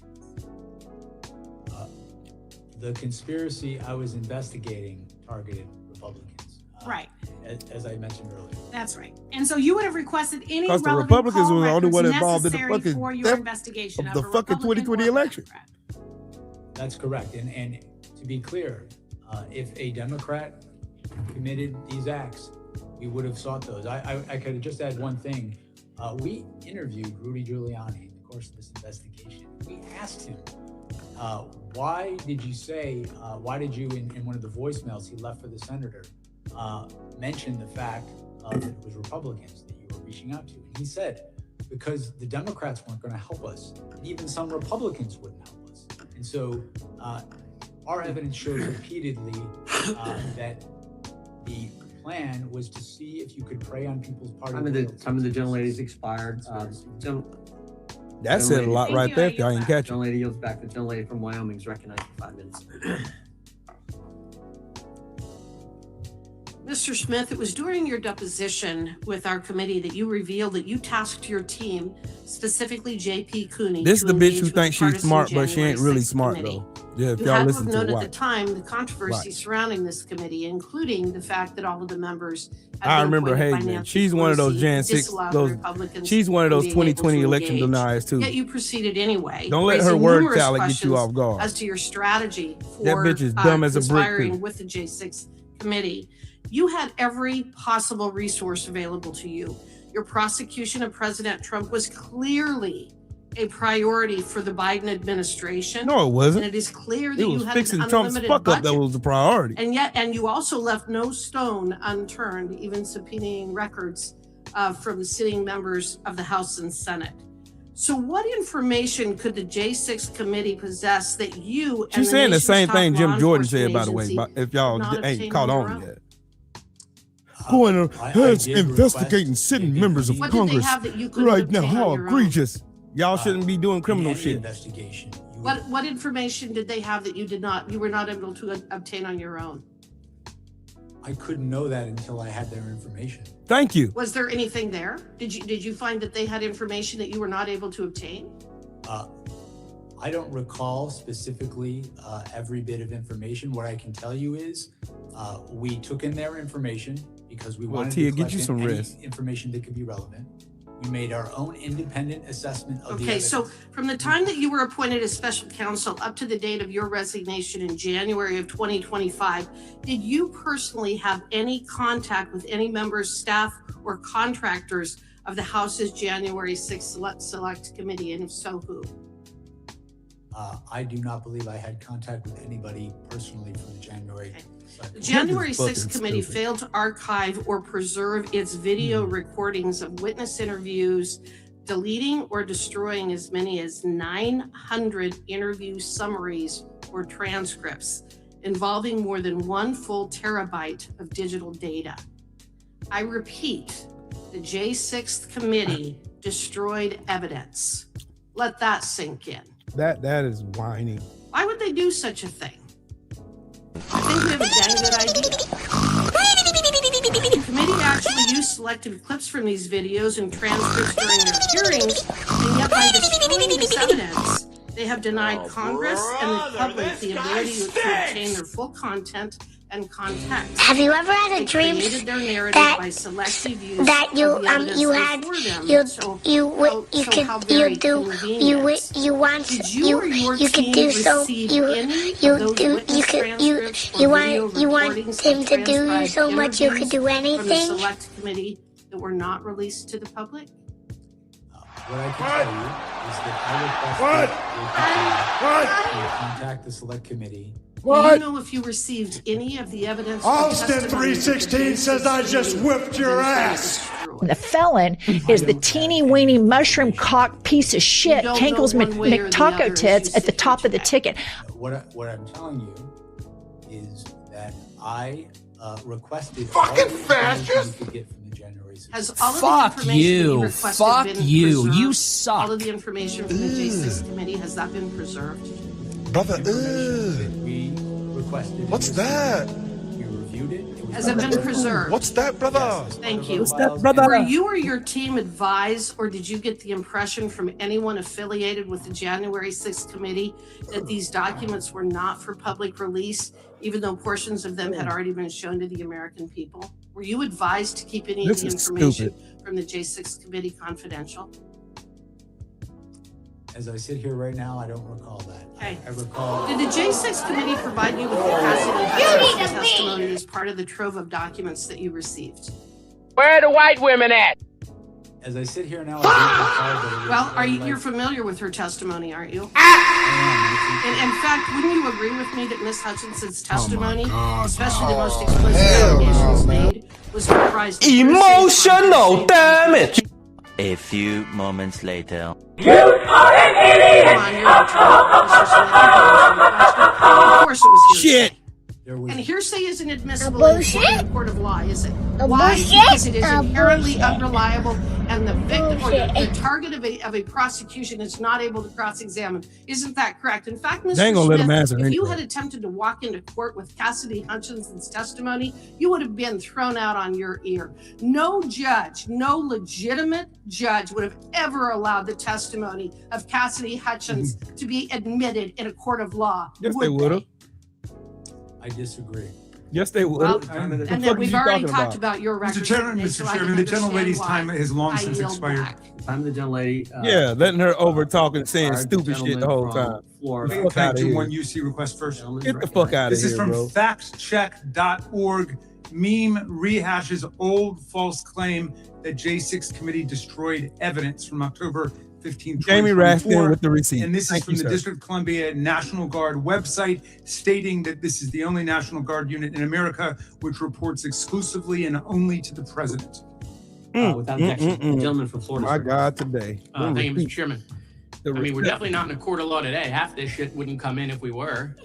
Damn. I mean, good God. You know? I want to talk about something one of my colleagues, Shit. Mr. Nell, said from Texas. He sits on this new January 6th subcommittee, which I also happen to sit on. And he said the same thing in the subcommittee the other week, that it wasn't President Trump that inspired January 6th, right? It wasn't him. He said in the subcommittee that it was actually Ray Epps. Ray Epps. He was the one who told people to break the law and the windows and the doors and to beat police officers and hang Mike Pence and try to break into the floor of the House and wiping feces on the walls. It was all this guy, Ray Epps, right? So who is Ray Epps? Why is he so powerful? So, I mean, I just did a quick, Google search of Ray Epps, and his Wikipedia page says the powerful Ray Epps is a wedding planner to the Oath Keepers. This is the wedding planner? That's the mastermind of January. You went from Donald Trump. It wasn't Donald. Who are we going to blame? Who could it be? How about the wedding planner to the Oath Keepers? I mean, it's just pathetic. But, my colleagues love the past, Mr. Smith. Love the past. That's why you're here before Pam Bondi. Okay? We haven't had the Attorney General here.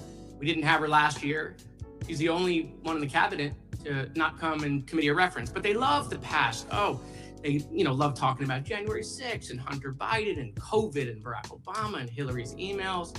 They love the past. These people love the past so much, they're still reenacting the Civil War. Okay? Love the past. But I hate talking about the present.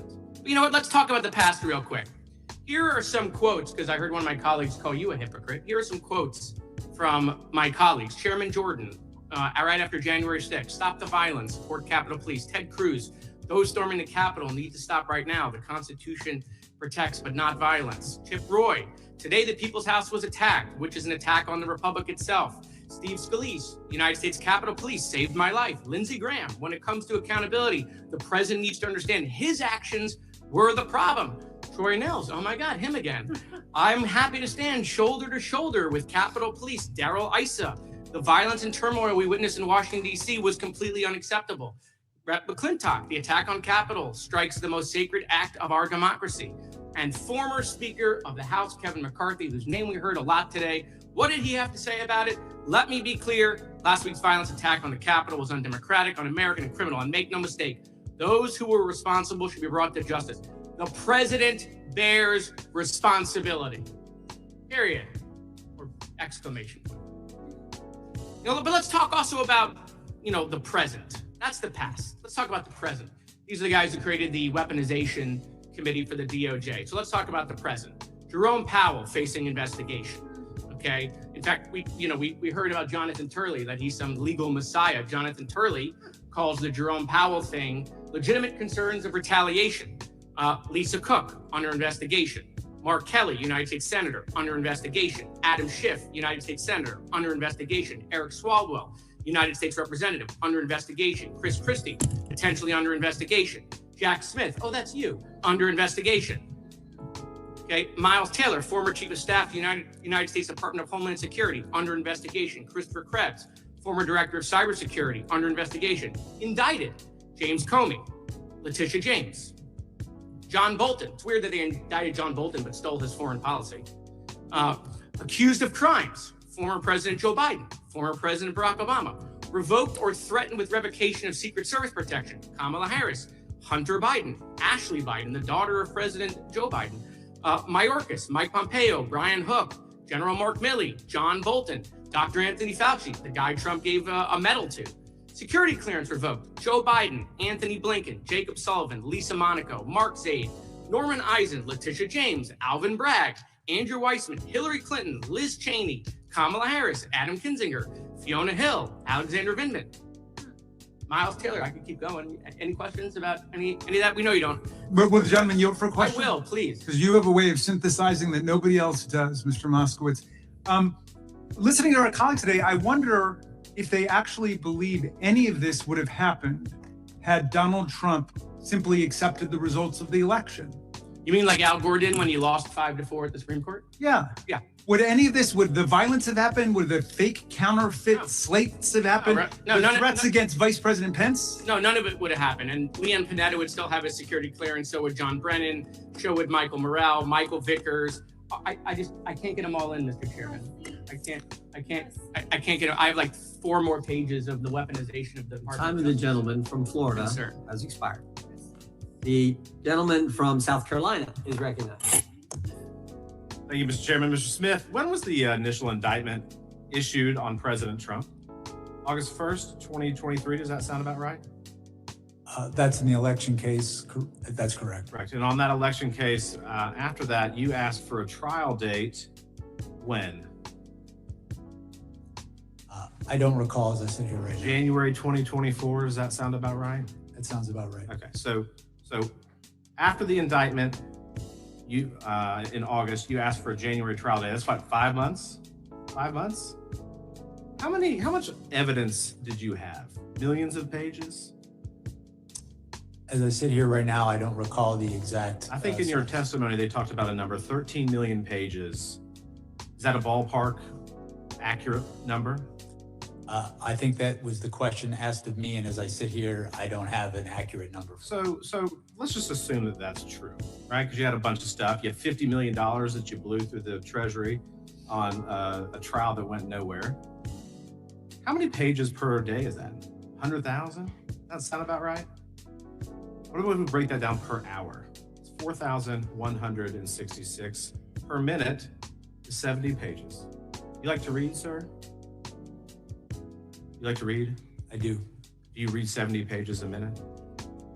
I do not. I mean, that would be remarkable. So how do you prepare for a trial in 5 months if you're asking the defense counsel to read 70 pages a minute? How do you do that and prepare a defense and look at all the witness testimony and video evidence that you supposedly had? How do you do that? You know what's shocking to me, and I think that one of the most egregious aspects of this case, Mr. Smith, is that if you get a traffic ticket in Washington, D.C., you're not going to trial in 5 months. But you want the president, the former president of the United States, to have a trial date with 13 million pages of documents within 5 months. I think that's ridiculous. And I think that speaks exactly to what we talk about when we examine not only your record, but the things in this case that are deeply troubling. That this was not the pursuit of facts and law and letting the judge and the jury decide. That this was an exercise in it was a political hit shot. timed perfectly. A against political the hit States. job of Sir, the in Florida president case, in the whining like a records little case, bitch because he what lost the happened election. ultimately in that case? That's some wild shit right there. That's some wild twisting of facts right there, bud. Yeah, the Mar-a-Lago records case. That's crazy as because I fuck. don't think this is covered. The same person who is whining about not winning a Nobel Peace Prize and was willing to throw America into a cesspool of financial distraught. In Florida. Just the amount of fuck and the arrogance of these dumbasses. Records Is case wow, it needs to be Were studied. you ruled to be? What was the ruling? These motherfuckers are that was damn. Judge Cannon's ruling. These motherfuckers got a She ruled, special skill with trying to twist facts and reality, bro. unlawful, and we sought to appeal Donald that, Trump and that appeal literally was is pending about at to the throw the time. world into World War III because he didn't win a Nobel Peace Prize from for the lying very about shit that he didn't win. Were you ever confirmed by This is wild. And these dumbasses in here, I man, have see, never been this was a confirmed by political the hit United job. States Senate. I will say that Name me another history, president that tried to supporting my overturn an appointment election is with fake over 100 electors, years old. tried Other to special bully attorneys counsels general Statute appointment. I mean, you have into submission So I think that's kind because of he lost. I think the point is from the very beginning on the documents case. And Y'all others, better not ever you vote. weren't If you even vote lawfully Republican, delete appointed, yourself from my and that's why Judge content. Get Cannon away from ruled the me. way that she did. Go somewhere from the else. Go to beginning, some other we talked bootleg about you- channel, that you some followed the bootlegging channel Department where of they Justice over there policy, bending followed over the at the facts, damn followed the ankles for law, Donald Trump. followed Go the over there. Constitution. Don't come here. That's what you have said. Don't come all here. throughout the state, parroted by the Democrats. Anybody who support these motherfuckers, man, get From the the fuck very away beginning, from you me. weren't even lawfully, and you can't Lying even ass recall who pedo swore you protectors. in. So Look we at these don't- motherfuckers. as we sit here today, based Look on at your 'em. testimony in the transcribed interview, can you tell us who swore you in as special prosecutor? As I said, I know I took the oath of office. I don't recall who swore me in. What I can share with you. I don't know, sir. Call me naive, but like that's a milestone career move for you that you get to do this. You don't remember the circumstances. I just find that a little bit odd. But here's the thing, and I'm going to wrap up quick. You're unconstitutionally appointed. You breached the 60-day rule, releasing this very He's lying about that partisan, shit too. Attack against the president right before the election. His fat ass can't even Tampered find with his evidence neck. in the Mar-a-Lago case that you He admitted can't to even find his before neck, violence. dog. You subpoenaed members of Congress and their phone records in violation of the Constitution, of current statutes. You didn't even let the court know that these were members of Congress. How are we to assume otherwise that this wasn't political? Because it absolutely was, sir. And I yield back. Gentleman yields back. The It's gentleman the from New York is weakest recognized fucking for 5 shit minutes. I would I've caution ever my heard in friend my from life. South Carolina and others against jumping into bed with Judge Cannon, who's been rebuked repeatedly by the 11th Circuit because she is completely lawless. Exactly. But let's go back to the actual evidence rather than all the procedural stuff about when you were sworn in or not. I don't blame you for not remembering that. You've been probably sworn in a dozen times. It doesn't jump out at you. I want to go back to the evidence, though, that Donald Trump knew that he was lying about the election. And I'd ask you to say, if you could, specifically, who gave evidence to you that supported your conclusion that he knew that he was lying? That came from a number of sources. It came from staff in the White House who talked to him and told him that his fraud claims were not true. It came from staff on his campaign who told him that. It came from members of the Department of Justice. It came from state officials who, when he tried to press them to do things in contravention of their oath, they refused to. They asked him for evidence and his co-conspirators, and they never provided it. Over and over again, the people who had who were best situated to know how the elections were conducted in the states, he either avoided contacting them or disregarded clear debunkings that were provided to him, such as by the Georgia Secretary of State. Right. And I mean, that's a lot of evidence, but we know that his attorney general at the time also concluded, quote, he knew well that he lost the election, Bill Barr. Everybody Yet know he he incited did. a riot on January 6th, and 4 of the brave officers who defended the Capitol and defended My colleagues on the other side of the aisle are here today. Not a single Republican member of this committee has recognized them or thanked them for their service, and I would like to do so today. Thank you, gentlemen. Now, my colleague from California referred to a couple statements from your former colleagues in Penn and the Eastern District about your impeccable reputation as an apolitical career politician. As an alum of the Southern District of New York myself, I can tell you that many of my former colleagues also feel the same, and that's saying something coming from the SDNY to the EDNY, as you know. Mr. Smith, did you ever speak to President Biden about this case? Never. Did you ever receive orders or direction from President Biden or anyone else in the White House about this case? No. Did you ever receive any direction from the Attorney General Merrick Garland regarding how I'm waiting you on should, Jasmine Crockett. That's whether what or I'm not waiting you on. should charge this case? No, I was given the independence to make that decision on my own. An independent special counsel, exactly. I just want to point out to my colleagues who seem to think this is a politicized investigation that on February 10th, over a month, 2021, over a month after January 6th, Marco Rubio said the January 6th attack on the Capitol was far more dangerous than most realize, and we have a criminal justice system in place to address it. Who oversaw the Department of Justice on February 10th, 2021? Who was president?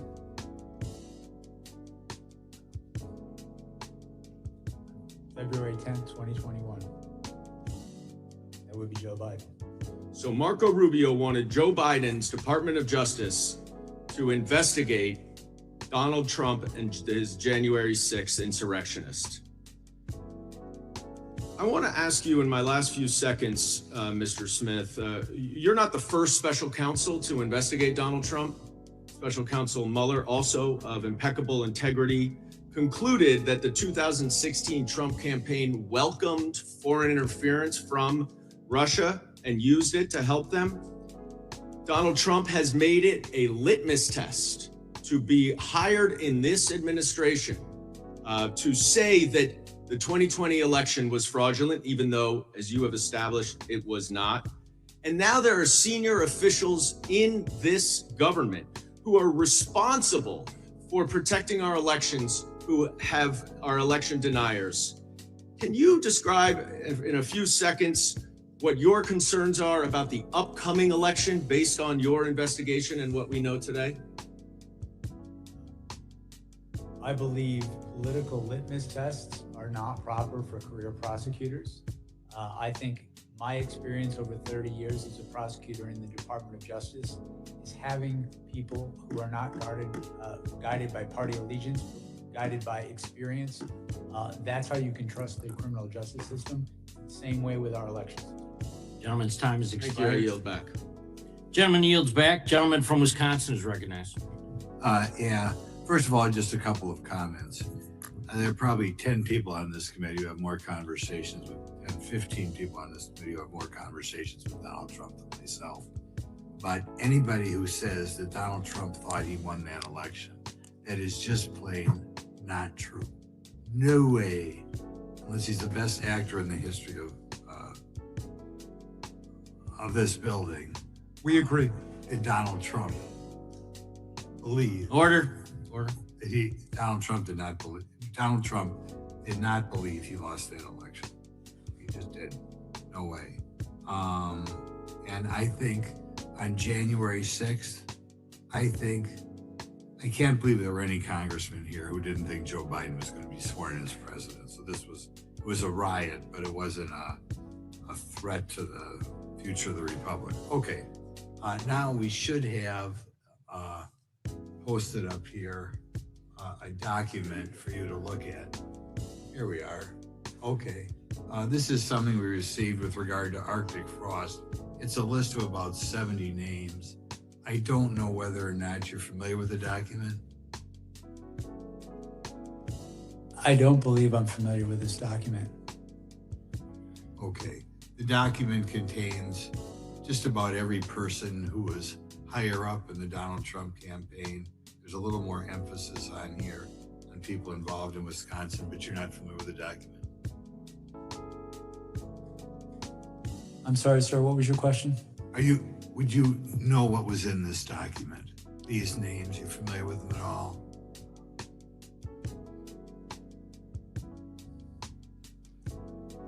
They're under the impression that most of these people, maybe almost all of them, were subpoenaed by you at some time or other.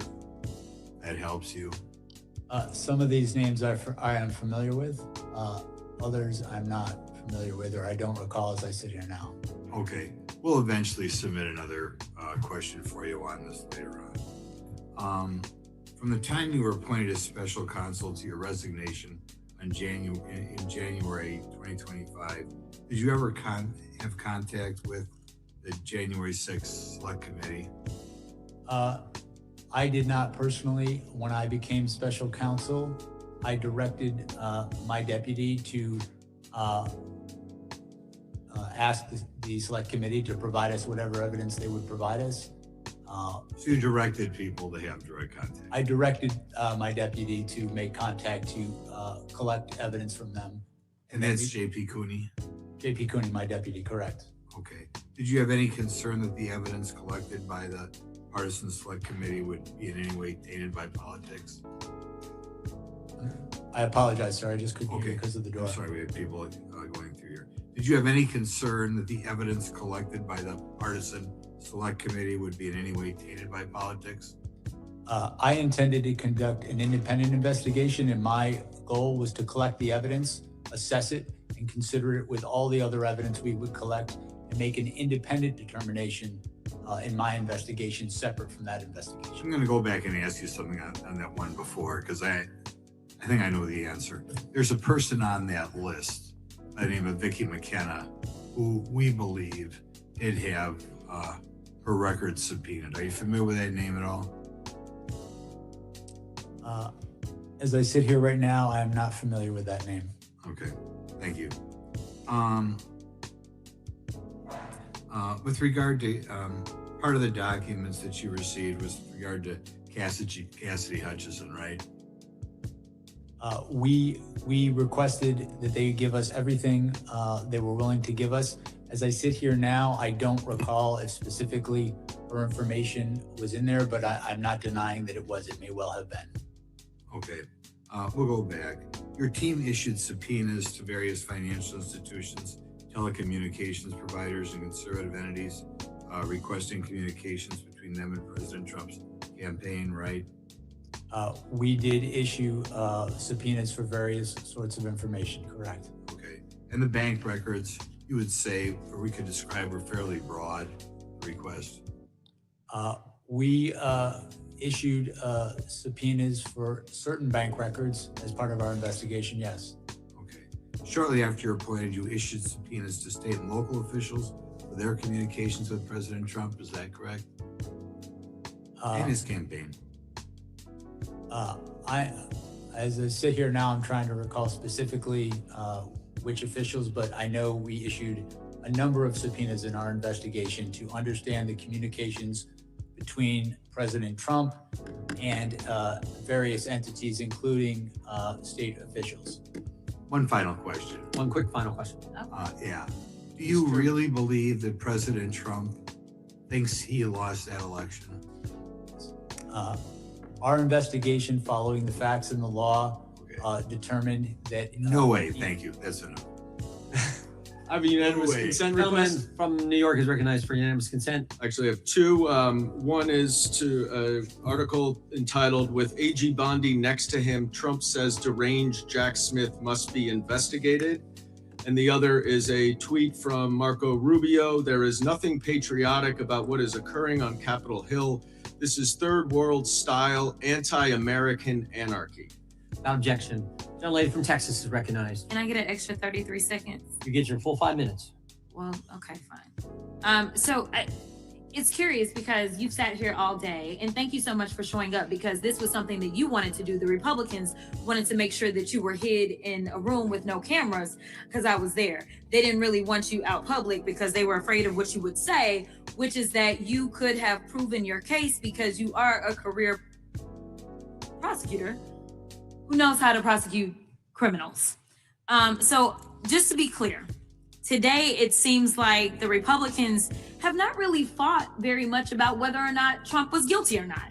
In fact, their fight seems to be over whether or not you were authorized to prove their guilt. Do you recall a number of Republican members asking about whether or not your appointment was okay, even though we know that you've testified about the more than 100-year precedent that allowed for your appointment? I was asked questions about that today, and our position, as we filed in our appeal, is that there was strong support for my appointment, including Supreme Court precedent directly on it. Thank you so much. Additionally, everybody's been all gingerly here today, but I don't know why we're acting surprised that a man who had close to 90 allegations out of 4 different jurisdictions and ultimately ended up with 34 convictions after a jury was able to hear all the evidence would possibly be committing a criminal act on January 6th. In fact, considering the fact that we are now under the impression that he is violating people's due process rights, he is ignoring court orders, he's starting wars without congressional authority in contradiction to the Constitution. He's enriching himself to the tune of over $1.4 billion. He's shaking down electeds to draw maps that will help him stay in power because the Republicans don't understand that they swore an oath to the Constitution and that we are supposed to do checks and balances. He's also shaking down TV stations to get money. So why are we trying to pretend as if it is out of the realm for this particular man to commit the crime that he committed on January 6th? And frankly, the only reason he ran for president was to make sure that he would not be prosecuted, because I fully believe that you would have put him under the jail based on our long form conversation that we had. But according to your special counsel report on page 137, it states the department's view that the Constitution prohibits the continued indictment and prosecution of a president is categorical and does not turn on the gravity of the crimes charged, the strength of the government's proof, or the merits of the prosecution. And that, quote, but for Mr. Trump's election and imminent return to the presidency, the office assessed that the admissible evidence was sufficient to obtain and sustain a conviction at trial. In other words, Donald Trump ran for president, like I said, so he wouldn't have to spend the rest of his life in prison. The chairman and other members of this committee have spent all day attacking you and trying to rewrite the history of January 6th. But Mr. Jim Jordan, the chairman, failed to mention how he was running around the Capitol terrified by the possibility that all those insurrectionists would harm him. In fact, on page 97 of the deposition transcript, you mentioned how Mark Meadows, the president's chief of staff, quote unquote, never saw Jim Jordan so scared. The chairman also failed to mention that he was in direct contact with the White House in the days leading up to and on January 6th, which is why his toll records were subpoenaed by your office. Let me be clear, because they're trying to act like this is Democrats on Republicans, and I guess you are a covert Democrat that knew that he was going to try to steal an election before he tried to steal that election, and so therefore you were somehow put into place. I mean, the conspiracy theories make your head spin, but nevertheless, were you going to subpoena the toll records of every single Republican simply because they were a Republican? No, we subpoenaed the toll records in the course of this investigation because they were relevant to our investigation. Relevant. Oh, okay. All right. So that means something about facts. So let's talk about facts. Donald Trump lost to Joe Biden, yes or no? That's correct. Okay. In fact, 60 federal and state courts have found that there was no evidence of election fraud. Trump's own attorney general and vice president knew that he lost the election, but he still tried to steal the election by pressuring state officials, designing fake elector plans, nearly having Mike Pence hanged, and ultimately demanding that his supporters, quote, fight like hell, correct? Correct. We all saw it happen once they reached, we all saw what happened once they reached the U.S. Capitol. As your report outlines, President Trump knew that he would incite violence at the Capitol that day. In fact, some of Trump's senior advisors were pushing for violence. For example, page 81 of the report details how co-conspirators number 2, John Eastman, tried to convince Mike Pence to break the law, stating that, quote, violence was necessary. So it isn't just Trump who is responsible for the death of multiple law enforcement officers and the injuries of thousands of people. A lot of Republican members of Congress are also responsible. 147 Republicans voted to overturn the 2020 election results, including multiple members currently serving on this committee. And I will yield. Gentleman yields. Gentleman from North Carolina is recognized. Thank you, Mr. Chairman. Mr. Smith, we've heard a lot of information that's gone across this day as we spin it here. We've heard disregard for the First Amendment at times. We've heard talk about solely seeking charges against Donald Trump, obviously targeting. We've talked about the amount of time and reasonable time frame. But I want to ask you for a moment, I can, about some troubling reports that a prosecutor from your office, Jay Bratt, implied to Stanley Woodward that the administration would look more favorably on a judgeship application if he managed to get his client, Walt Nauta, to cooperate against President Trump and to flip on him. And we know this because Stanley Woodward himself came forth with this information. And I guess my question for you, is this appropriate behavior for a special counsel's office to leverage attorneys' future career prospects? Sir, I believe I can answer this question, even though it's regarding the Florida case, because we did filings on it, and I'm not referring to anything in the final report. And my answer to you, sir, is that when I was first notified about this issue, which was 9 months after it allegedly occurred, this is alleged to have occurred before I was even special counsel. What I did is I directed my deputies to look into it. We made sure the person involved self-referred it to OPR, and then we did a filing to the court. There was a motion by President Trump's attorneys.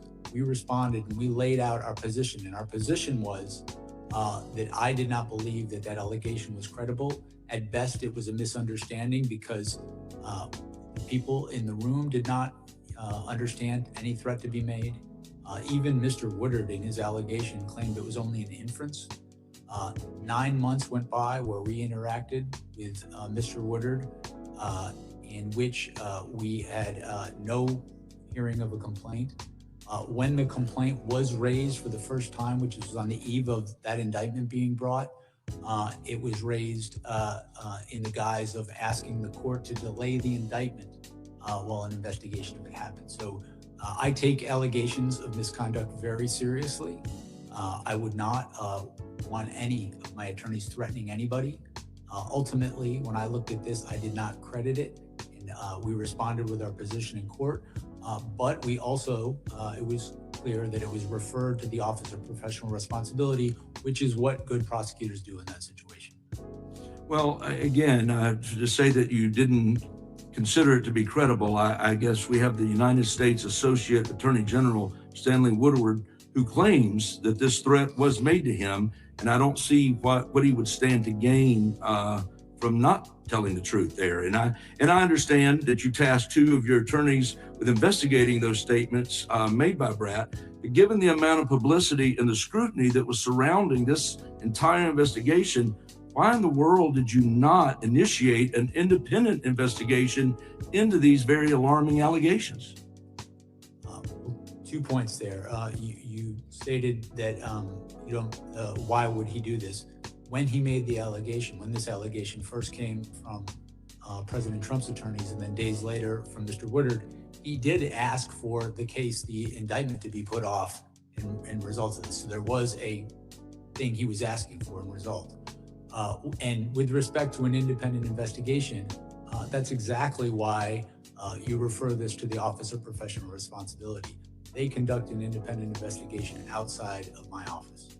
Well, let me just say, for 4 years, we watched the Biden administration politicize and weaponize the Department of Justice. From going after pro-life activists to spying on faithful Catholics, the Biden administration showed disregard for impartiality.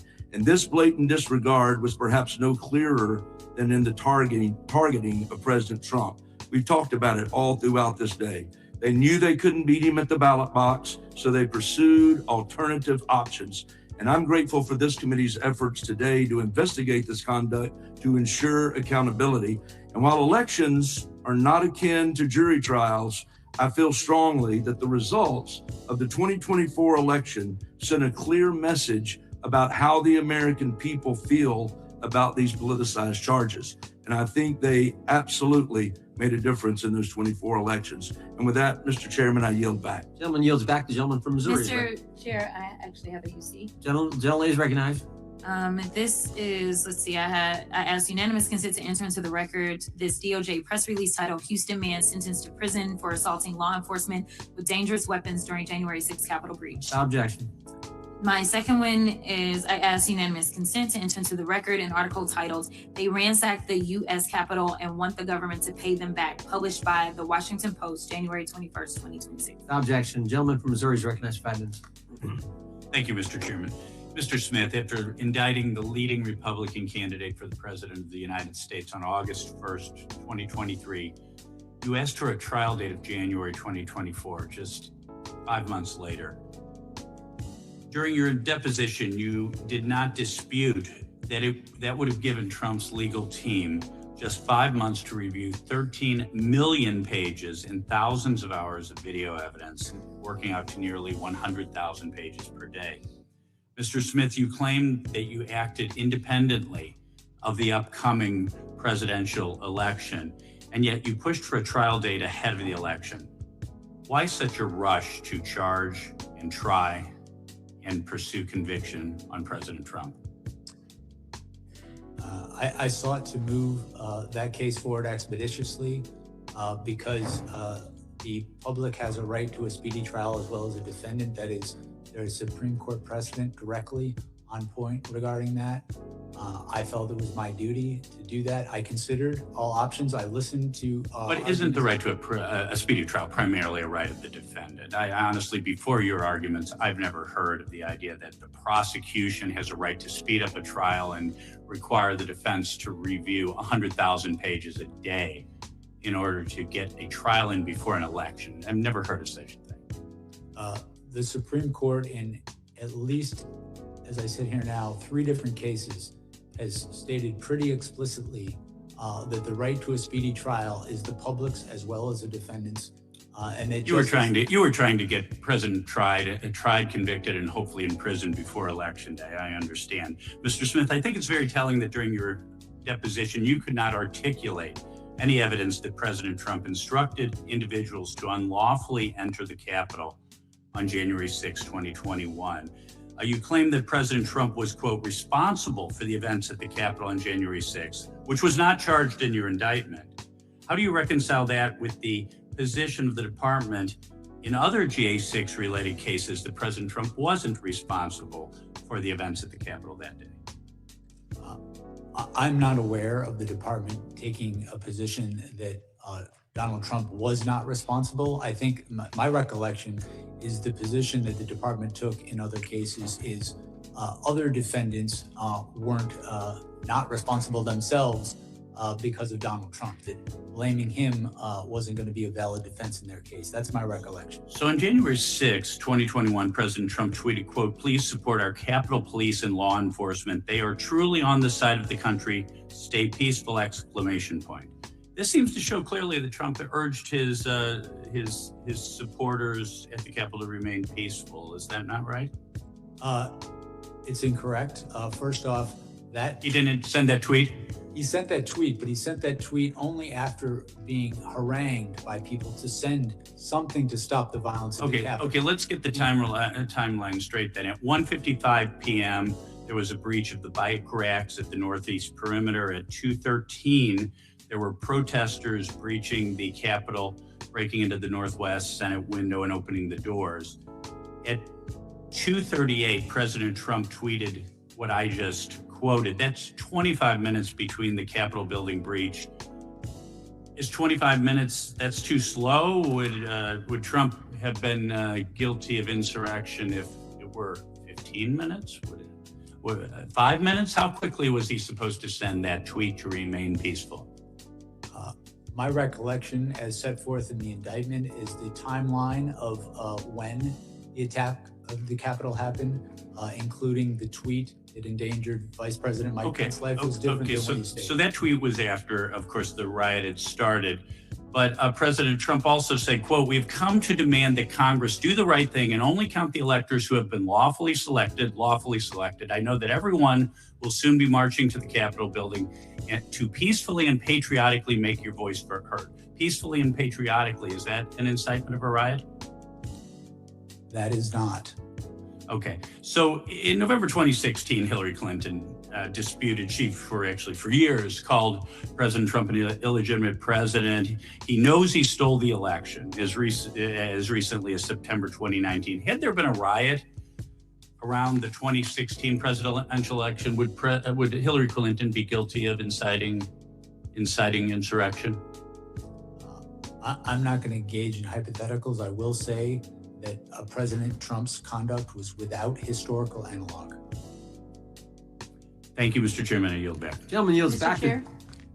LA from Vermont. Mr. Chair, I ask a unanimous consent to enter into the record the first superseding indictment for Capitol rioter and Oath Keeper Kelly Meggs, who brought weapons and armor with him to DC and wrote to a friend, "Trump said it's going to be wild. It's going to be wild. He wants us to make it wild." That's what he said. He's calling us to the Capitol and wants to make it wild. Sir, yes, sir, gentlemen, we're heading to DC to pack our shit. And Mr. Chair, I have unanimous consent request. I ask unanimous consent to enter into the record this superseding indictment filed the Department of Justice on August 27th, 2024, that outlines how Donald Trump, among other felonies, conspired to defraud the United States in his effort to fraudulently and violently overturn the results of the 2020 election that he lost. Without objection, the gentleman from Washington is recognized. Thank you, Mr. Chair. Well, 5 hours later, here we are. One of the benefits of being a freshman member of this committee with the least amount of seniority is you get the benefit of getting everybody else listen to them talk first. I'm going to start by saying that starting out, I was not real familiar with this issue. In fact, when chair of the committee told me we had Jack Smith coming in, my first response privately was, "Who's Jack Smith?" And I say that because my wife and I have 5 young children. We don't have cable television, and by the time we get them to bed, we're either watching Netflix or better yet, reading books. So when I came to this, I wanted to take a real honest look at what had happened. And I should also say that, a little about what I think happened on January 6th. I think, like most Americans, think Donald Trump was cruising to re-election in 2019 with the booming economy, and then COVID happened, George Floyd happened, a lot of things got changed. But I do think in those circumstances that Joe Biden won that election. I also think, like most Americans, that January 6th was a terrible attack. I think it was a terrible riot. I don't believe it was an insurrection determined to overthrow the government, but I think it was an important day for America. I also think, like most Americans, it was extremely unfortunate for this country that the January 6th committee was a partisan event, and there was not an ability to put folks from both sides of their choosing on that committee, so there could have been a full and honest debate for the American people. I think it was politically motivated, what Nancy Pelosi did with that committee. And so when I came to this issue with a fresh look, with those kind of my priors and what I got into, what I wanted to find was that in the goodness of the rule of law, that you as an investigator carried this out to the highest ideals, and it was not a politically motivated investigation. And I think a lot about that in the 250th anniversary of America. I think about what the framers would have thought of this, the state of the rule of law, what makes America special with checks and balances, what keeps us from being a banana republic. But what I was disappointed to find when I looked into this issue and how you conducted the investigation was that it was a politically motivated investigation determined to influence the election in 2024. And I say that, and the thing I cannot get around as I look into this is the timing that you fought for in when the court cases would be held. Now, to my understanding, the Department of Justice says you're not supposed to have politically motivated timing of a court case. But when I look at the timing that you pushed for and the jurisdictions between New York and Florida, and with all the other things that President Trump was engaged in, that looks very politically motivated to me. And I think the American people, as they take a look at this issue, to try to influence the election. So that's where I come down after today's hearing, my own independent investigation, and your commentary. I sincerely hope that conclusion is incorrect, but that's the conclusion I come to. And I think when most people, if they look through this not through a partisan lens, I think they'll come to, they will not be able to get around the fact of how you timed these elections. I think that's really to the detriment of the American Republic and for where we sit today as a country. And so my one question for you, Jack Smith, is are you familiar with the Vietnamese city of Bến Tre? I am not. Well, Bến Tre was the site of an intense firefight in early 1968. And after that intense firefight that destroyed the town, a reporter from the Associated Press interviewed a U.S. major, and he said it became necessary to destroy the village in order to save it. Now, historians do not know what was the name of that U.S. major, but I think when they look back at your engagement with our democracy in this republic, they will remember your name. And when it comes to the rule of law that is the foundation of this country, they will remember someone who helped destroy the rule of law. And with that, Mr. President, Mr. Chairman, I yield back. Gentleman yields back. Ranking members recognized for. Oh, I was wondering whether you would yield for a question. I will defer on. I'll just yield to the chairman. Gentleman yields back. I think the gentleman. Yeah, then I just got one UC request, Mr. Chairman. You, then I think the gentleman from Wisconsin has a request. Okay, this is from Politico, October 20th, 2023. Kenneth Chesbrough, an architect of Trump's fake elector scheme, pleads guilty to the offense in Georgia. Without objection. Gentleman from Wisconsin. I just have to clarify something I said. Yep. I've talked to Donald Trump over a period of time. Donald Trump is 100% certain he won that election. There is 0% chance that he believes he lost. And I say that based on private conversations, which just boom. So okay. I want to clarify that. Noted for the record. We appreciate that. This concludes today's hearing. We thank you. Mr. Chairman, for me, I just have one final question for you. It begins really just as a point of order. Okay. As you know, a point of order, or is a point of order a question? It's a point of order leading to a question. Wow, that's innovative. Okay, so it's. I don't think that's an order, but because I'm such a nice guy, well, I appreciate I'm going to let you state it's whatever you're straightforward stating. and it's good faith. Okay, Look, in good faith. Because of nothing you've done and nothing that I've done, Jack Smith has not been able to answer the vast majority of questions about what's in volume 2 of his special counsel report relating to the stolen documents. Now, it's been said that the judicial order that Eileen Cannon imposed will be lifted in February. And so I guess my point of order is, do we intend to bring him back so he can answer questions about volume 2 and about the stolen documents case? We'll take it under advisement. Okay. Well, then just see what the court decides to do, frankly. I got you. Well, then in that event, I've got the signatures of every member on our side who are writing to notify you of our intent to call him to testify in continuation of this hearing to answer all of the unanswered questions about the second half of his that work. Will certainly factor in tremendously when we make our decision. Okay, because we have a right on the minority day to have a witness. And we will exercise that right. You're going to call him back again? Yes. Wow. Okay. So, and we'll see. Yeah, okay. I'm citing Rule 11, Clause 2J. We look forward to seeing the letter, and we'll find out. We'll take it all under advisement, as we said. That concludes today's hearing. We thank the witness for appearing for the committee today. Without objection, all members will have 5 legislative days to submit additional written questions for the witness or additional materials for the record. Without objection, the hearing is adjourned.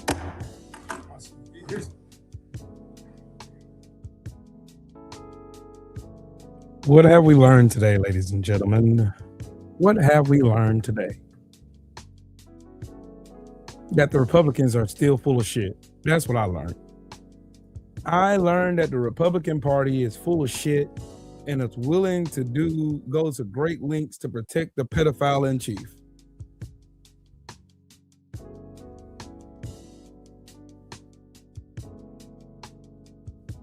That is what I got from all this, from watching this entire thing go down. I got the same thing. The Republican Party is so divulged in bullshit conspiracy theories not even solving none of the problems they've caused. They don't. They do not care. They don't care. They don't care. They don't care. They really don't care. They don't care. They do not care.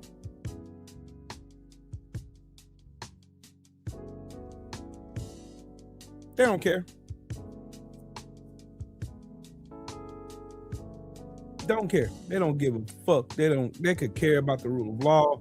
They could care about the fact that Donald Trump incited a riot. They don't care that Donald Trump had co-conspirators with him working to try to overturn the results of an election. They don't care. All they care about is appeasing one man, Donald Trump. That's all I got from this. Jim Jordan, all these stupid ass Republicans, all saying the same old stupid shit over and over and over again.